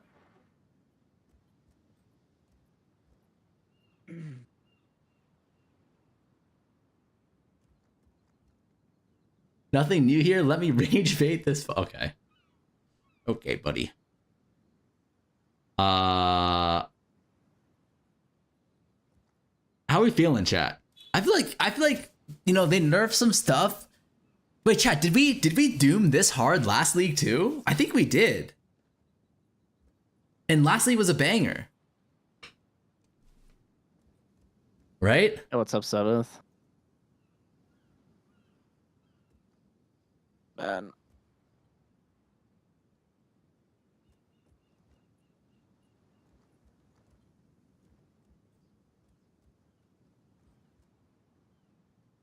No way I'm gonna spend another 2 days constantly crashing, bro. That's crazy. Dooming is a lifestyle. Banging my head, distilling.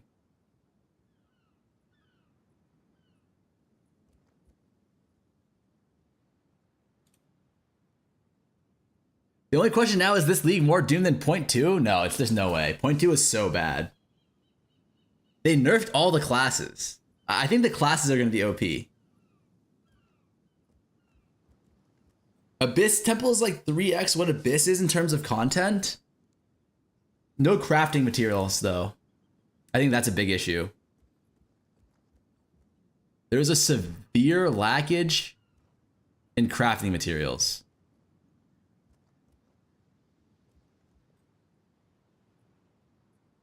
Who cares about classes being OP when you can run and maps are empty and you're bald? Okay, it's time. Open up. What happened? F5. Press F5. Where's the patch notes? We posted. Patch notes. Once again, and I look forward to checking it out and going and playing some more. Excellent. Thank you very much. Thank you. It's good to have you here. Alrighty, thanks for the questions, everyone. We'll Thanks, see you next everyone. time. Thanks for watching. Patch notes are out.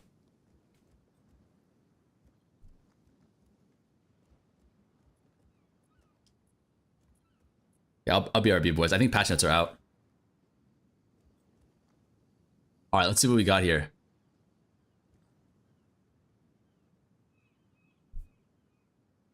Tailwind. Okay. Now grants 1% increased movement speed, 2% increased attack speed, previously 3 and 10% increased. Ooh. Big Tailwind nerfs. Not really. The movement speed is still the same, but skill speed is lower. Is that enough? Is that enough to gut Tailwind? I'm actually not sure.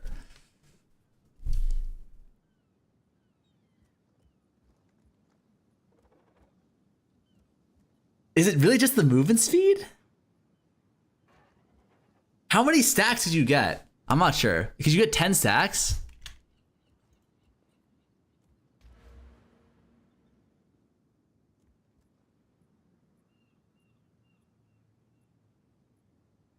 That's only 10% movement speed. Base unarmed attack time, we don't care about that. Modified number of enemies required to be surrounded no longer requires number of enemies below 1. That doesn't change anything. You only... Oh, it does change things. Oof. Okay, surrounded edge. That's fine. Rage generating now pauses rage decay similar to... And this means your rage will never decay while it's regenerating. Okay. That is probably going to be useful for the Druid Ascendancy, right? All rage spending costs have been changed to 10 rage. Rage no longer causes a visual effect on your character until you have 10 or more rage, then you can use these abilities.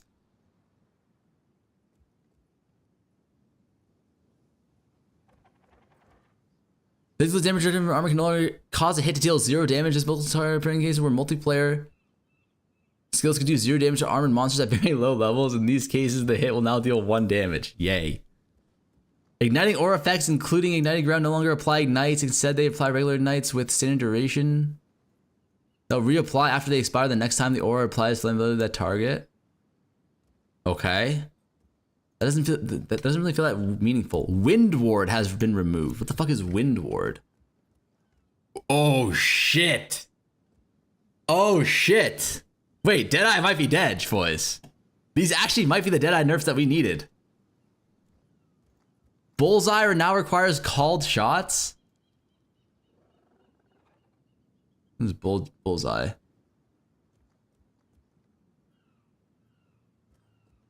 Did people ever use Bullseye?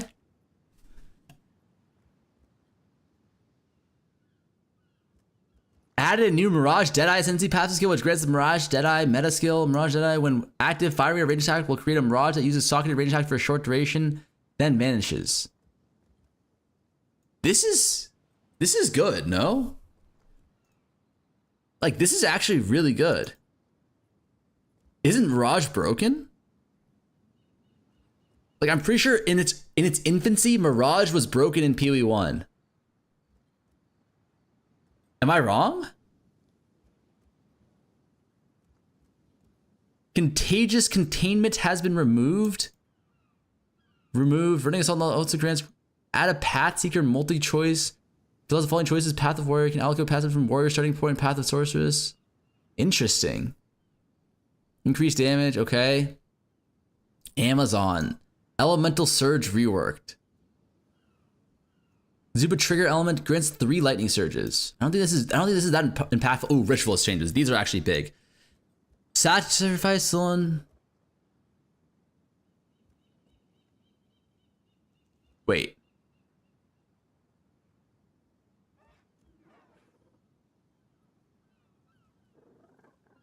Sacrifice stolen modifier duration? Isn't that insane? Ritual stolen, sacrifice stolen?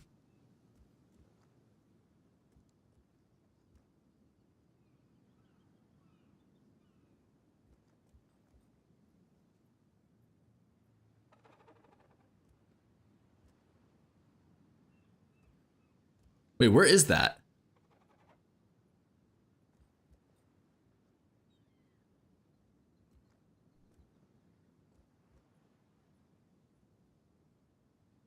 Oh, ritual sacrifice. Ritual sacrifice? Okay, okay.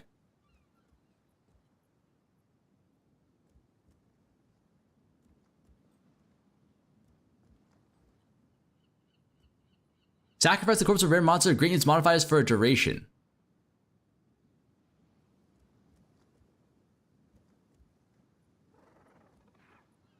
Is there a...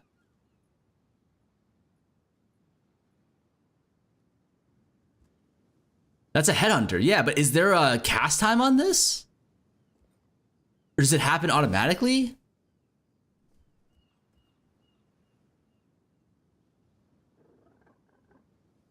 It has a shit animation. Manual cast. Is there a way you can cast on kill it or like cast on crit it? Because that would be broken, no?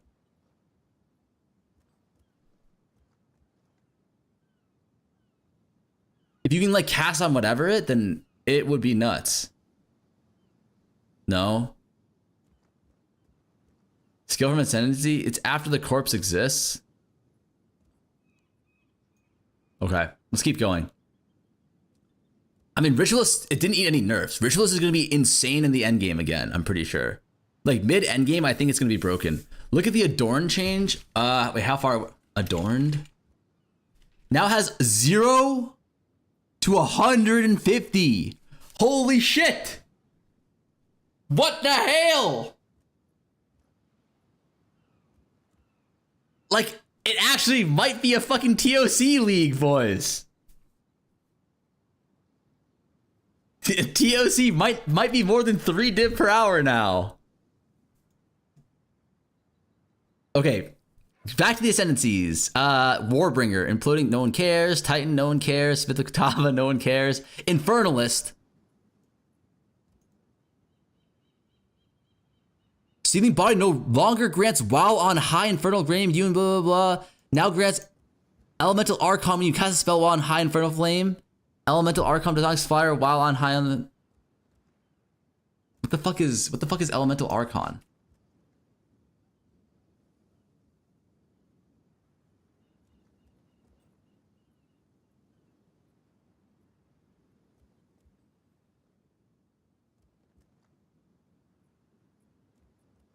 More damage?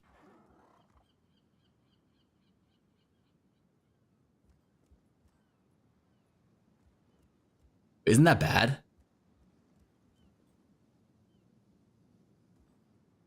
Isn't that a nerf? You had 50% more.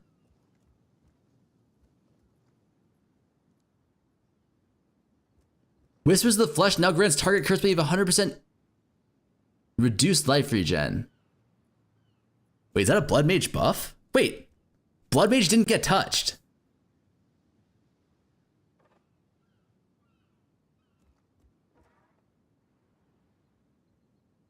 Okay, Blood Mage didn't get touched, but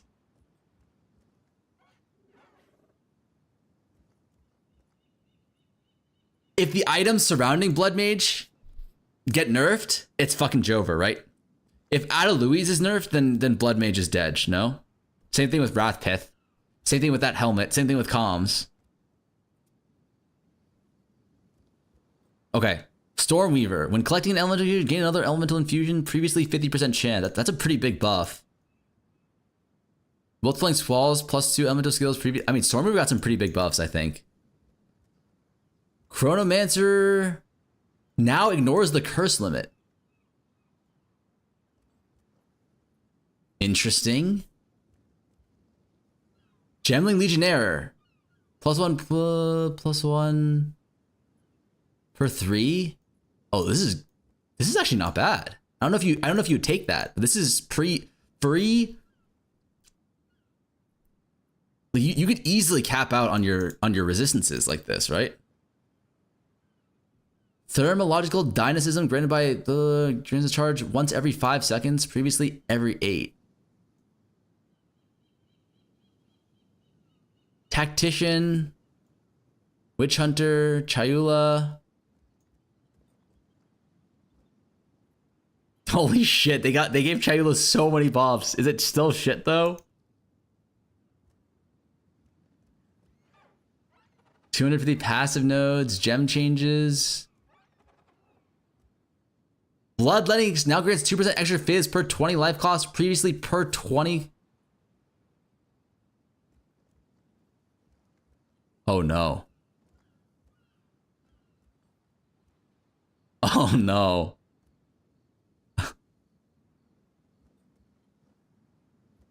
Oh no.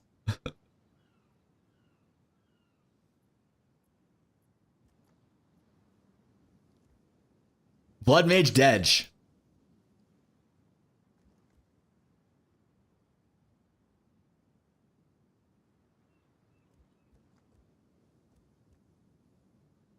Ooh, Esh's Radiance 40% more? Or 40% gain? Wow, these are some good gains. But you'd have to be doing Chaos. Isn't as extra Chaos bad though? There's like no scaling.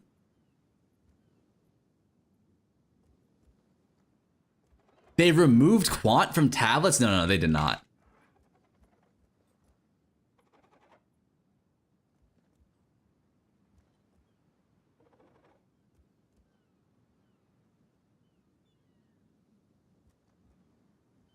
Maps no longer scale pack size as you increase in tier. They instead increase unique monster effectiveness. Yeah, that's the nerf. That's the for the pack size nerf. And increased quantity of items dropped. Tablets now have a maximum of 4 modifiers. To unlock the ability to craft tablet beyond 2 fire, you need to defeat Arbiter of Ash. Arbiter of Ash no longer drops rare corrupted tablets. All tablet modifiers that would roll on generic figures should now roll on all baseline tablets. The following tablet modifiers have been disabled.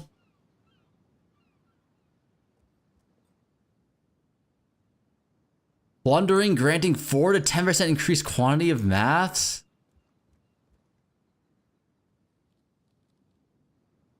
They got rid of the risk?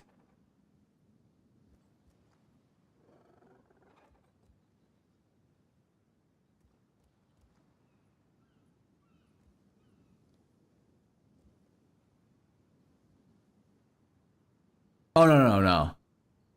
Re-enabled.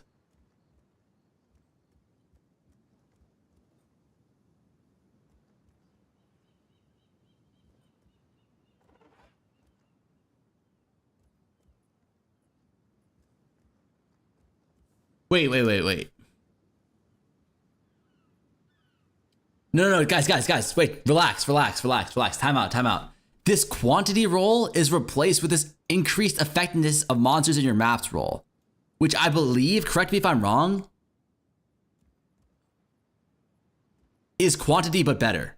Because it gives you, I mean, it's quantity, but like it makes the monsters harder, it makes the experience higher, and it makes the quantity better. So this quantity is not gone. It's just rebalanced into this. So it's now like 7 to 11 quant. That's not true. I think so. I think this is overall more quant, unless this is specifically monster quant, which is a different calculation. You might want to scroll down to the comments.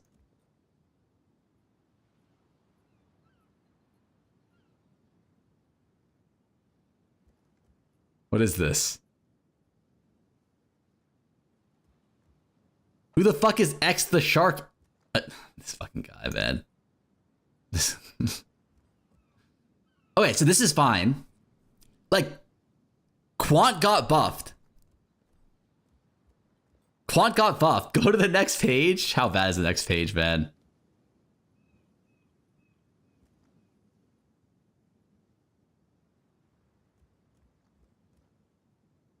There's something wrong with you people. There's actually something wrong with you people. There's something wrong with you fucks. Can we focus on the goddamn patch notes, you sick fucks?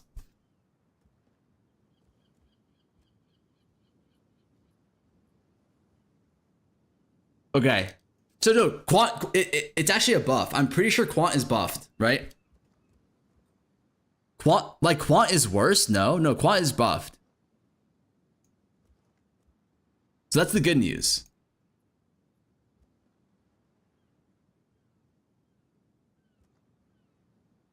But not really, dude. Quant sucked.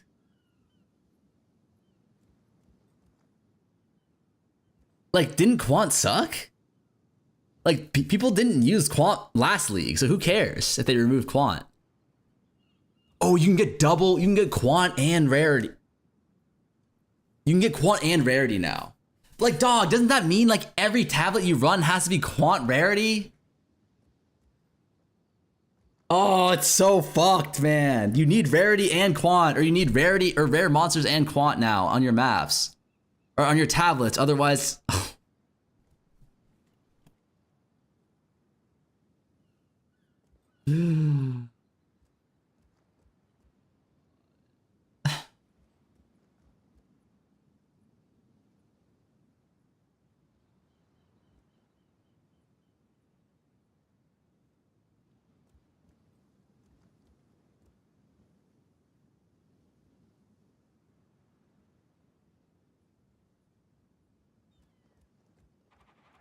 Ooh, Grand Spectrums now roll 6% to all element resistances per socketed Grand Set. That's still shit. You can't keep coping. It's not over. It's not over yet. Like maybe maybe the tablets. Like I'm telling you, is there a tablet crafting material?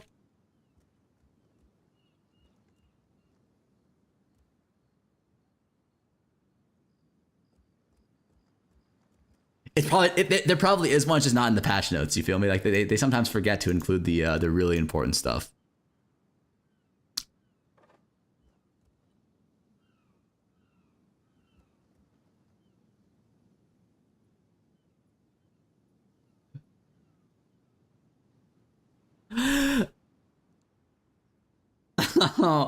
Wait, why did they do this? Does anybody know? Why did they do this? Why? Oh my god. All right, let's take a look at runes. Maps no longer scale with pack size as you increase in tier. Okay, we already saw that. Oh, wait, hold on. There could be something here. Okay, look, they buffed the rarity. They buffed the rarity on the maps. That's huge. The roll ranges is way better now. They buffed the pack size roll ranges. They buffed the rare monster roll ranges. They buffed the rare chest roll ranges. Let's fucking go. We're back.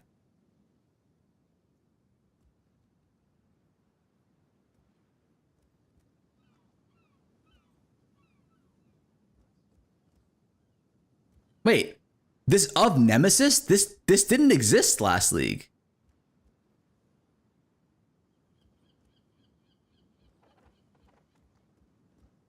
Right?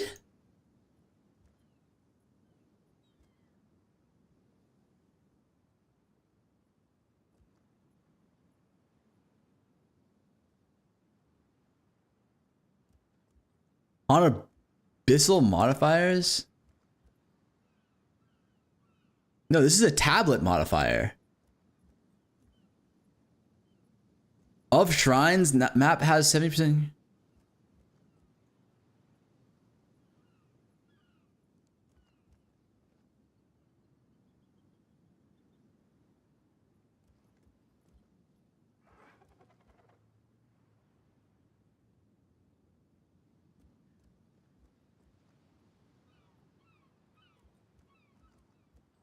Remember that? Oh. So they added the Abyss Desecration mods to the tablet.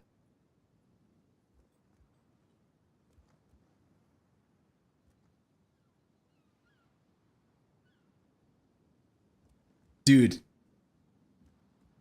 rolling maps. Oh my god. Oh my god. Endgame juicing is now 100% reliant on your tablets.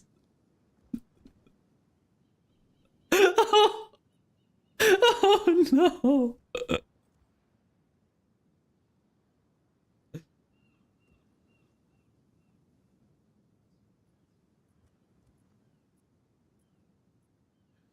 Wait, chat. Okay, listen. Okay, I'm confused. I'm actually confused. Did we lose distilling on our maps and desecrations on our maps to have double the amount of tablet modifiers? Is that correct? Like,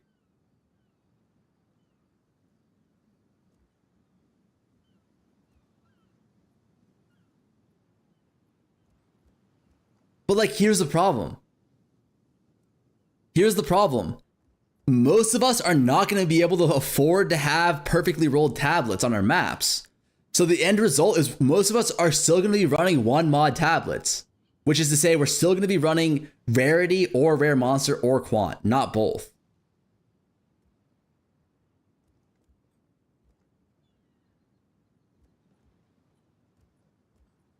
So didn't we just lose like legitimately like 30% of the juice on our maps?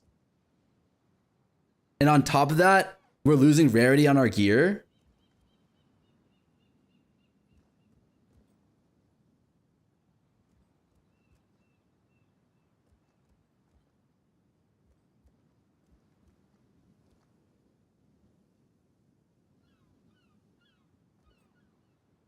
Wait, you either juice it with deli tablets? Where are deli tablets?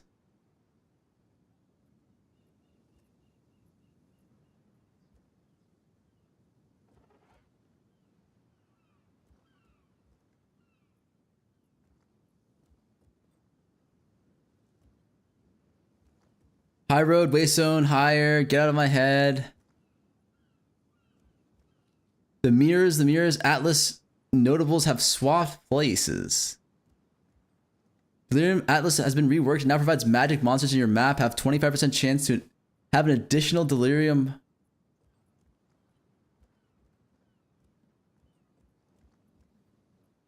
Ooh. Ooh.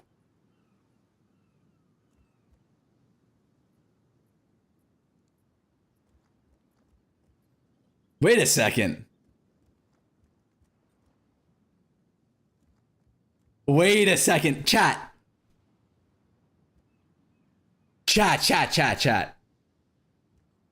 Blue Deli. Isn't it tempting? Delirious Endos have been reworked and now provides currency which drops from delirium monsters in your map is stolen by the map boss. Each stolen currency has 20% chance to be duplicated on defeating the map boss if under the effects of delirium. Holy shit. Wait, we actually might be back. Time out, we might be back.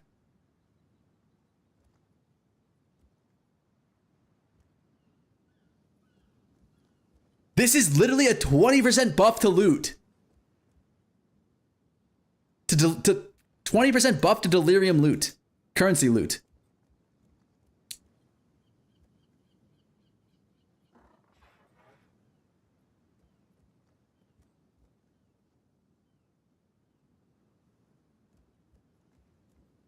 What do you mean?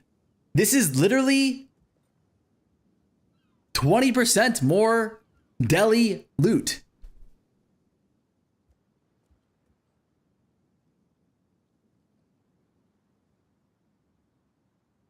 Oh my god, this is insane. 100% increased rarity of items dropped by magic monsters. And 25% chance for an additional deli mod for your magic monsters. This is no joke insane. Like these two together?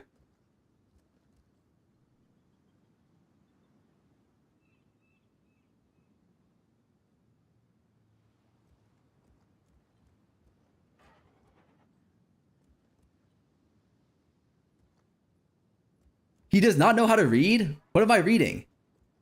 25% chance to have an additional deli modifier. That's one thing. And 100% increased chance, or 100% increased rarity. Drop my magic monsters. These are two separate things.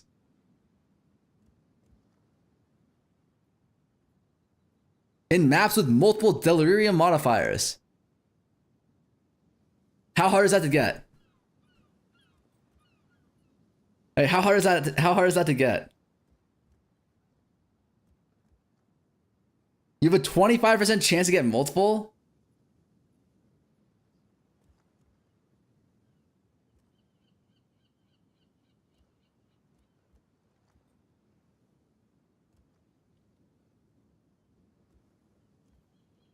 How do you get multiple deli modifiers?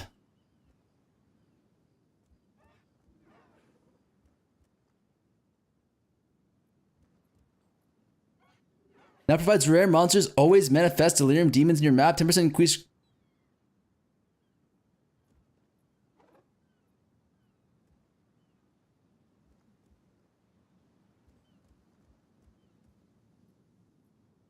Wait, aren't these all three bangers?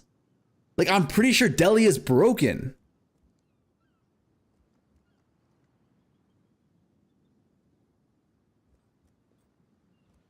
Rare monsters always manifest delirium demons in your maps.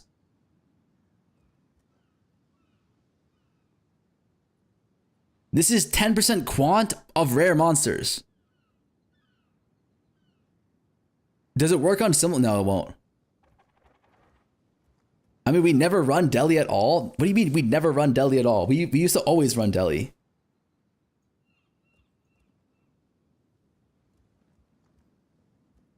Wait, if you can't Deli your maps, what are the points of emotions? Is it just for annoyance?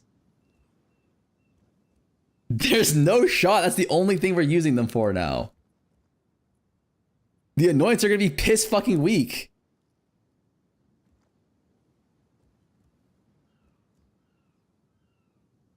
Guaranteed liquid emotion drop and increased chance to drop higher tier liquid emotions. Okay, no more idle in order to unlock vault maps. That's good. Okay, that's fine. Recount on completion of towers. I actually kind of like that. Pack size is going to be meta with buffs to the normal ads? I'm actually not sure. Like, if this... I mean, doesn't this look OP?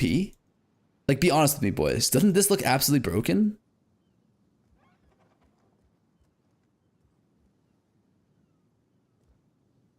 Because these two things have multiplicative effects on each other.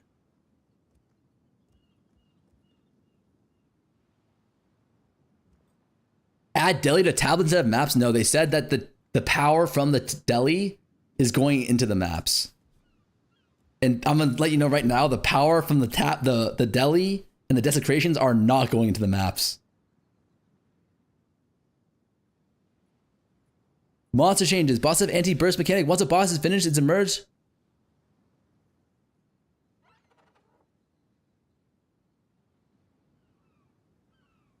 What?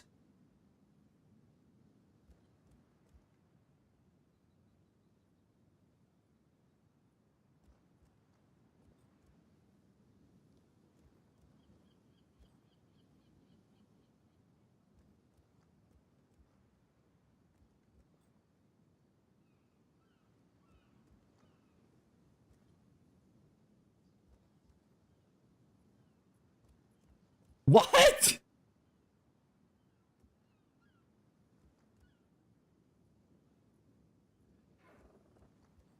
What the fuck?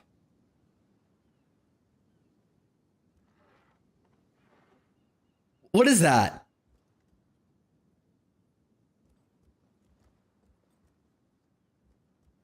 POE1 died for this.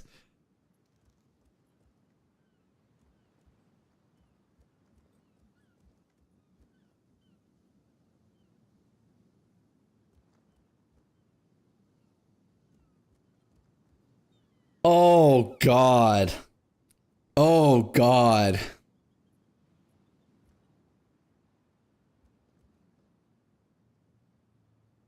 Or gem compatibility, waypoint world maps like the underground, teleport you to the select location.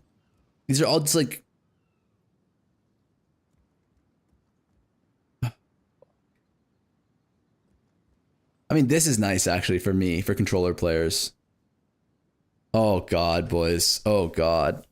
Okay, fixed. Okay, maybe there's a bug fix. Okay, hold on. Maybe there was a bug. Okay. I figured it out. There was a bug that made the monsters have minus 50% quant on them. So that they fixed that bug, and now every monster pretty much has 200% quant. What are our thoughts on that? Like, hold on. Let's take a look here.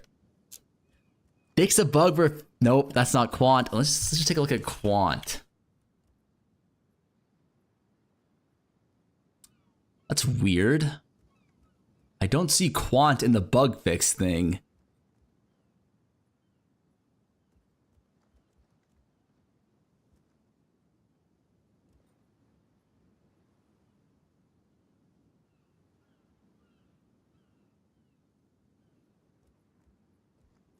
Oh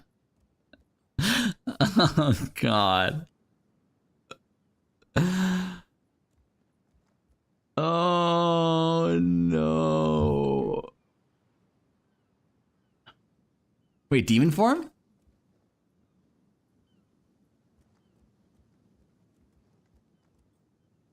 That's it?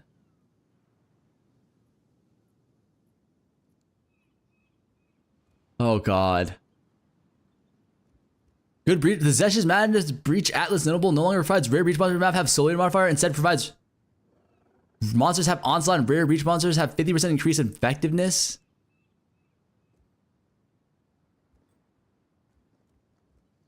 That is good.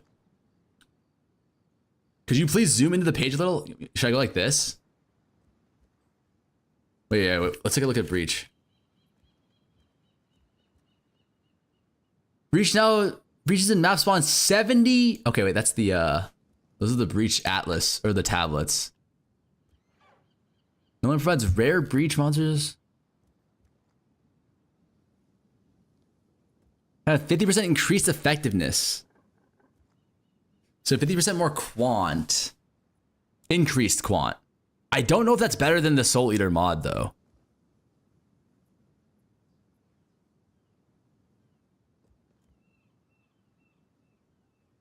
I don't know if that's better. I think it could be. I'm not sure. It does sound better. 50% quant. I don't know how much a modifier gives. Probably less than. It actually might be worse.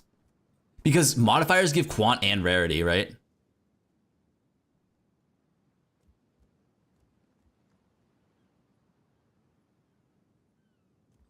Oh.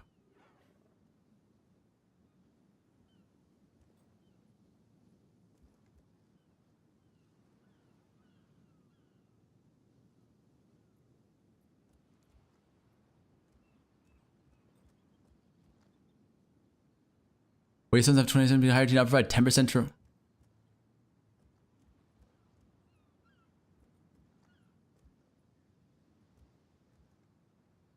What? The high road no longer provides waystones have 20% chance to be higher, now provides 10% chance to be rare and corrupted. Who wants that?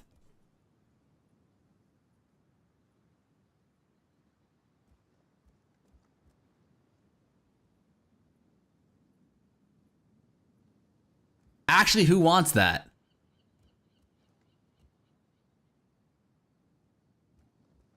Eight mod map farming? You're way better off voling your own maps though.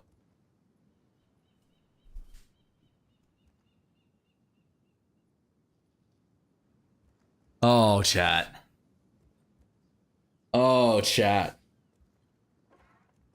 Oh, chat. Most of Shaman Ascendancy was leaked. Can you link it, Webs?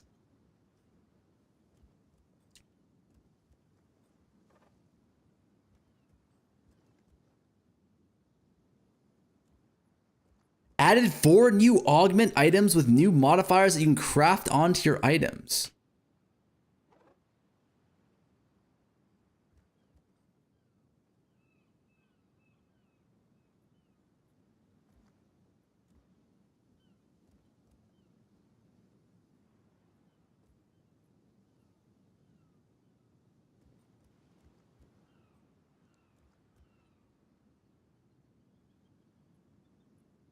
Unique item changes. Okay. Ooh. Wait, this is a huge buff. Tamahu. Is it not?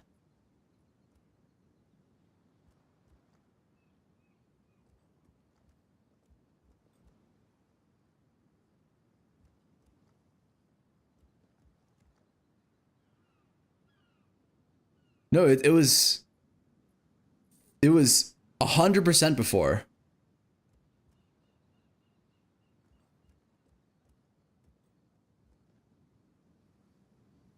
How long do drops run? I'm actually not sure.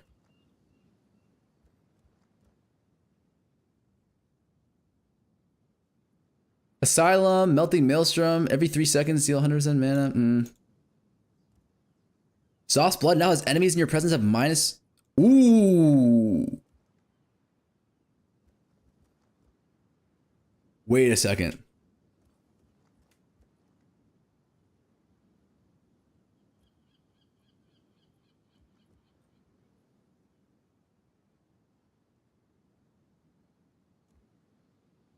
Wait.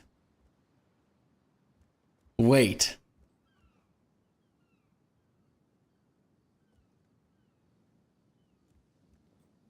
This could be broken, no?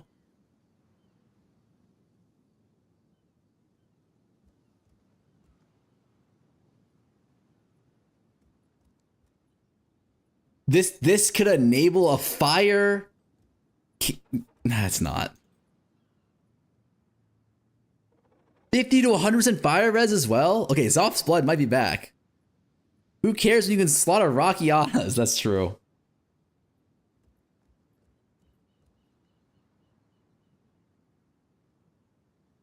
Choir of the Storm. Okay.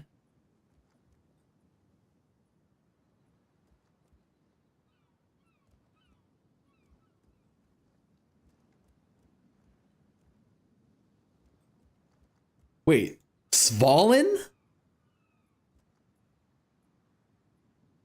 Hold up.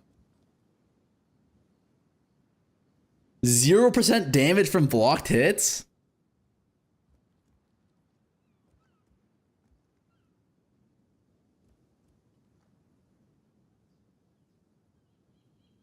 Keepers of the Ark now has...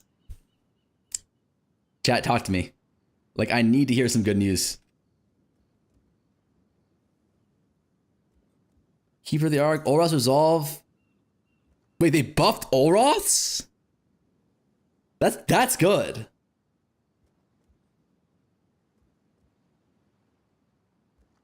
Warrior. Ugh.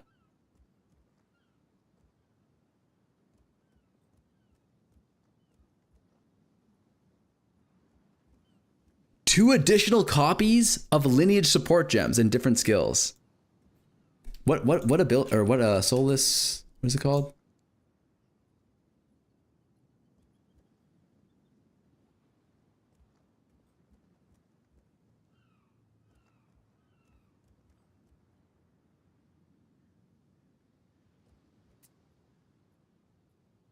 Did people use this before?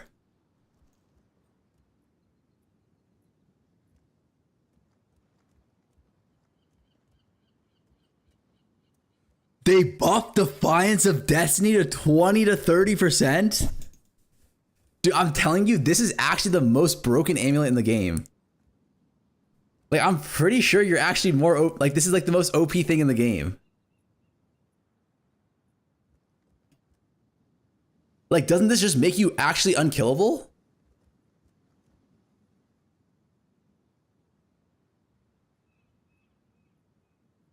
This made me unkillable in PoE1 at 19%. Oh, the Rat Pith nerf.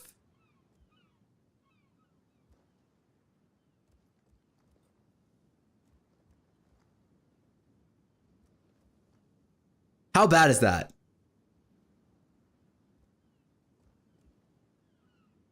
Be honest with me. Be honest with me. Is BM dead? BM is dead, right? Like, BM is just straight up dead. Can we agree on that, chat? They nerfed at Louise and they nerfed Rathpith.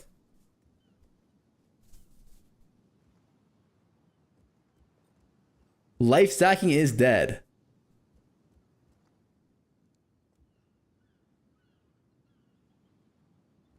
What's the play here? I don't know either.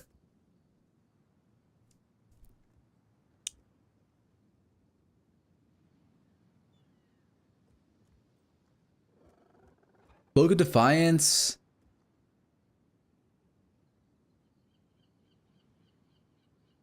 This could be good.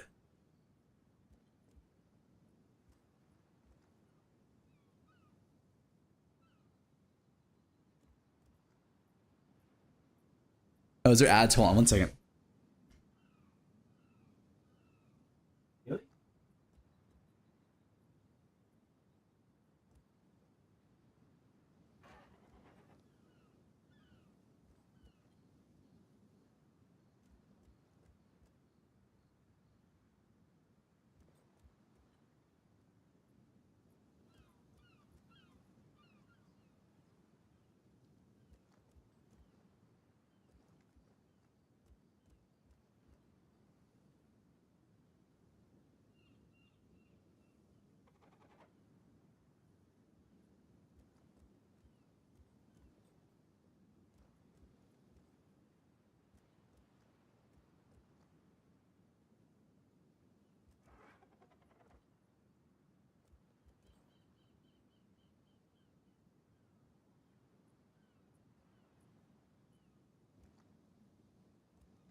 Okay, hold on. I'm back.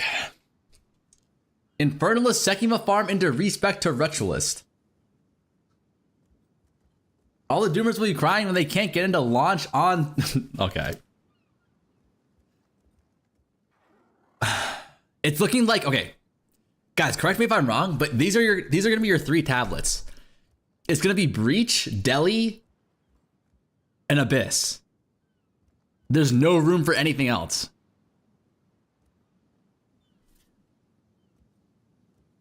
Cast on minion death reserves 30 spirit, previously 60. Are we back, Brendan, or what?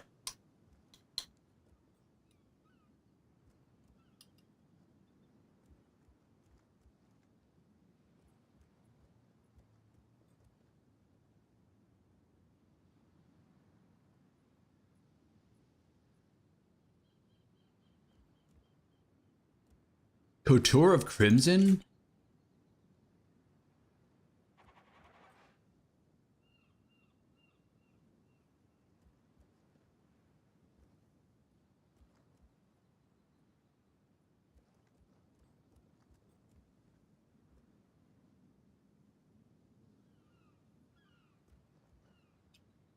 Overleech.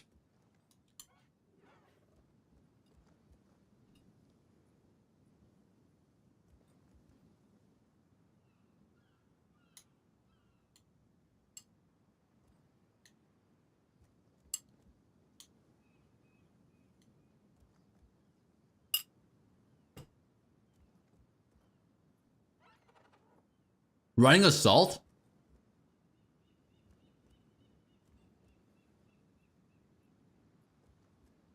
Cannot be heavy stunned while sprinting?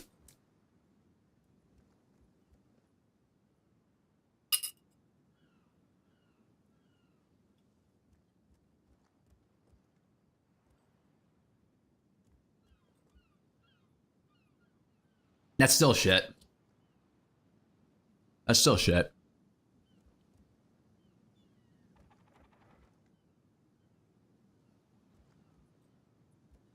Because you need to be able to cast.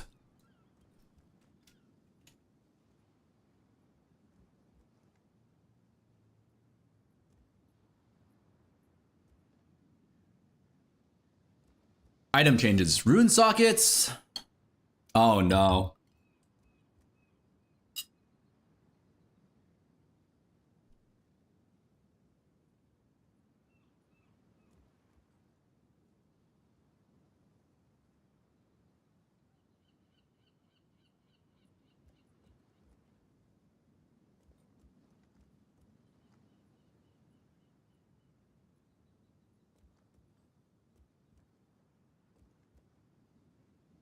It's a Temporalis League. Oh god.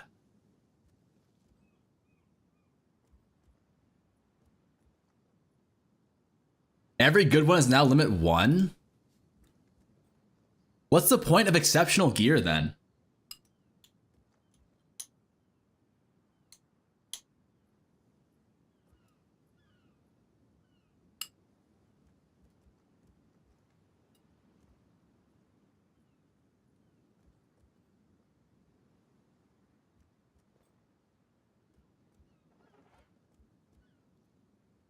I guess, yeah, Rolling Slash is still OP, right?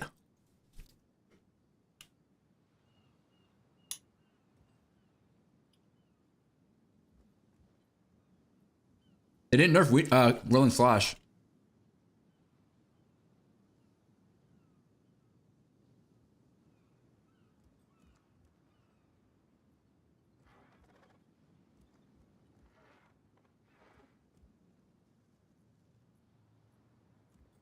Wait.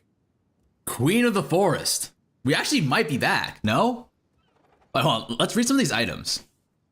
Adorned is huge.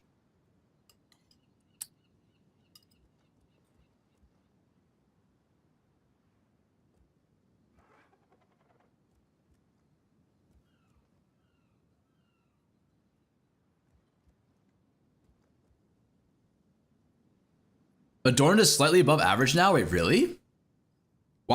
Why is that? I feel like that's 50% more. That should be insane.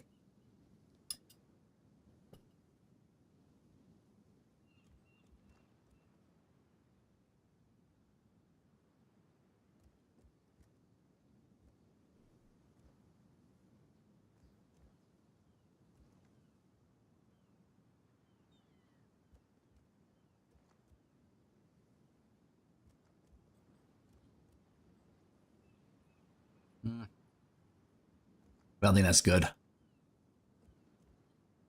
They removed half the jewel slots? Oh, right. Right. Forgot about that.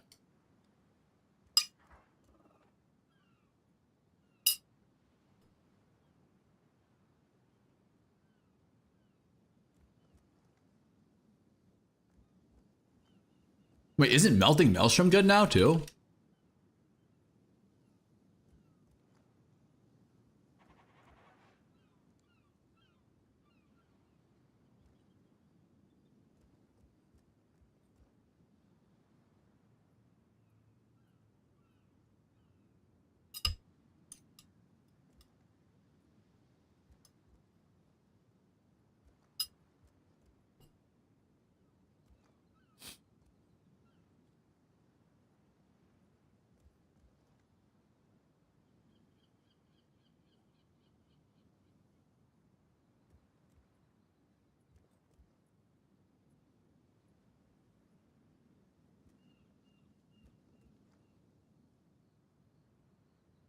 We can have twice corrupted magic jewels? That's true. That's actually so true. Adorned is giga buff this league. This actually is gonna be an Adorned league, is it not?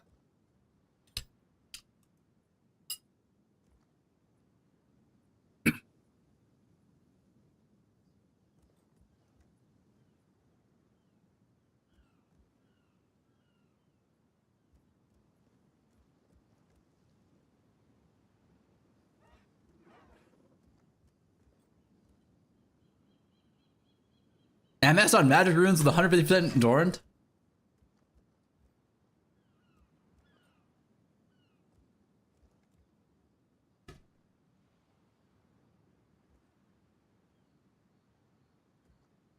I mean, they giga buff Warrior, right?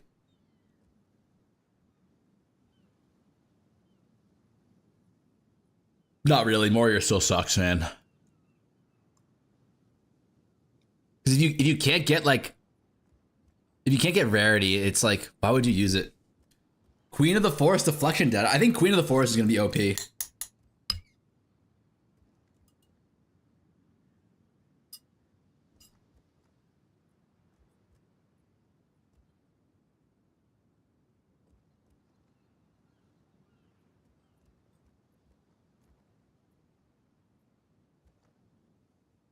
Will the patch notes be cooked? Just refund points. That's a bait one. It's too early to say.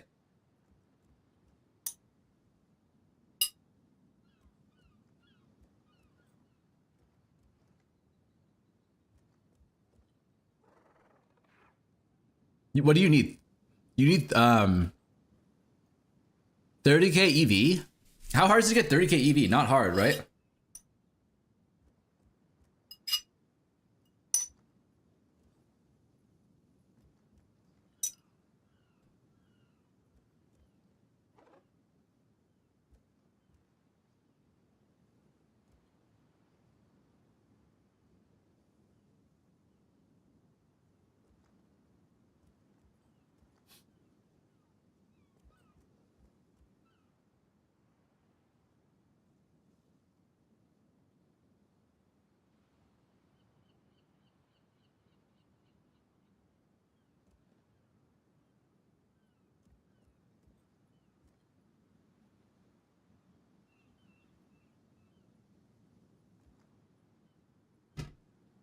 Oh, boys. Is Nova got gutted?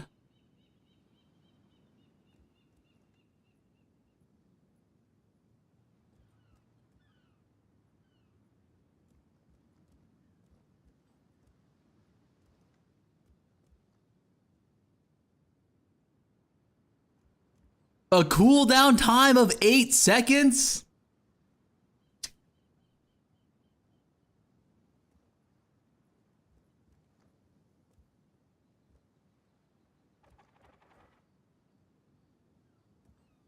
Oh, God.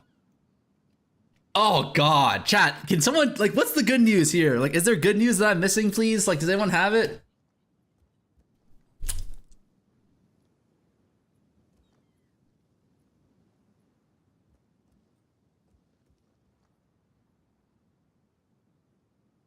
We killed Expos? Wait, they did?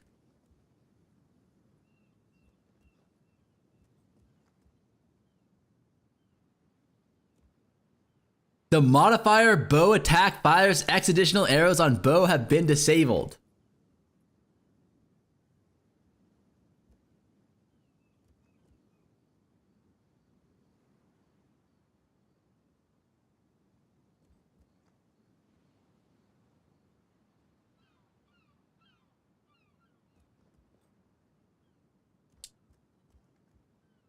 Oh.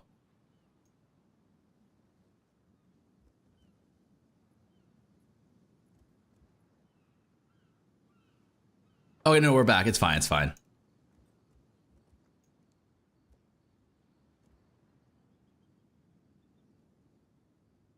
I'm assuming 125 means you have a chance to fire 2.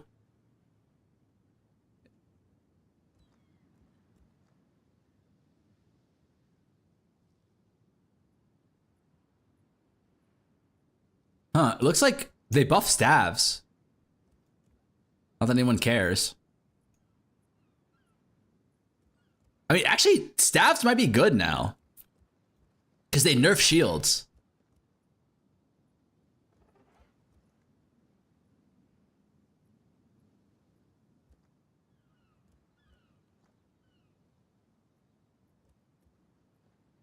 Staves are Druid main weapon if you aren't playing talismans.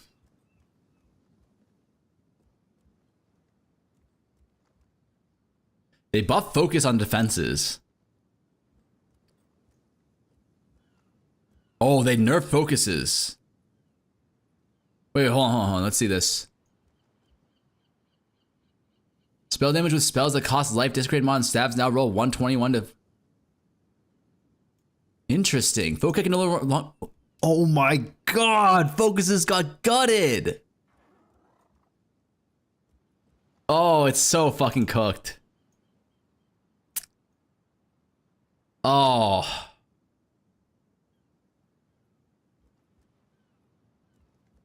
Why is Blood pretending he's gonna homebrew a build based off these patch notes? Put the youtube.com/fubgun and then 5.4 league start guide in the bag, little bro.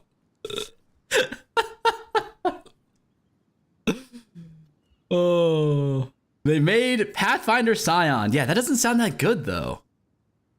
Like, that genuinely does not sound that good. Maybe I'm wrong. Maybe someone can cook. It might enable some builds. But aren't the other Pathfinder nodes suck, no? Has he realized it's over yet, Chad? I had to eat dinner. So they're really pushing staves, right? Like, they nerfed focuses hard. And they also nerfed... I mean, they nerfed wands. They nerfed everything. Didn't they nerf everything?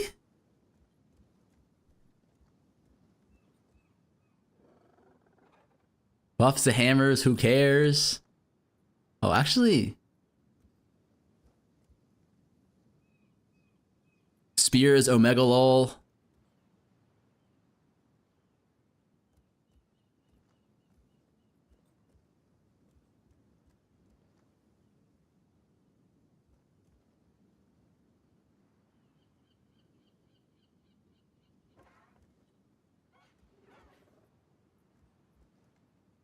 Oh, they nerfed the perfect essences. No. No. I can call this league my wife. She loves cutting my balls just like they did to the game. Okay, come on. Not that big of a nerf? What do you mean not that big of a nerf?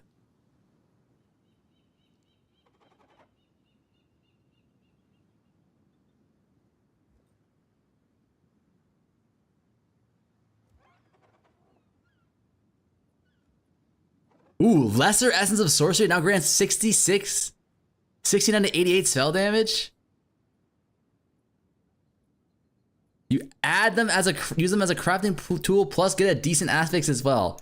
The affix is no longer decent. No, the affix is no longer amazing. It's now decent. Wait, greater essence of sorcery now grants...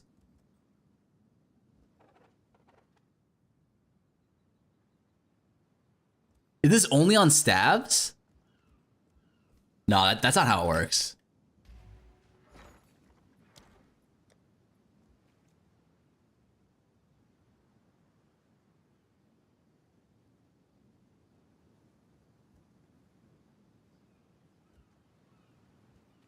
Yeah, this is for stabs, I'm pretty sure. Like these are for stabs. +3 attack, yeah. Perfect essence of battle, yeah. Corsair coat now grants 5% movement speed instead of reduced movement speed penalty from using skills while moving. Oh no! Farrell's Rune of Grace now grants 8% increased deflection rating while moving instead of reduced movement speed penalty from using skills while moving. I feel like this was like low-key the best one, no? For like spellcasters?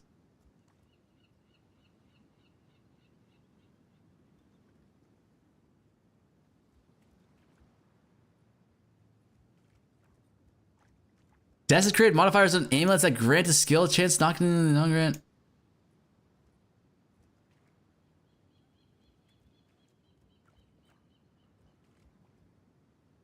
Wait. Time out. Why did they say the desecrated modifier granting movement speed penalty from skills has been removed? Isn't this a map modifier? Reduced, no, reduced. Wait, they got rid of all of the reduced movement speed penalty from using skills things. Aren't casters dead? Wait, aren't casters dead? Oh my god. The casters actually have to stop moving now. We saw that too many people had to build into reduced penalty. Oh god. 5% damage nodes, Traveler's Wisdom now grants attribute passives offer additional options. I'm not sure.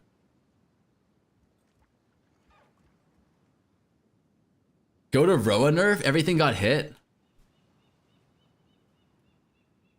No longer increase your movement speed.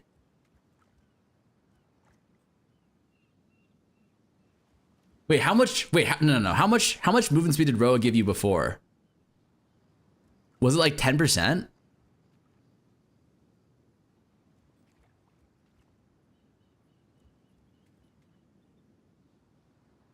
$15? $20? 15? This is, you could even argue that this isn't even a nerf. You could argue that this is a rebalance.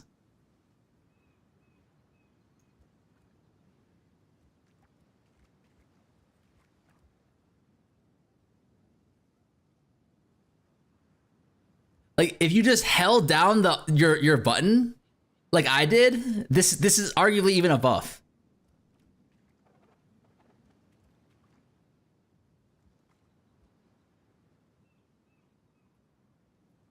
Tailwind nerf, Farrell's Grave limit 1, Roa no MS. Let us. It's reduced penalty.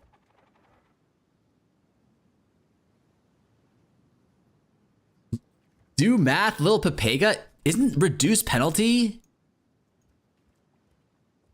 How much movement speed penalty did you have?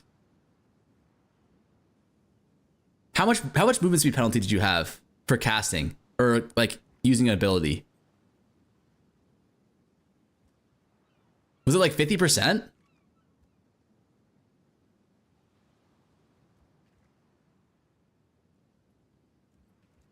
No, like if you are casting ability without any sort of reduction, what is the actual movement speed penalty that you're eating?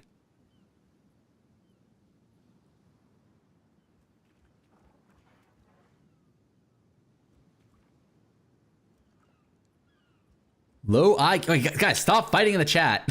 Stop.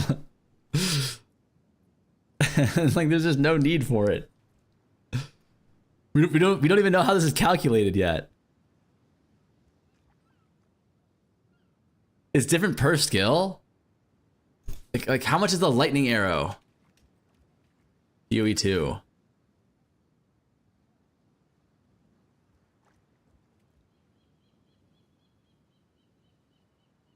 Does it not say?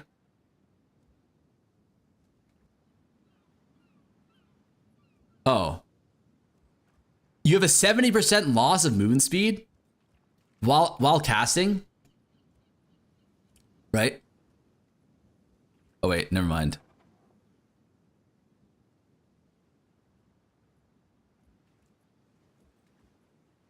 Oh, it's 50, 50, 50.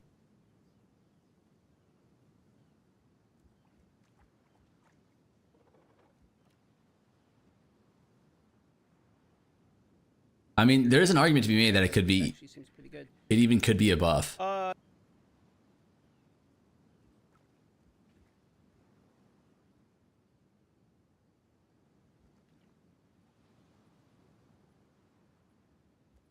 If you have 50% move punishment, it's not 50% punishment. It's not a flat number. I'm pretty sure it's a multiplicative number. I believe this movement speed penalty is a multiplicative number. So it's like, if you have like 500% movement speed, you're not taking a 50% movement speed, or you're not taking minus 50% movement speed from using a skill, right? You're eating a 50% reduction in movement speed, I believe. That's how it feels, at least. Like when you're casting an ability, you're actually so fucking slow in terms of movement speed. Trust me, I made the math. So this actually could be even better, depending on how the calculation actually works. But even if it's not, this is not that big of a deal, truthfully.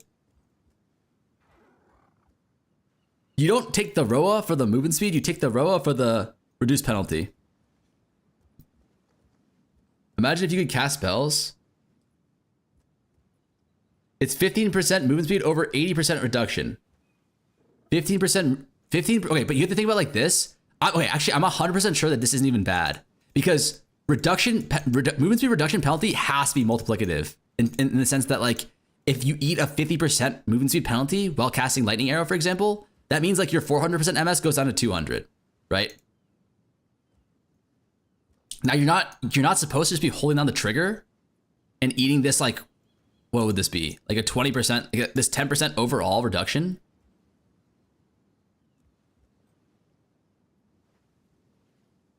Spread the word, Stormweaver angle this league. I don't know if I want to play a caster if there's no cast speed reduction penalty, or cast reduction, or cast speed penalty reduction. Isn't Deadeye even better this league with the Mirage thing? I low-key think it is.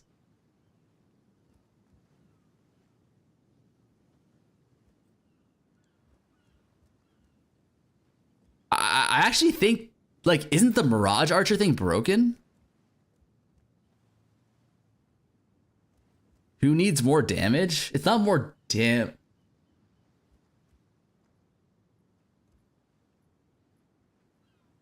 I mean, the Mirage Archer is equivalent to attack speed, right? Oh, it's a stationary? It doesn't fall? It doesn't sit on your head like POE1? Okay, that's trash then. I'm not kidding. I'm pretty sure Roa is still the meta. This is broken. 100% reduced movement speed penalty from... Like, this is the most important thing. Like, this is nice, but this by far is the most important thing. And they also nerfed the other way to get this, which is on casters. Like, casters cannot get this anymore. So if there is an on-hit build that can utilize Roa, it's still going to be meta, because you can just zoom with it. I think Deadeye is still good. Like, I think Deadeye will still be a good league starter. Deadeye, whatever. LA plus Rod's dead? Yeah, I know that. But if there's like another ability. Way too much squish? No way. That hasn't changed this league from last league. The squishiness is the same. You can use Snipe. Snipe's not AoE though. Snipe is single target, no?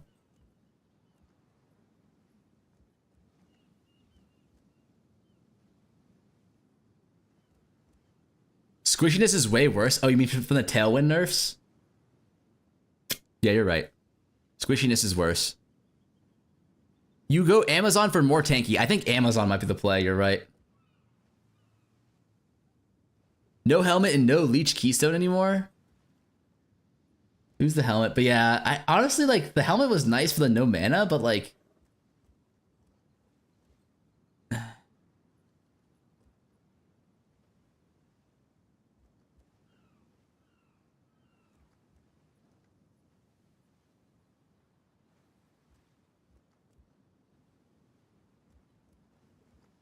I don't know. I mean, like, here's the thing, right?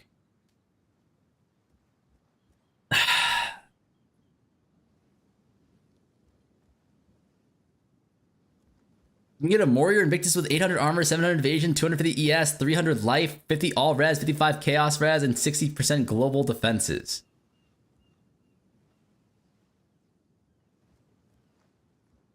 That does sound pretty good. Warrior might be back on the menu. But I'm not saying LA is going to be the meta, but if there's an on-hit ability that you can use with Roa, or here's what I was going to say is, unless I'm wrong here, there's like pretty much two ways you can play the game, right? You're either playing caster or you're playing like attacker. I mean, also you can play minions.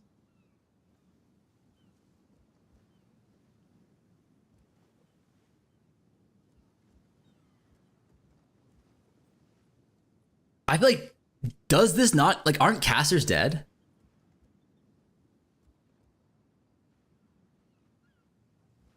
If you lost 40% pack size, why wouldn't you play a skill that's 40% better single target than LA? You still need to kill mobs, though. I don't think snipe is playable.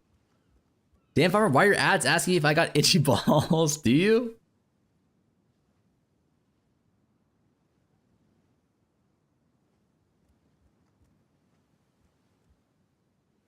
Yeah, I think Queen of the Frost Roeville is exactly what I was thinking.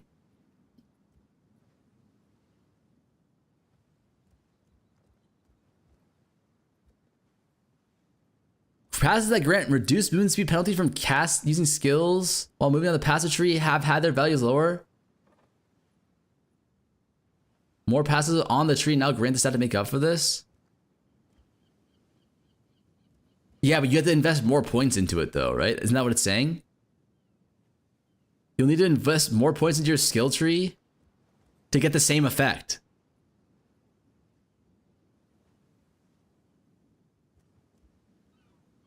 Wait, how could you go LA Deadeye again? I thought LA got cooked. No longer bypass the charge time on lightning rounds burst. Instead, the burst caused by lightning arrow can occur once every 0.1 second.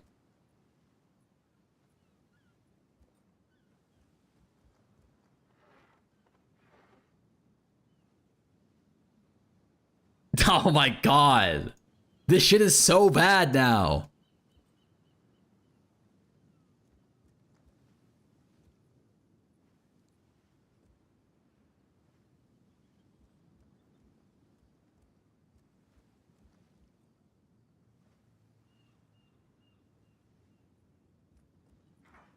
But you'll have Tornado now?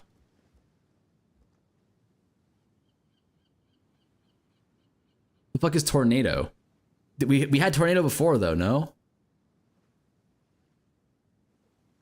Instead of doing 80 million DPS, it'll deal 50 million. Who cares? Still one shot. No, it'll do way less.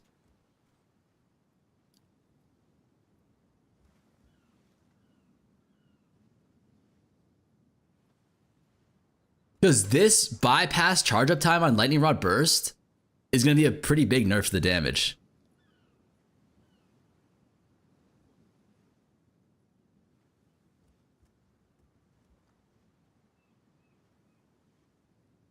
Lightning Rod, oh yeah, I guess. Wait, you're right. Lightning Arrow is fine. It's just Rod that got fucked.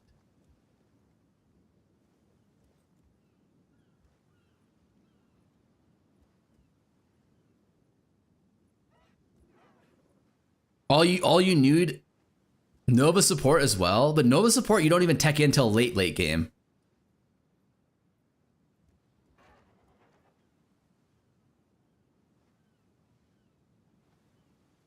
Mana issues, you also don't even need, like, you can just use mana pots. And it's less tanky now. The less tankiness is an issue. And it has less attack speed. I don't know, boys.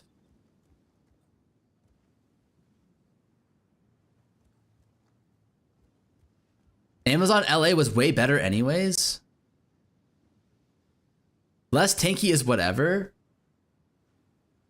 You fell over anyways. I think most people bug abused.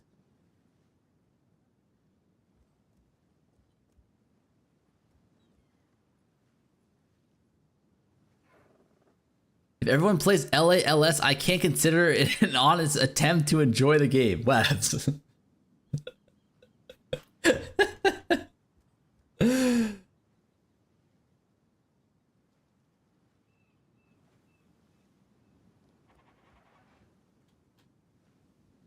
Unironically, I think it's Pathfinder and not Deadeye. I mean, isn't it gonna be Druid? Like, I'm pretty sure it's totems.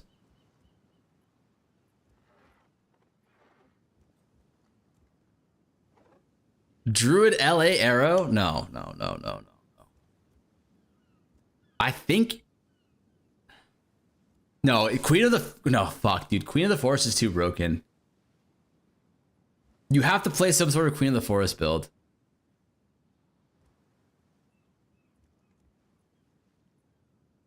You have to play Queen of the Forest and you have to play Roa. Am I wrong?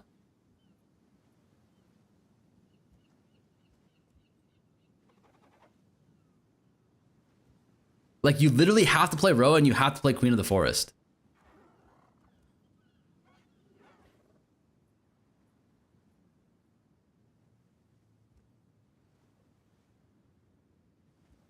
Yo, Sealy.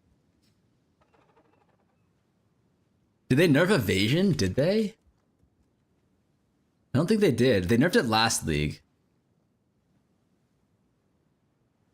They nerfed the calculation. They nerfed surrounded, they gutted surrounded. I don't want to say they gutted it, but it's pretty much gutted.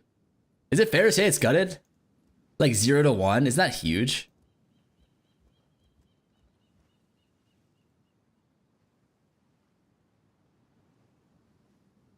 Invoker with... I think Deadeye is not the play anymore. Actually, now that I think about it, doesn't Deadeye kind of suck?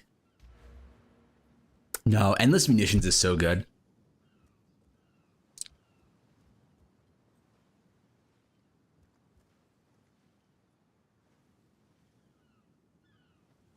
Without Hamog, are we supposed to lock per Exalt now XD? Not really, you still have an infinite mana while near mob.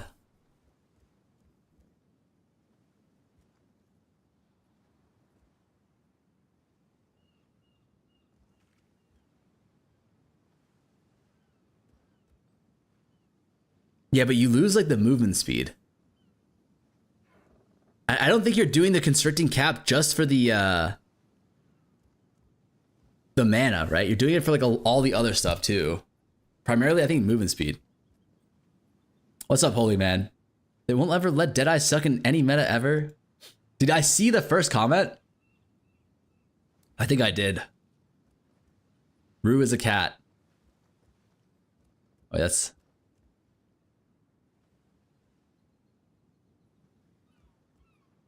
Rue's a cat, bald, 5, X the mother X. Brother, how are you the first commenter? The man actually skipped everything.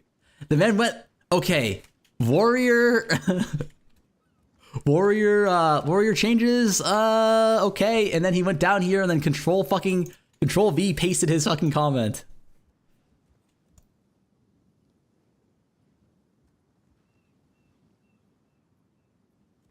TLDR, Dex class again, Queen of the Forest, EV, deflect build with maybe a Doran late game, high skill, clear like LA, and some single target bosses done, ta-da, same as last 2 leagues. Yeah, wait, why didn't they nerf LA? They only nerfed Rod. Wouldn't it have made more sense to nerf LA and then not nerf Rod? Because LA is like the only really good Rod.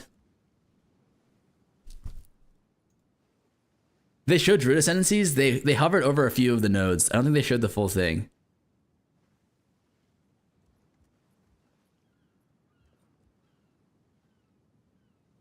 Rods are broken, but there's always broken single target abilities. The more broken thing is the clear from LA.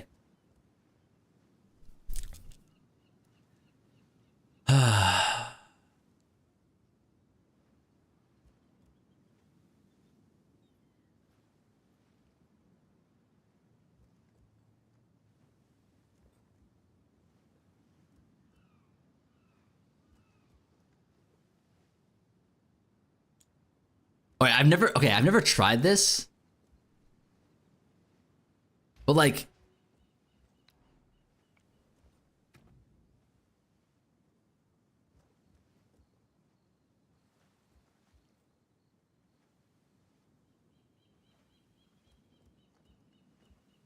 oh fuck.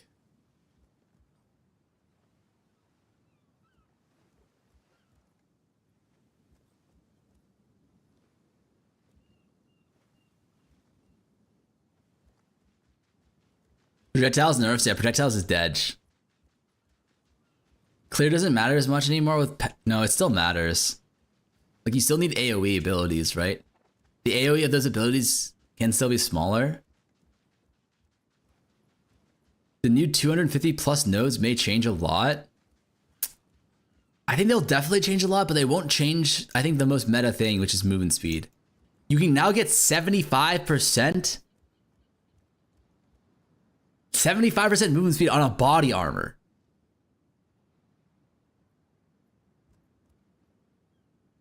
Like, isn't that fucking insane? From a body armor.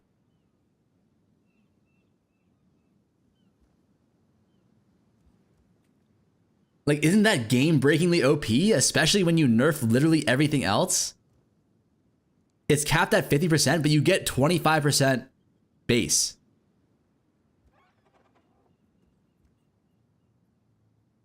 How Queen of the Forest can give you 75% movement speed if you have 30k evasion.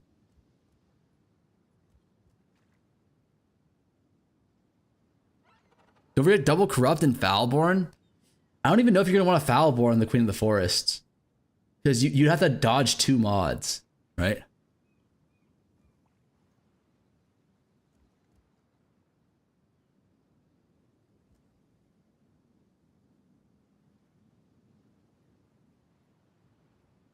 Oh no! It is important. You have to get rid of this. You have to Foulborn this mod off. Sorry.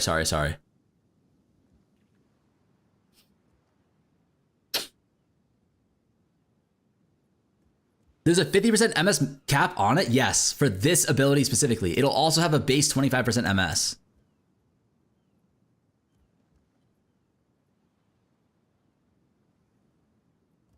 Does it count as a Vol unique? Oh, maybe you're right. But still. Wait, is that a but still?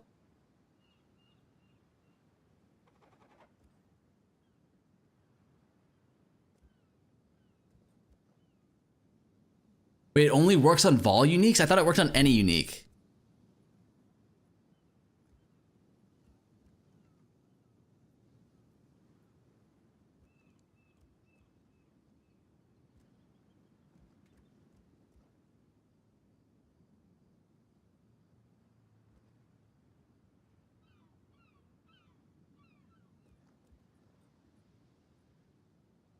Oh.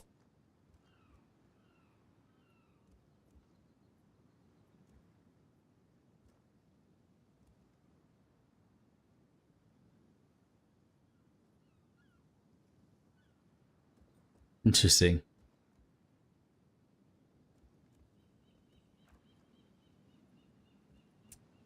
Wait, when it says other modifiers to movement speed do not apply.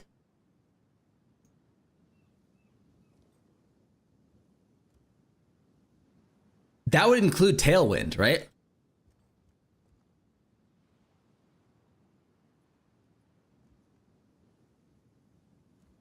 No perfect homo slams POE2 dead. Yep.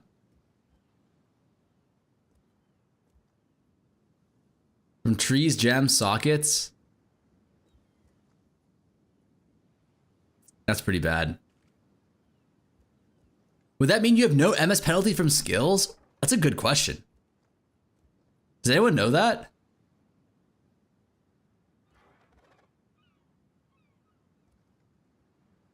We can test that right now.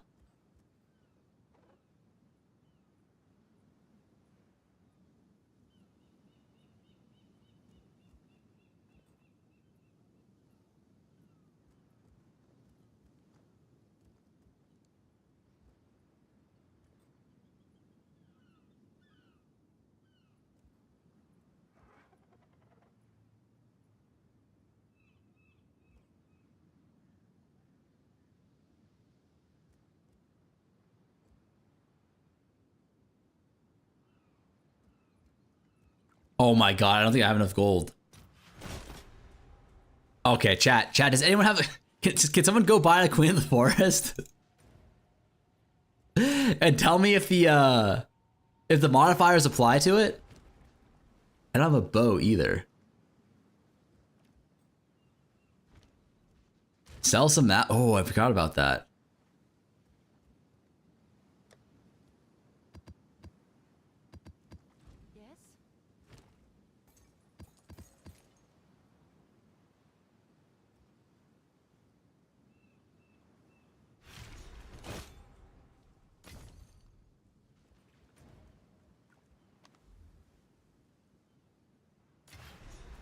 Can't remove the mod?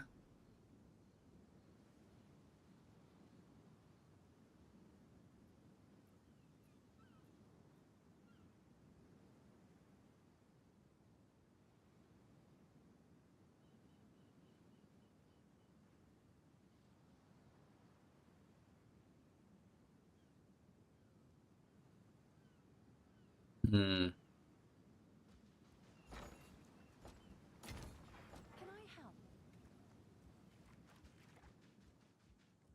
Who's the gamble guy? Man, I'm so fast.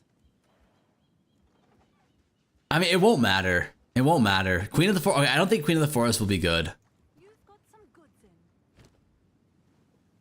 I don't think Queen of the Forest will be good. Because you lose all the other things.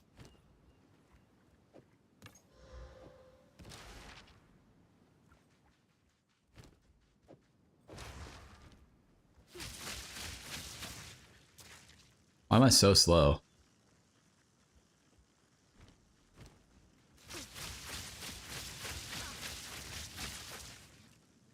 Yeah, it doesn't block the move. Yeah, it's not good.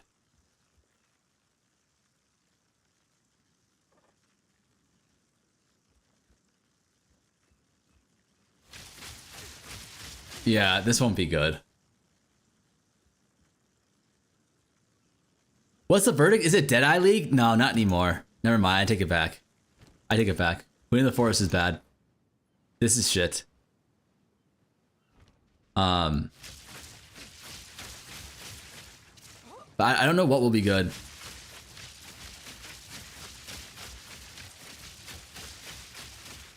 You have 100% remove penalty? I mean, the only it's just not good because like you lose 45 on boots and then you lose movement speed from every other source.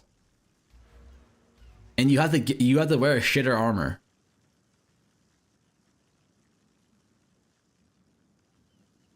You can't corrupt off this. You can only corrupt off vault items.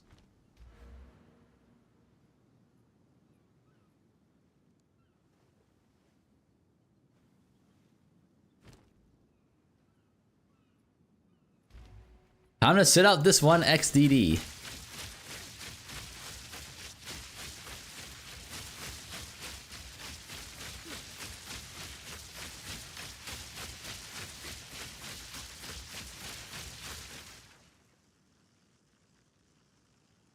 It is good because you don't need to spend a lot of passes on MS. I mean,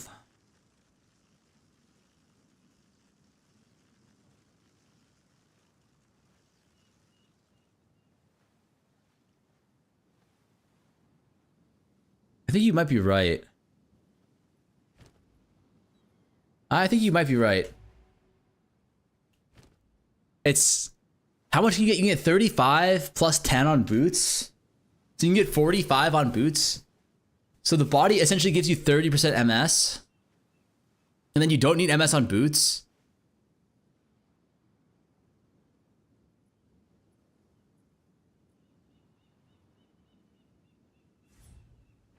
Free socket on boots plus free affix.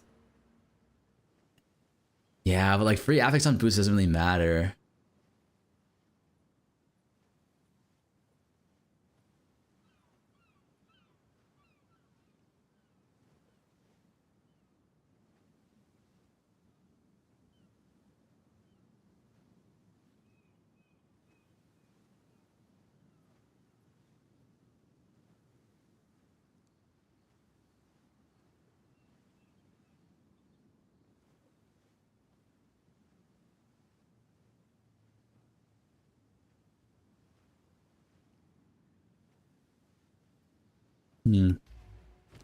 Where am I getting all my movement speed from? Wait. This also wouldn't work with Deadeye either, right? 123? Oh my god. Oh wait, no, never mind. So we get 53% movement speed from our passives? Is that correct?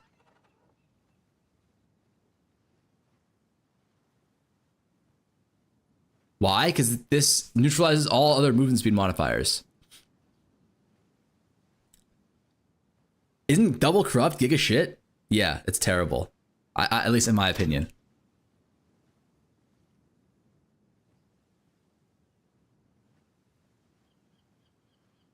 Well, yeah, just don't take Tailwind. Well, I'm just saying, like, a lot of this stuff adds up. Right? But anyways, you lose 53% movement speed on your tree. I could see it being good. But I don't think it's good enough that you spec into... Like, if it didn't have this other movement speed modifier thing, doesn't apply, it's like so good that you have to play Queen of the Forest. Now it's just like a good alternative, maybe just good early game. And also this armor sucks. Right? Like realistically, you're only getting like probably 40%, probably like 50, 60% res on your gear, no life, and it's pure evasion. And the evasion rating is low. Like, aren't you just dead if you run this shit?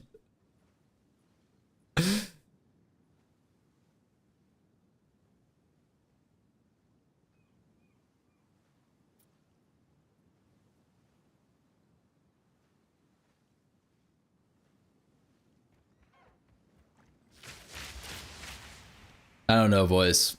I don't think it's necessarily going to be an LA Deadeye meta. But the Roa is broken still. The Roa is still broken as fuck.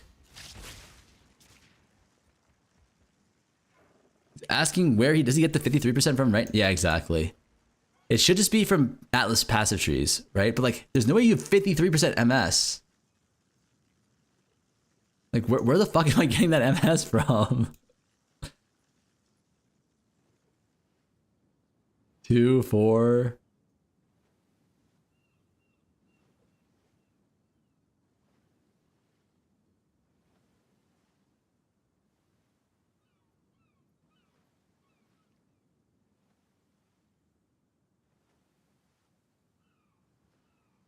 Oh, I have a lot of movement speed jewels. No, just one. Yeah, I can see if you... I can't see it because you sacrifice too much on the armor and you can get the MS other places. Runes? No, I took out my boots. Can't be runes.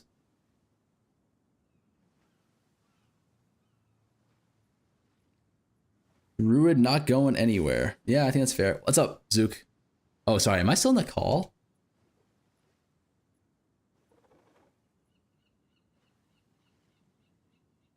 At Farmer, 1 week out from POE2, rumors are circulating about Fub's fursuit League Star cosplay. Betty saying it's a genius way of doing a cam stream without a face reveal, as well as a power play to capture the new POE.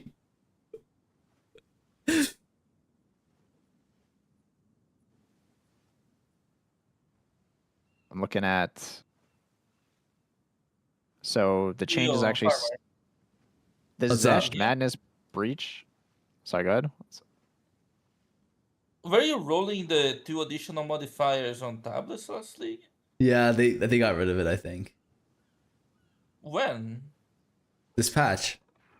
Was a mid-league thing, no? It was a mid-league. What do you mean? Because they were re-adding the thing. The 2 additional modifiers. Coming back. I thought they got rid of it.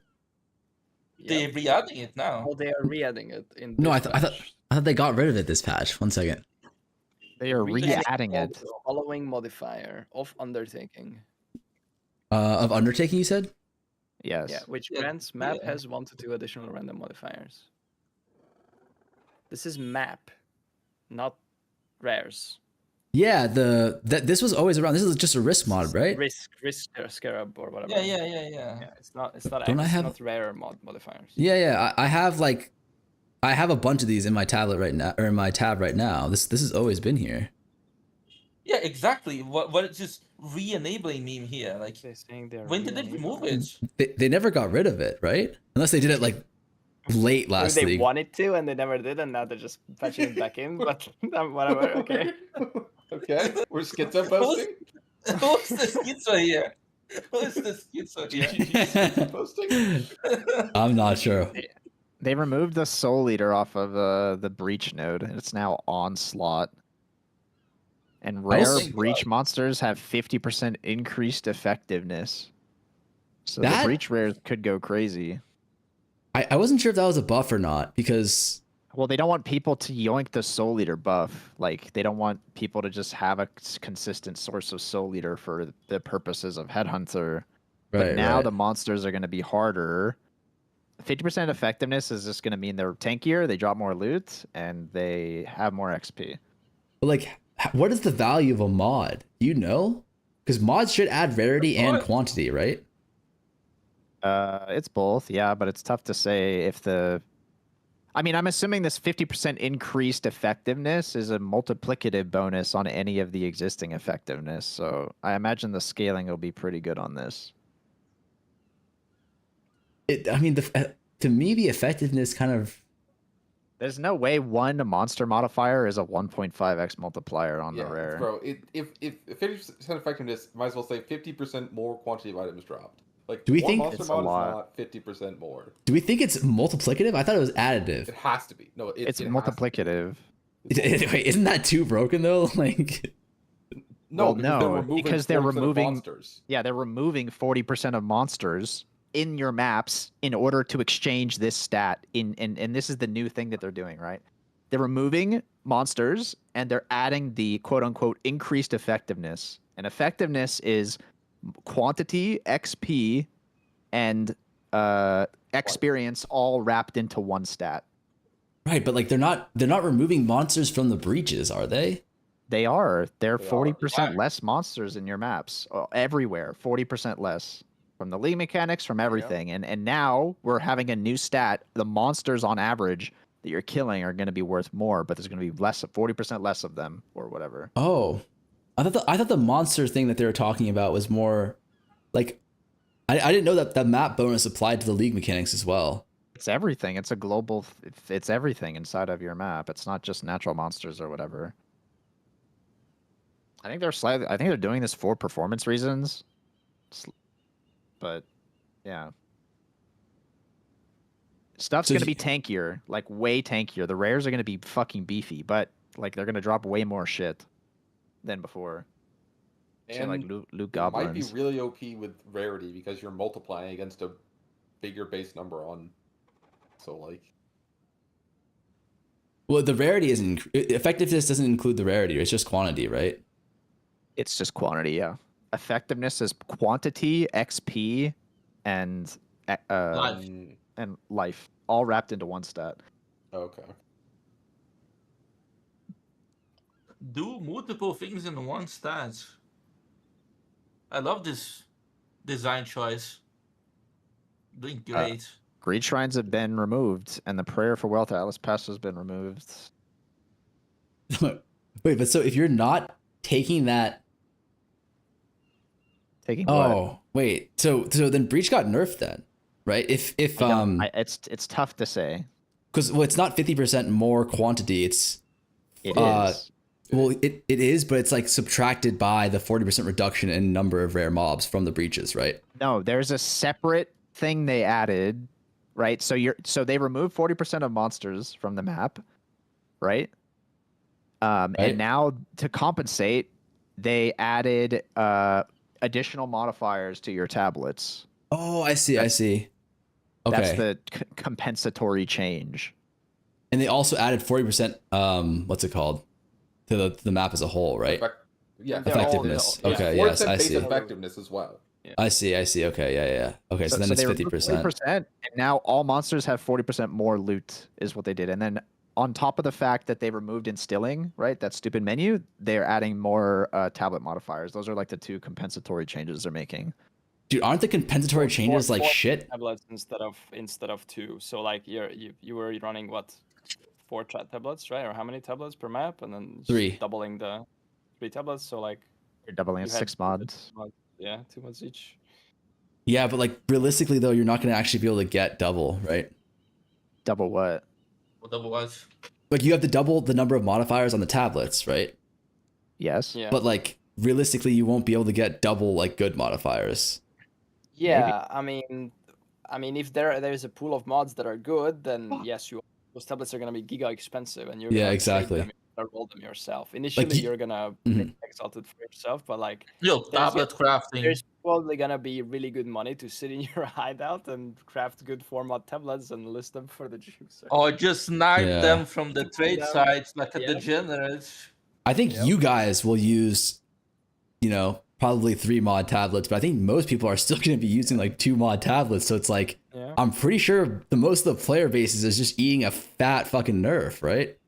On loot. I mean, that's always the case. No, the tablet stuff is extra because the other changes are supposed to be equal, right? Like there's going to be 40% less mobs, and they're gonna drop 40% more loot or whatever. Like they're making it so that the amount of loot you get per map is exactly the same as before. The tablet changes are a bonus. On top No. of that. The tablet the mobs are gonna be harder to kill. Hard The hard rares are gonna be harder to kill because they just have much more HP. But there's gonna be less of them. So, dude, I'm having like Vietnam War flashbacks. You're gonna walk through like an empty ass fucking map. You're gonna walk up to one rare and it's gonna be Kalandra 2.0, like.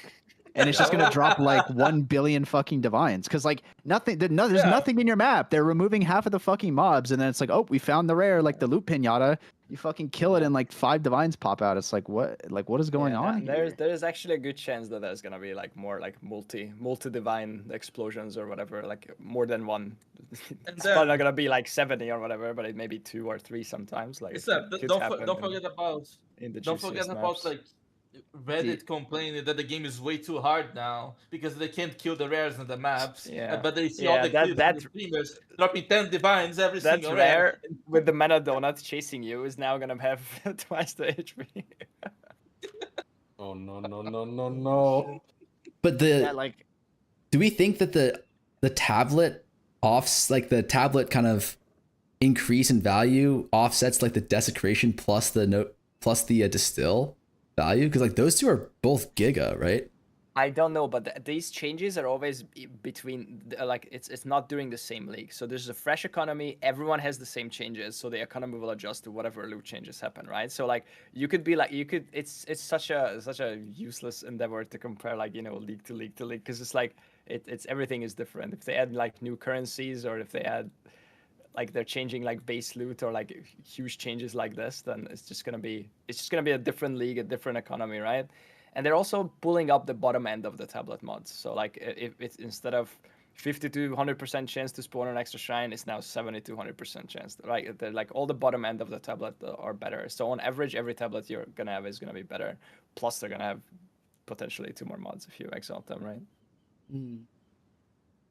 I feel like it'll be less loot on average, but I think you're gonna have literal Kalandra moments where the multipliers line up on the rares, and you're gonna have some pretty crazy fucking like rare monsters that you're killing.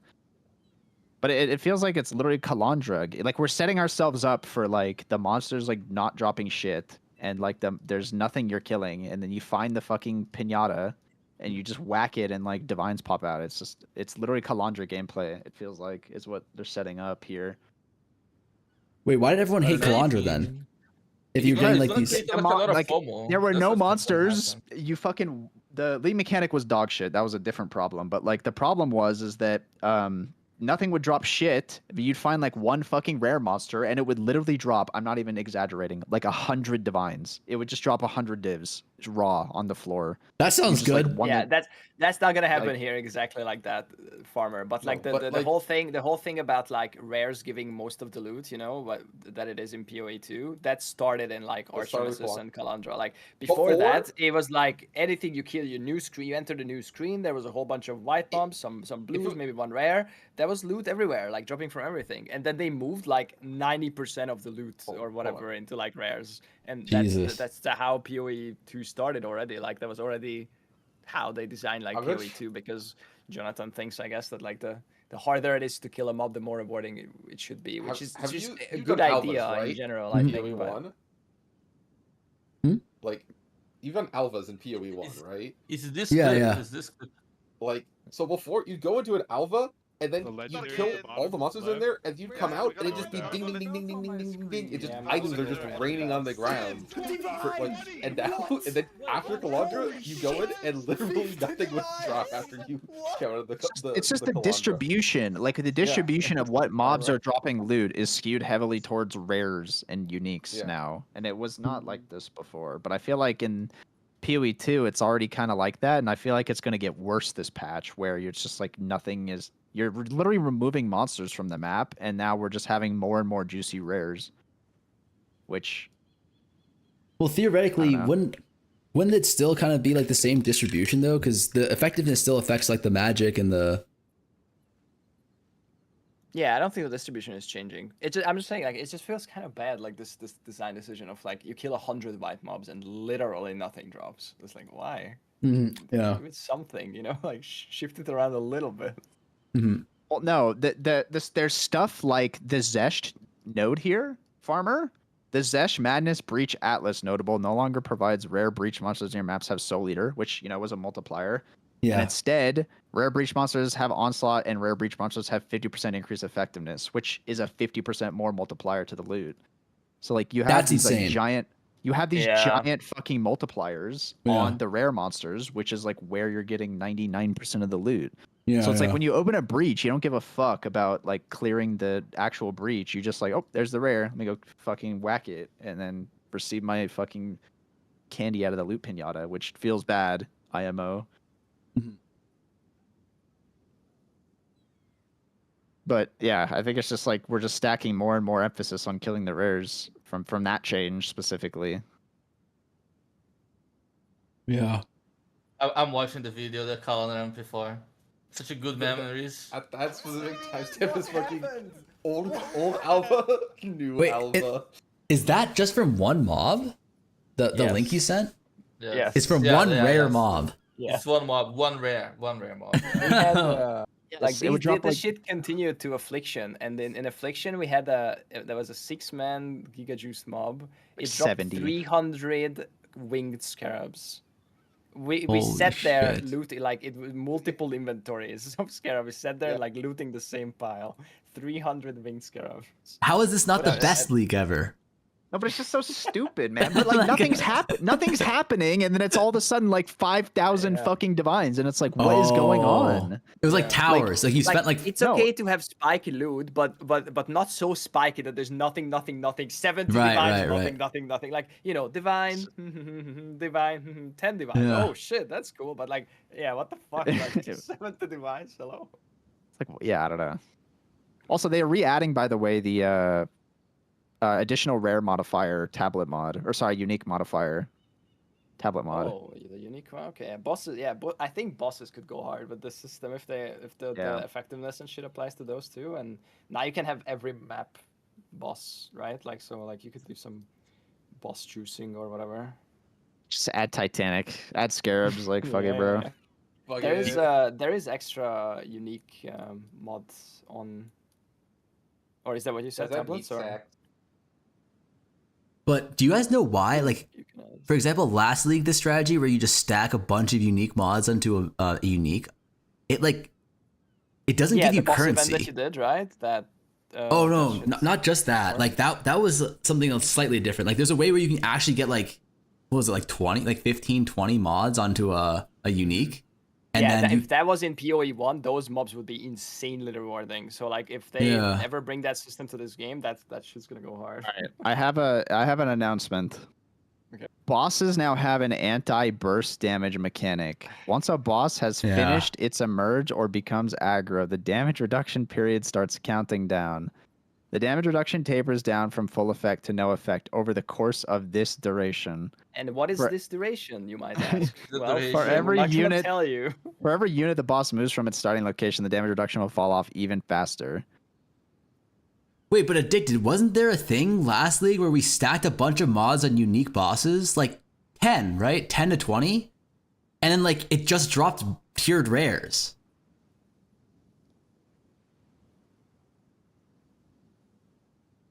Like, doesn't mods, like, I feel like after a certain port, doesn't mod, that was rares? No. Does this mean the shark with the disconnect finisher is gonna be a viable farm? Maybe. You didn't do that. No, I'm not talking about deli bosses. I'm talking about you stack the map bosses.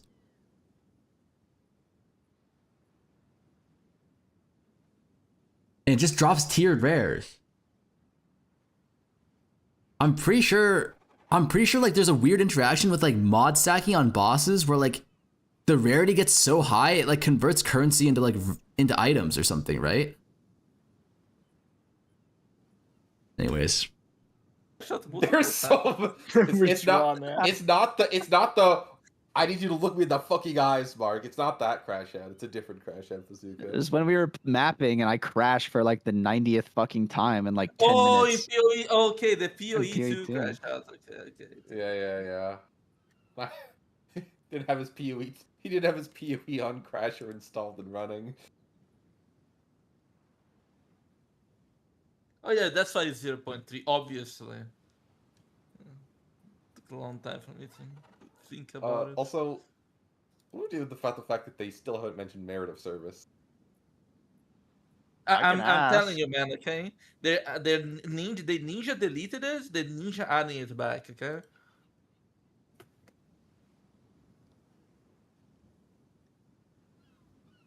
Oh, I see.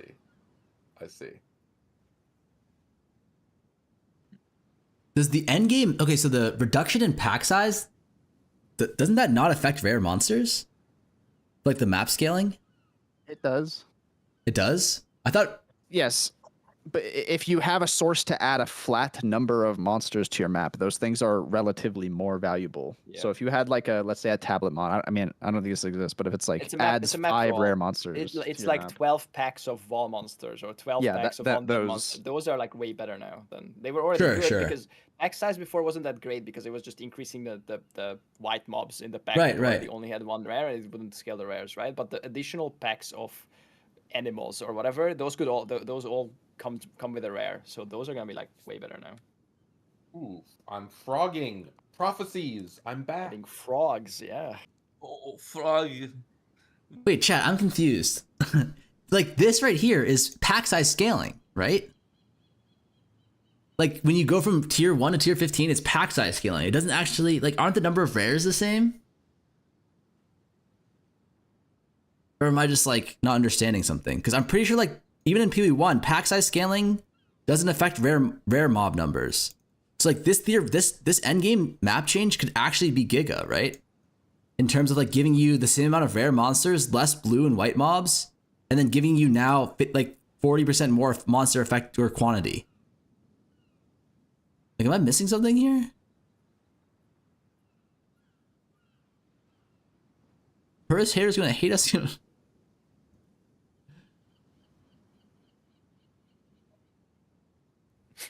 Narcosis' lightning barrage skill should no longer hit with 9 projectiles at point blank range. With people getting shotgunned by Narcosis. Like crazy. Jesus.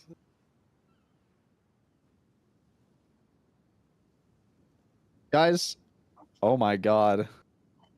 Yeah, Why don't I Fighting just scroll- affects rare don't scroll monsters. down on the patch Why notes. is Yeah, I that? saw it. Why too. can you I post saw that on that. the website? I saw that. What That was the also kind of funny. do not scroll down on the patch notes. What happened? There's more, Why by is the there way. capybaras behind them? I don't even know. Who's this? The Who even farmer is one? this? No, the below farmer. Who's that? I don't know. Is that Jonathan? Why can't No. you just post pictures can't you here? just Why post is this a the fucking- functionality? They need to remove this functionality. Wait, is that John? It kind of looks like Jonathan, no? From like 20 years ago? I don't know. I mean, it could be. Like, I have no idea. Wait, I need to watch the Alk clip. Is he crashing Yeah, out? watch the Alk clip. I need to watch it too. Wait, hold on. I'm watching Snap watch the Alk clip. Let's go. Plants. And you know what else likes water? Plants. Water your plants to give them No various way! abilities. Use lightning storm Water to your plants longer and attach more vines to each enemy, slowing them further. Summon No vines to way. slam your enemies for a time. Any that are created in water will be larger and deal more damage. There's no way The that's enemies sufficiently subdued by Water plants, your you can really range them with our lightning-infused barrage. Dude, it's gonna be like you know, like the fucking gifs, like of the fucking Smiths of Katava, like these fucking stupid ass Smith of Katava gifs. There's gonna be a water Yeah, your the plant, clip. a Yeah, water the your plant Queen gif. hammering his shit and then watering his plants. water your fucking plants. Oh my god, gonna be like. I'm what is- making a plant watering support. and you Instead can't of- stop me. Shit. Wait, do we have that? Just Fuck, someone you have the can't Quinn type clip, emotes. please. Someone link the Quinn clip. You guys know which clip we're talking about. I think it's like one of the most viewed POE2 clips now. Mine- Wait, how the fuck do I 0.2, let's sort see. by like? Clips. Wait, what do you mean you got a warning Regular addicted clips, for full what? time. How? Here we go. Where? I don't have side, this. Right side. Where? I mean, click pathofexile the category, and then clips Yeah. tab, and then You need right to look at my side, screen. top. I need you to tell me like where this button is. I'm serious. I'm like going crazy over here. Wait, let's see. Oh, to me, it's on the right side. It's literally just on the top right corner, above that little window thing you have. Yeah, above that, I have a top all 24 hours, 7 day, 30 day. How do I? Okay.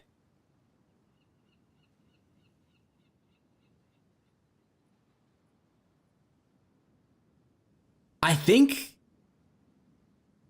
Can we reconvene for one moment here, chat? Can someone poke a flaw in my logic, my reasoning here?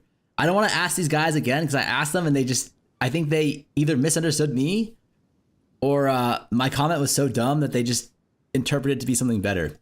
Okay. Maps no longer scale pack size as you increase in tier. Instead, they increase unique monster effectiveness or non-unique monster effectiveness. This is a fucking buff. This is a huge buff to loot, no? Because increasing pack size does not increase the amount of rare monsters you get. So we're getting the same amount of rare monsters, which is where most of the loot comes from. And then now we're getting 50% or 40% quant on top of that.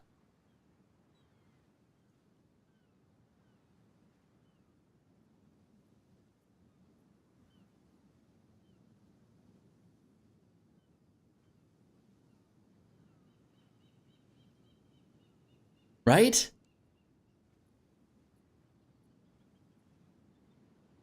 So it's like, if you imagine this, rare monsters are like 90% of the loot. Right? So this means we're like getting 98, like this pack size scaling means we're getting like 98% of the loot instead of 100%. And then this means that we're gonna get an extra 40% of loot.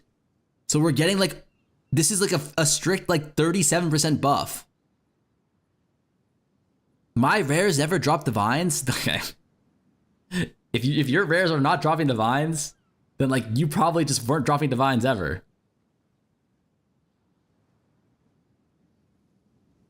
Compare the note to how pack size is scaled currently and it'll make sense.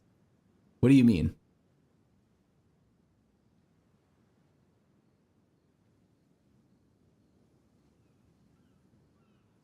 You are assuming they changed X% to X%, but they changed X% to Y% to yield the same total loot. What does that mean?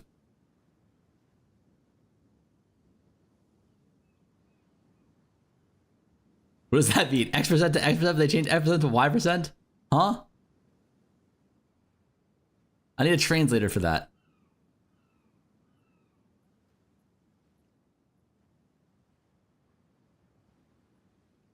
Pathfinder League, immune to slow, cannot be hard stunned, 50% less MS penalty, 50% evasion also grants elemental damage reduction, more passive points, can start anywhere. I think, okay, maybe Pathfinder is good.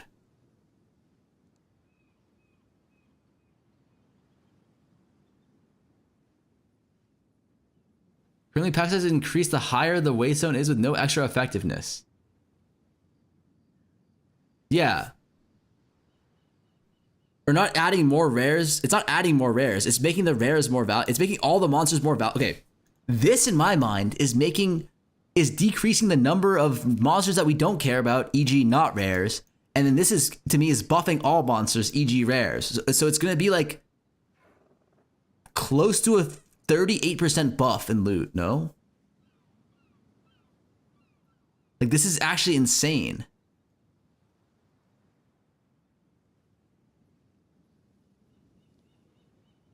And then on top of it, we have Zesh's Madness gives 50% more quant onto the rare monsters.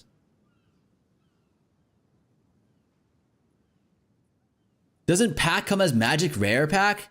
That's a different thing entirely. That's magic or rare pack.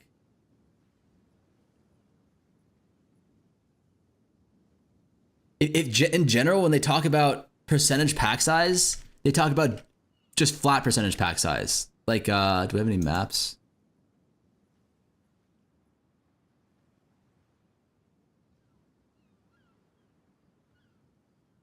Like, what's it called? Omens.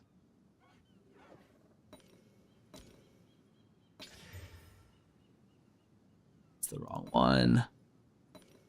Like this, right? Oops. I'm an idiot. I didn't use it. Right here, monster pack size. That's usually what they're talking about. It's 90% effectiveness, but what's the base though? That should be a more multiplier effectiveness.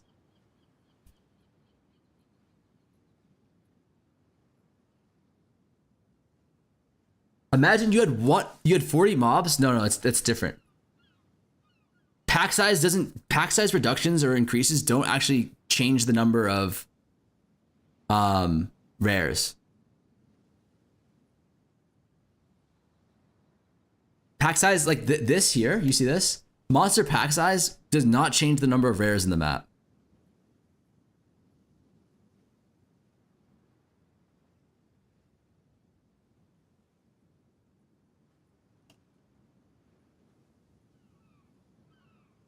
Do you want my stuff? No, I'm good. I appreciate it. I have a lot of currency too. Like, look at this shit. But there's just nothing to spend it on. Are you sure? I'm sure that this pack size does not affect the number of rares. Just watch the reveal thing. Did they really say LOL endgame next time? Yeah. Yeah. So if you have pack size changes to monsters,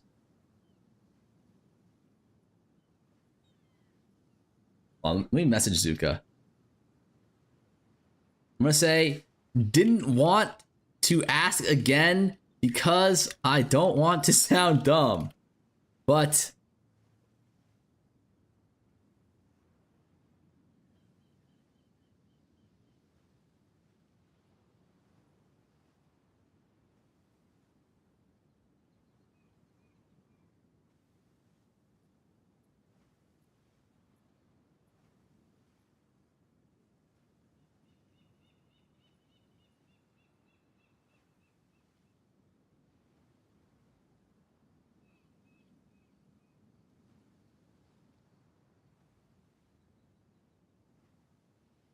They did say this. The change keeps the overall loot the same.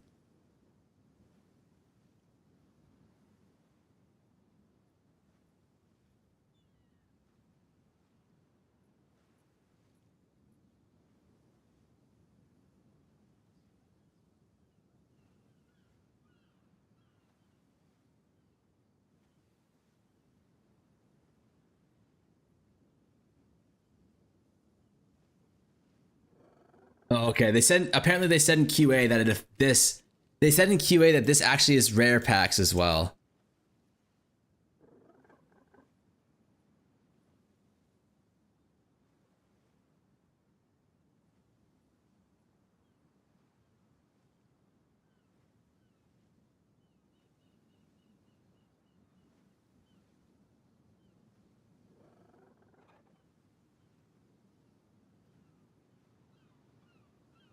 Okay. Okay.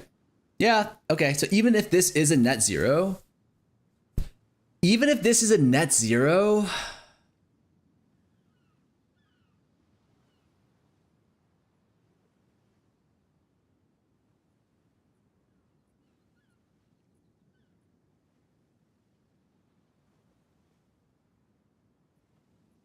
okay. There's still some buffs to the end game. Not really. Not really. I think the end game buffs are offset by the end game nerfs. Like, there's this rebalancing, right?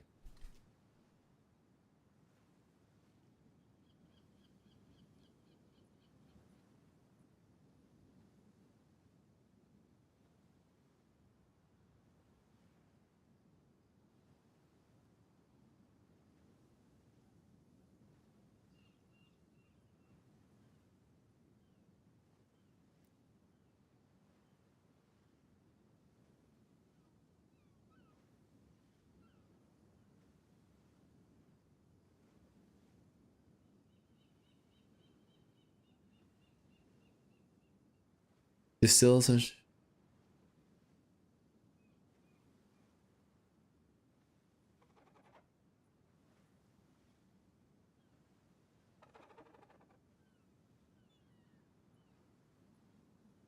Okay, I think this is kind of how the end game. Let me know if this makes sense to you guys. But the end game rebalance is essentially just the mobs / pack size in the map is down. So there's less monsters at the tune of like not 40% less, but it's like at the tune of probably like around 30% less.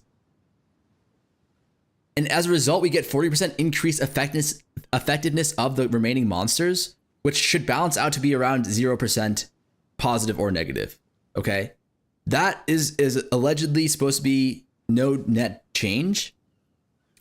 However, we are getting some modifiers onto the actual breaches themselves. Like, let me see.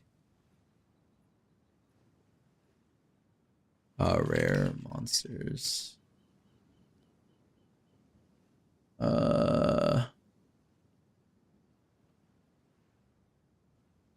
Wait, where is it?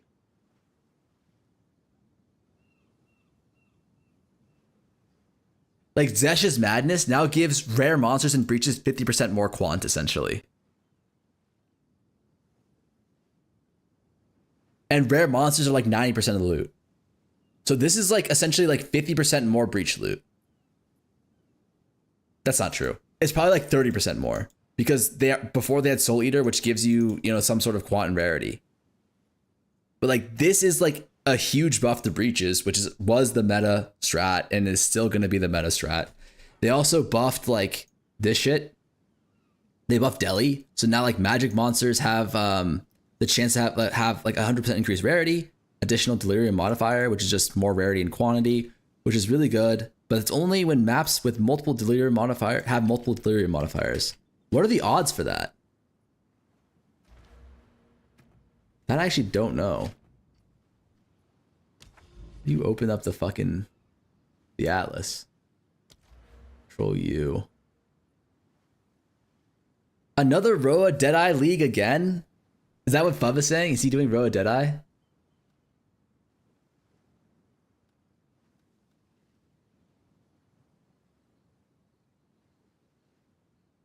Yo, MP, thank you for the raid, man.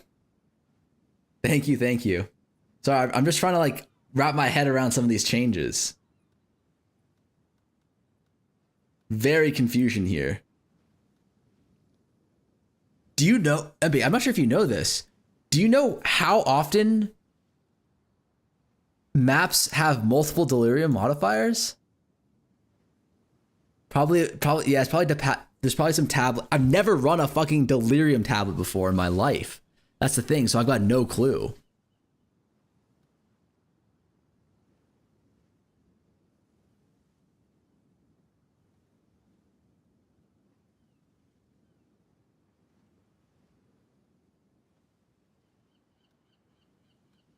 Lamp. Biomap. I guess that's a farming strat now to try and print those. Yeah. I think there's like, I think right now it's going to be like, last league it was like you run Breach every map and even like multiple Breach tablets. I think this league it's going to be like Breach, Deli, Abyss. I can't imagine anything else. Like what are the other options even? Ritual, I guess. No, Ritual could be good, but like you have to like run that as a solo strategy. And then Expedition. Nah, Expedition's gonna be trash. Ritual, yeah, exactly. Ritual, you always run standalone, right? You have to just dump 3 Ritual tablets in. But I think for general map juicing, it's gonna be Breach, Deli, and then Abyss. This Zesh's Madness shit is fucking broken.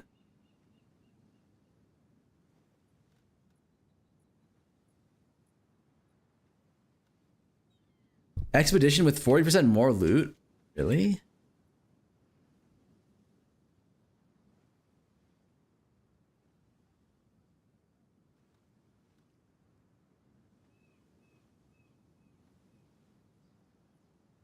But anyways, I think this Deli thing is going to be solid. This Deli thing is going to be solid. The Breach thing is going to be nuts. And then also Abyss is going to be nuts. I think in general, the Atlas is buffed to the tune of like, I honestly think loot is going to be buffed to the tune of like 30%. 20 to 30% with this.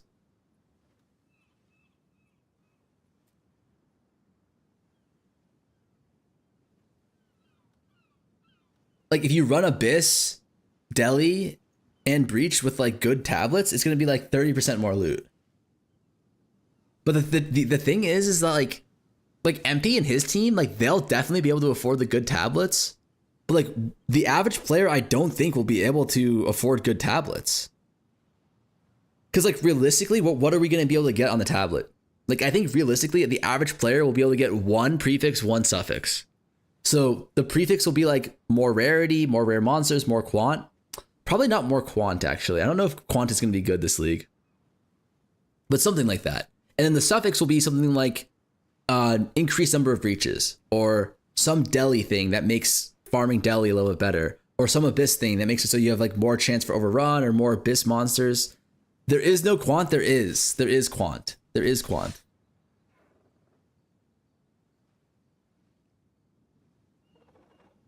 So they replaced this Deli or this quant tablet from 4 to 10% with a challenger tablet that's 7 to 11% effectiveness, which is pretty much just quant plus increased monster health and experience. It's effectively the same thing as quant. And yet another Sekima win. Don't we only need to defeat Arbiter once if we can go to 4 mod tablets? Yes, you can. But think about how expensive those 4 mod tablets are going to be. Like right now, in order to get decently rolled tablets, sorry, not right now. When I quit the game, POE2, like probably 1.5 months, 2 months into the league, I'll say even 1 month into the league, getting a good 2 mod tablet, and by good I mean decent, like mid-rolled 2 mod tablet with like additional breach and rarity or rare monsters was like 1 or 2 div. Now to get rarity plus rare monsters, or quant plus rare monsters, or quant plus rarity, and additional breaches is gonna be like, that's gotta be like 4 or 5 div, right?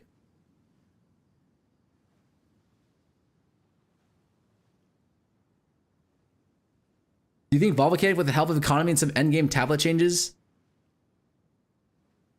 will help the economy and some endgame? No, one div being 1k X is always going to happen, and one mirror being 2k divs is always going to happen too. That's because there's no div syncs right now. So if you look here,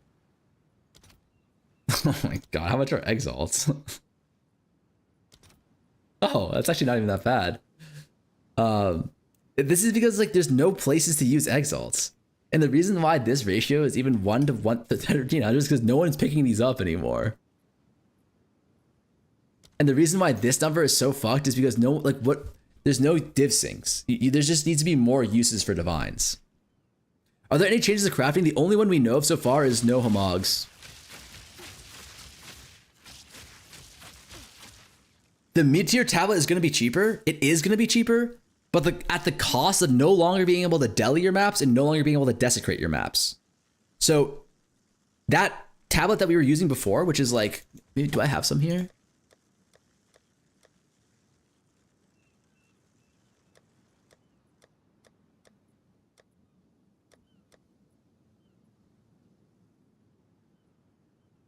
Like this.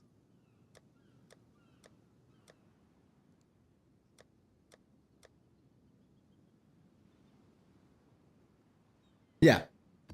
So a tablet like this, 23% increased rarity of items found, 8% chance for 3 additional breaches. This probably costs like half a div to a div. And like, this will be cheaper. But at the same time, you have to understand if you're using this same tablet next league, you're losing like 30% of your loot. Because if you're not using a Giga tablet next league, which is going to be like this, plus one more good mod, whether that's more quant, more rare monsters, like more breaches, you are essentially using the same tablet you're using from the previous league. But on top of that, your maps can no longer have deli on them, right? It can no longer have this delirium, which usually will add something really nice. Like for example, paranoia, which is like the kind of the dollar bill of deli juicing, was like the cheapest way to juice your deli, or cheapest way to juice your maps for with deli, would give you deli, which makes it so the monsters have more toughness, more drops, and also would give you like 45% more rare monsters in your map. And also you'd have a abyss modifier, which would give you really high rolls to like rarity, rare monsters, pack size, whatever. And then also would give you sometimes a very, very good mod, like having natural rare monsters have one additional abyssal mod. That is all gone now. And all of that power is theoretically being put into tablets. So that's the issue. That's the dilemma, is now that tablets are going to be giga expensive for the good ones, which are going to be like 3 mod tablets. And unfortunately, most of us won't be able to afford that. Or it'll be really tedious to get them. So that's the big downside for juicing. I think the actual changes to the maps themselves are going to be like fucking nice, right? Team play is going to be more broken because they get more benefits for loot, but use the same amount of talent. Exactly. Team play, it's definitely a team play buff. Yeah, they said Hamag is deleted and +3 spell is deleted. Are there any newer Giga buffed uniques? A lot of the Vol uniques will be Giga buffed because you can reroll one of the modifiers.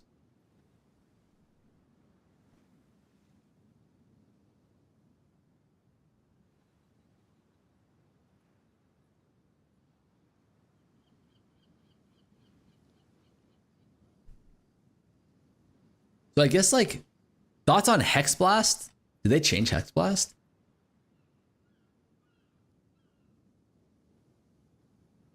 Now has 10 maximum 10 explosion per cast, previously 3. I'm pretty sure the issue wasn't Hex Blast, or wasn't the explosions. I'm pretty sure there's some sort of issue with like casting it, right? Oh.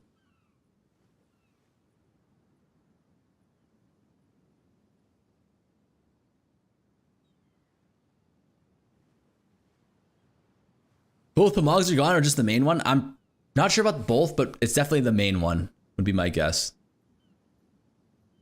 Reap, thank you for the prime, man. Wait, what was the actual change?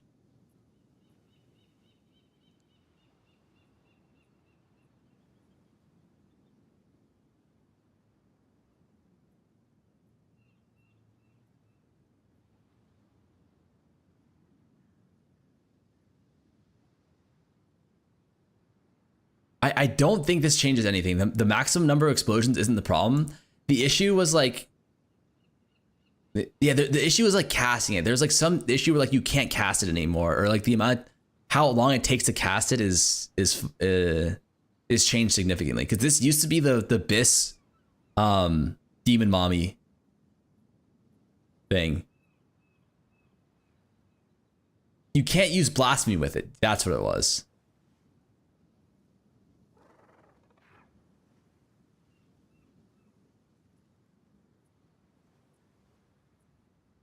Is Sorcery Essence changed correct number wise? Let me check. Oh no, these are definitely wrong. Unless this is specifically talking about stabs, in which case it's probably correct. The curse needs to be 50% done. Oh yeah, that's what it is. So, Dej. Did the Dying Hate Tech Rod Jewel survive? I don't think it did. Actually, it might have. What didn't survive was At Louis and Wrathpith. But the Tech Rod might have survived. The Tech Rod was the life regen jewel, right? Witch Hunter might be the move. Interesting. Witch Hunter.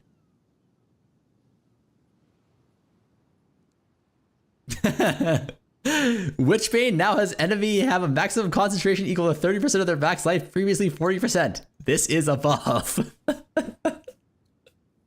Wrathpith only lost 2% crit per. That's a lot, though. That's a lot. 2%? Like, it lost like 40% of its crit, right? Can you scale your curse duration down so the delay isn't as long? And now the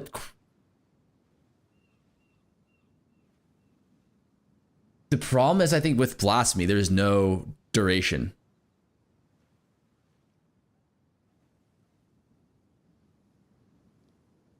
The second Witch Hunter buff, okay, grants Sorcery Ward, which also protects against physical and chaos damage. What is Ceremonial Ablution?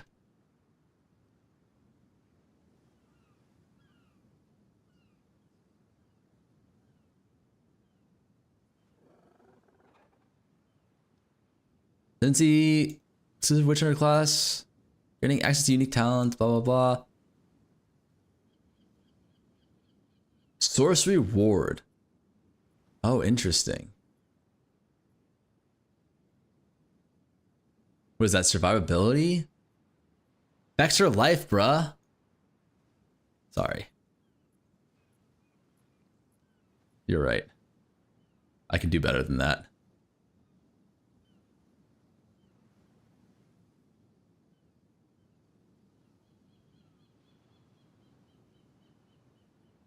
I don't know.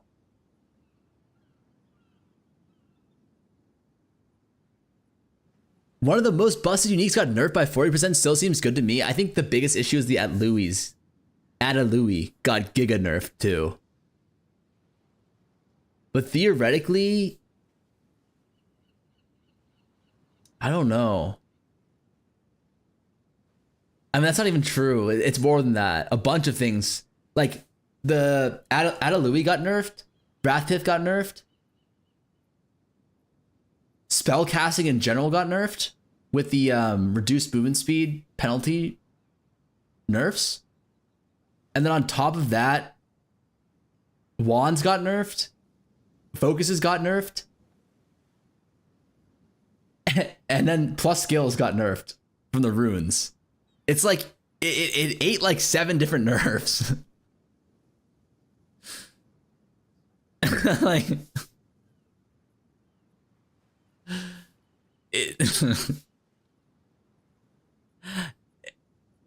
individually, they might not be that bad, but I feel like adding them all together, it's gotta be bad. No, like that's gotta be a bad.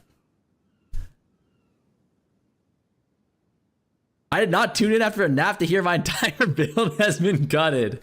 Let me tell you, it's gonna be an adaptation league for sure. Like you're gonna need to probably play something that you're not familiar with. The Archetype 8 Ship of the Wrath might still be good for 8. I don't know. Because it's like Wrath is only good for Blood Mage. Am I wrong? for like a Blood Mage caster. And like everything about Blood Mage caster got gutted. Wrong. Okay, maybe I'm wrong.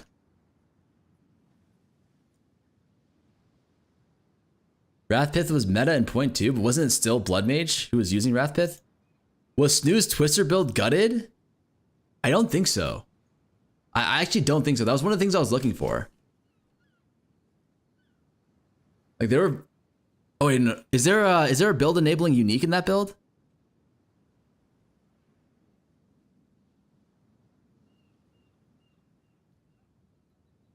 That actually might be broken.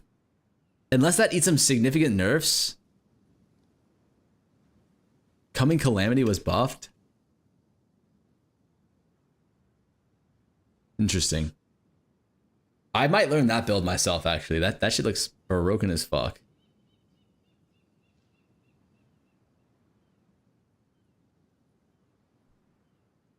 But I would be surprised if they don't nerf that.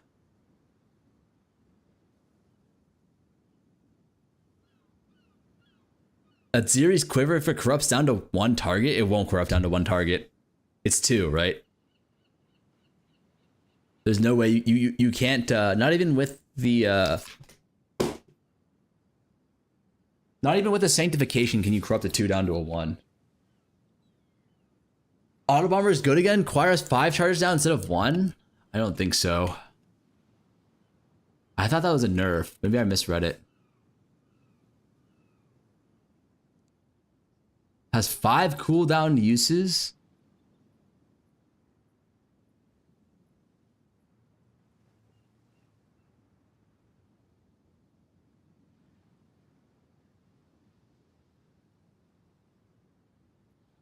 Blood Mage is going to be busted. That's all I know. I don't think it is. Wait, were there any actual changes to the Ascendancy? Not really. But anyways, what do we have here? Oh, wait, that's the wrong one. Like, okay, wait. Let me go over the changes and like you guys tell me if I'm missing anything here, okay? League mechanic. Buy thingies to get into a different zone, kind of like an abyssal depth, right? And then you can actually store these, I'm pretty sure. Like you can store your tickets into depths and you can run them all at once. And then like that's the mechanic is like you get a ticket to like a temple. And then you can add rooms to the temple and then potentially fight bosses and stuff like that. In the temple, you can get the double Vol. You can get Foulborn Unique Generator. And then you can also get... Oh, you can also get like the sellable appendage thing. Or not appendage. Appendage adder that you lose on death. Right? You can use medallions in order to like boost rooms or also stop them from destabilizing. Abyss tablets. So it's like a mainstay now, like Abyss isn't going anywhere. There's no deli on desecration on maps. Power is moved to tablets. You can corrupt tablets now. This is net negative IMO. They made Deli Fog less painful to look at. You can craft a 3rd leg now. Pretty good IMO.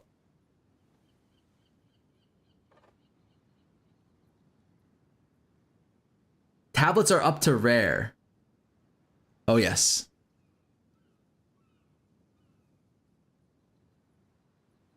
Crafting. Hamog is dead. Essence of Sork gone. And they nerfed a lot of essences. Essence of Sork is one. Essence of Attack, I think, is another one. Blood Mage untouched, but the gear is fucked. Okay. One thing is that rooms add modifiers to the temple. So these modifiers might be like increased effectiveness of rares. This actually, which makes it so effectiveness gives, was it monster health, monster XP, and also monster quant. So it's possible that the fucking rooms themselves might be giga. And you could actually juice the rooms. So like before with Abyss, the depths would have no map modifiers on them. So when you killed Abyss depths monsters, it felt so shit. Because you would have like pretty much unjuiced mobs. So it's actually possible that the Alva Temple thing will be giga juiced.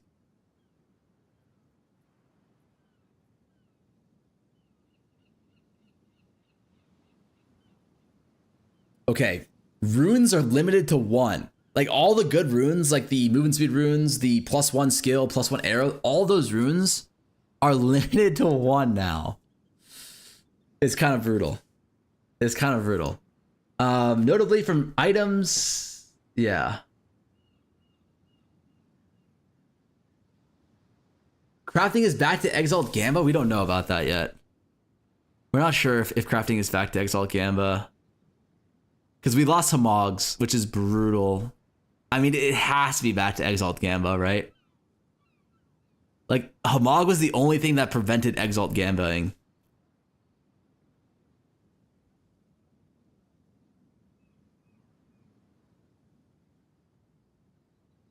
What build are we playing now? Not sure yet.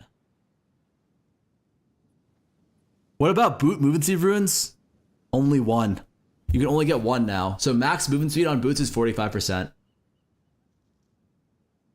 Which makes exceptional boots absolutely suck now.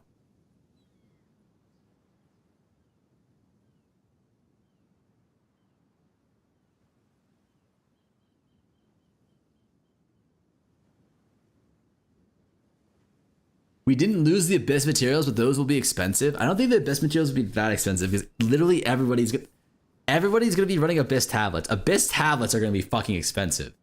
But the actual Abyss material itself, maybe not. Maybe not.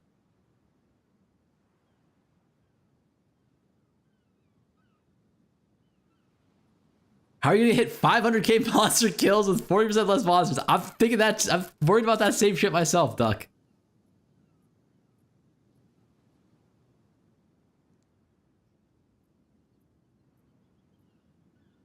But like, am I missing anything? I'm definitely missing stuff. Like besides like class and ascendancy nerfs, like the 2 biggest things for this patch are, I guess like, if we can summarize, like what are the biggest parts of this patch? It's like 1, no endgame changes. No endgame changes to like juicing. E.g. tower tablet buffs.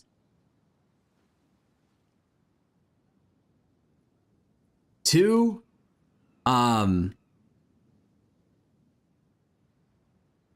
rebalance of tablets / maps. 3, rebalance of map density versus effectiveness. Right? And then 4 is just the new league mechanic. I wonder if the devs are seeing everyone's reaction and scrambling to do some sort of adjustment mid-league. I fucking hope so. Okay, I'm back. Is Mr. Streamer still coping? Like, am I missing? Like, is there any big thing that I'm missing here?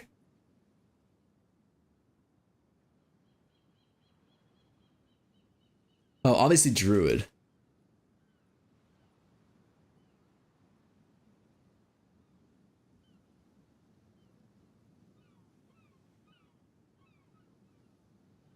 New boss? We didn't really get information on new bosses. Oh, like Aziri? Yeah.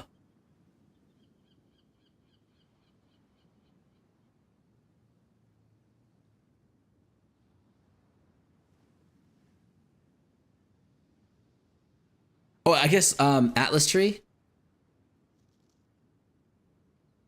I can say that the Atlas Tree is going to be a little bit better.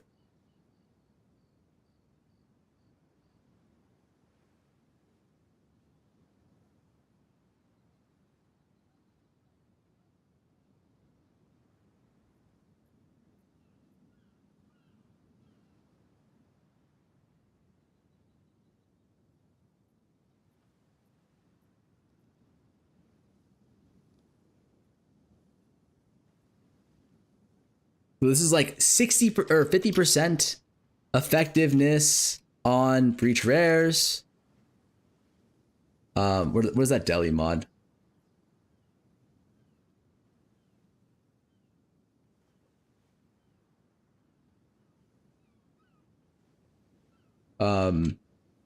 Deli mod buffs, magic monster, increased rarity, plus mods, and then like 20% currency dupe. Pilfering. They killed crafting, right? I'm not that smart, but when I got them really long, that there's way too much gamble to profit craft. No. If anything, profit crafting is gonna be way more. Profit crafting is gonna be way more profitable now, believe it or not. But it's gonna be a lot less deterministic. But profit crafting in POE2 has kind of always been like that until last. He's still coping. I can't. No. It's actually profit crafting is way more. It's gonna be way more profitable just because it's less deterministic, right? It's gonna be more math based. Like you're gonna have to calculate the odds of hitting certain things, and then start slamming. Just after I figured out how to craft my gear. Hideout Warrior got giga buffed. Everything else got nerfed. Yeah. Profit crafting, don't you mean profit gambling? Well, profit gambling, sure. Easy crafting mirror items gone, it's good. It's just get a bunch of bases and slam and hope. Yep. Yep. You're not wrong. Tiered rares. Tiered rares are back on the menu, boys.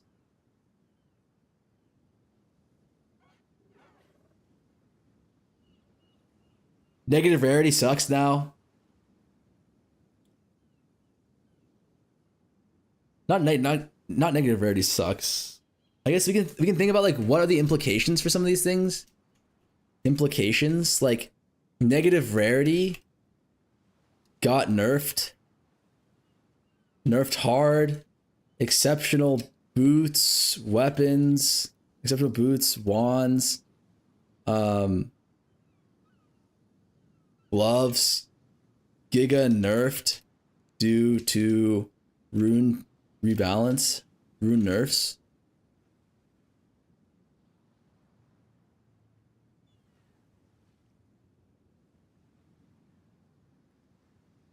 Any changes of rarity? Oh my god, yes, there were rarity nerfs. Rarity nerfs on gear. Not I think the roll ranges for rarity are lower on gear. So now you actually need more rarity rolls on gear to get same rarity breakpoints as before. Right? So it's still going to be you need like 100 to 150 rarity, but the roll ranges for the actual rarity that you can get have decreased pretty significantly. So what that means is like instead of being able to get like 50 rarity on your helmet, maybe you can only get 45 now, which means that you're probably going to have one extra affix per on your total set dedicated towards rarity. Which I think is I think that's kind of bad. Like the whole point of them trying to nerf rarity was to make it less impactful. But I think all this does is it puts way more affix pressure on rarity for your gear. Because instead before you could use pretty much before you could use what 6 affixes to fully cap out your rarity. Now you're gonna need 7. You know what I mean? Which just means that you have one less affix to use other stuff.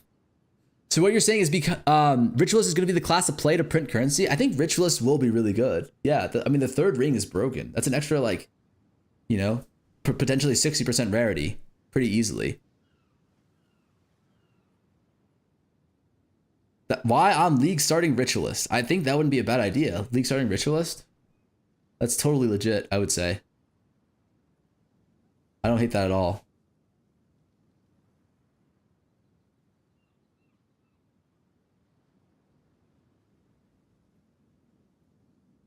But yeah, try dual rarity ring plus dual rarity amulet. Ritualist is also too versatile for build crafting. How is new Svalin? That thing could potentially be broken. Right? What's old Svalin? What do you think about the unique body changes with Grand Socket? I think the Warrior has the potential to be pretty nice.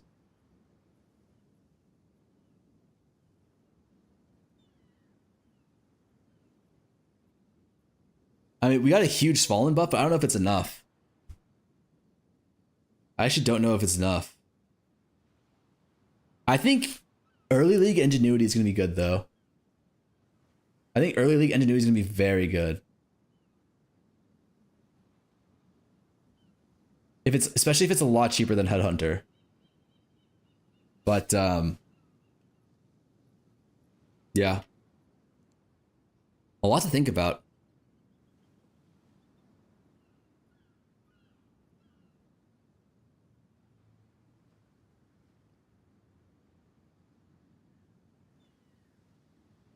At the same time, Ritualist might be less valuable. Nah. I mean, it's always nice to get an extra 60 rarity, right? Just for something with Fallen Molnir must be broken, okay? I could definitely see that. I could definitely see that. Ritualist is always good. You kind of need to find what would be the meta Ritualist build though. What was it last league? Ritualist LA. I mean, you could theoretically go anything with Ritualist, right? It's not going to be an LA meta. It's for sure not going to be an LA meta. Don't worry. Actually, no, it could be. No. I take it back. It's probably going to be. Wait, hold on. It actually might be an LA meta.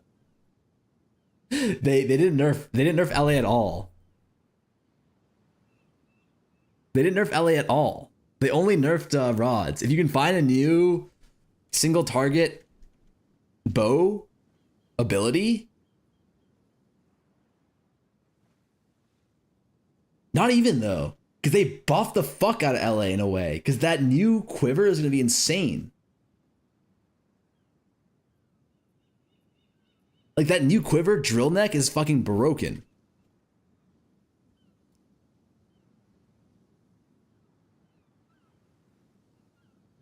What was the quiver? It's Nimbus. It's a slightly worse Nimbus. Nah, it's not. Actually, it's not even that. Is it that good? It's insane clear speed.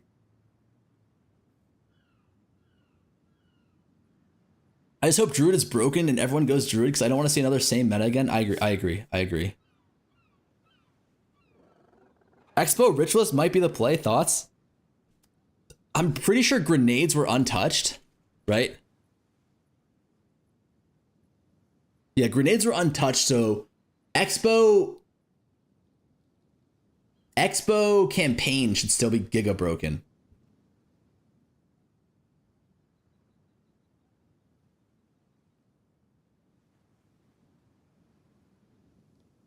Grenades Amazon campaign login.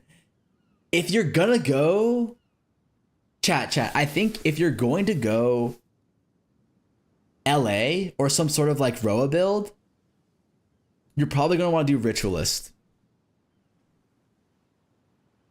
That's not true. Ritualist is a lot harder to at the lower ends. The problem with Ritualist is at the lower ends, it sucks. You get the third ring and whatever, and that's nice, and the ascendancies are okay. But you don't really have that much defenses. Yeah. I think Amazon would be the play, honestly. Amazon, you have so much survivability. Like, you're giga tanky. You just lose a little bit of damage and movement speed. But they're nerfing Tailwind. So I actually don't know if Deadeye is the play. It might still be the play, though. You get 10% movement speed, you get Tailwind, you get Long Shot. You get an additional projectile.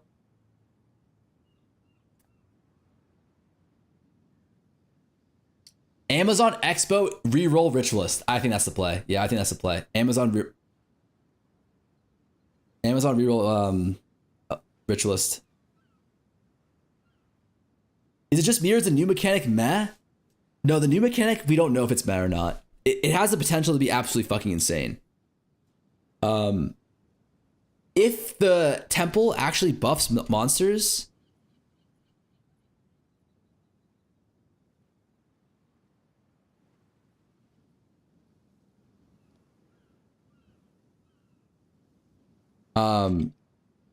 buffs monsters in temple, unlike, what's it called, depths. Double corrupt is already OP. No, I think double corrupt is bad. Let me explain why.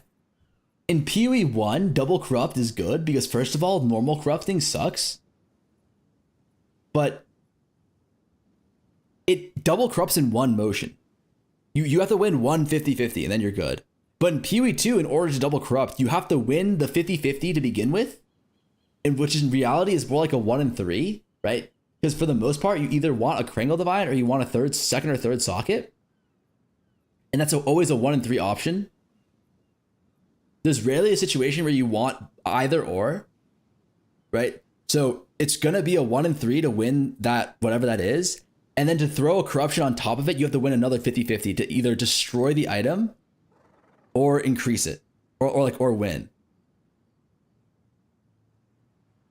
At Farmer X, what? What happened?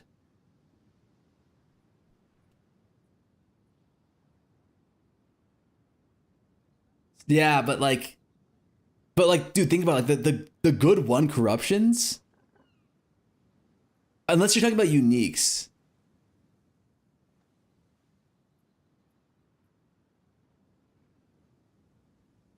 With Adorn, you can get 5% MS, 38% projectile damage per emerald.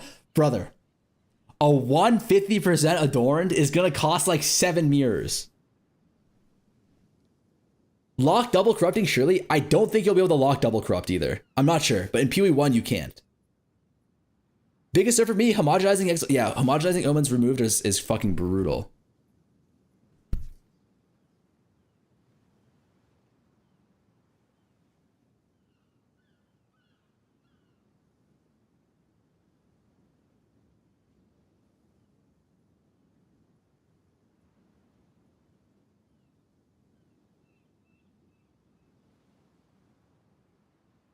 Hamog Exalt God is like getting stabbed in the gut. I mean, yeah, it's bad. Like I was hoping they would nerf it, not remove it. Like I was hoping that instead of giving you guaranteed chance to get those tags, it would give you an increased chance, like 10x odds of getting those tags, which would make it a lot more RNG and a lot less deterministic, but more deterministic. This whole patch is like getting stabbed in the gut. TOC farmers eaten with Adorn buff? They actually might be. TOC might actually, in the first time in the history of this game, be a good farm. There's dozens of us. Surely Tayula is good now.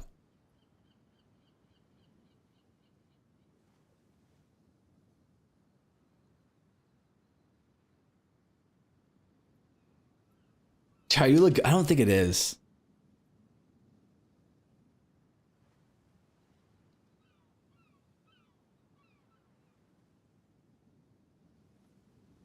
I can't see in the patch notes. Where does it say Hamog removed? It wasn't explicitly stated in the patch notes, but it was said on the Q&A. It was said on Q&A.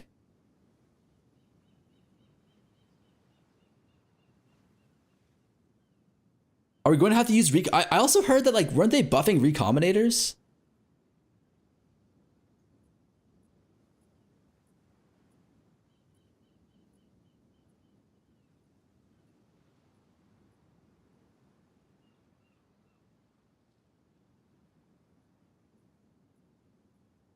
I hope it's not too late. It's not too late for them to add new currencies. So for example, in the Abyssal League, they showed some of the new currencies, but they added way more than they showed. And they also added new omens too. They want to focus on map farming, not crafting. They have to come hand in hand. Because like ultimately, what are you farming for? Like think about it. What are like 90% of your drops in maps? Like most of the uniques are bad. Most of the rares are bad. right? You're mostly farming for currencies.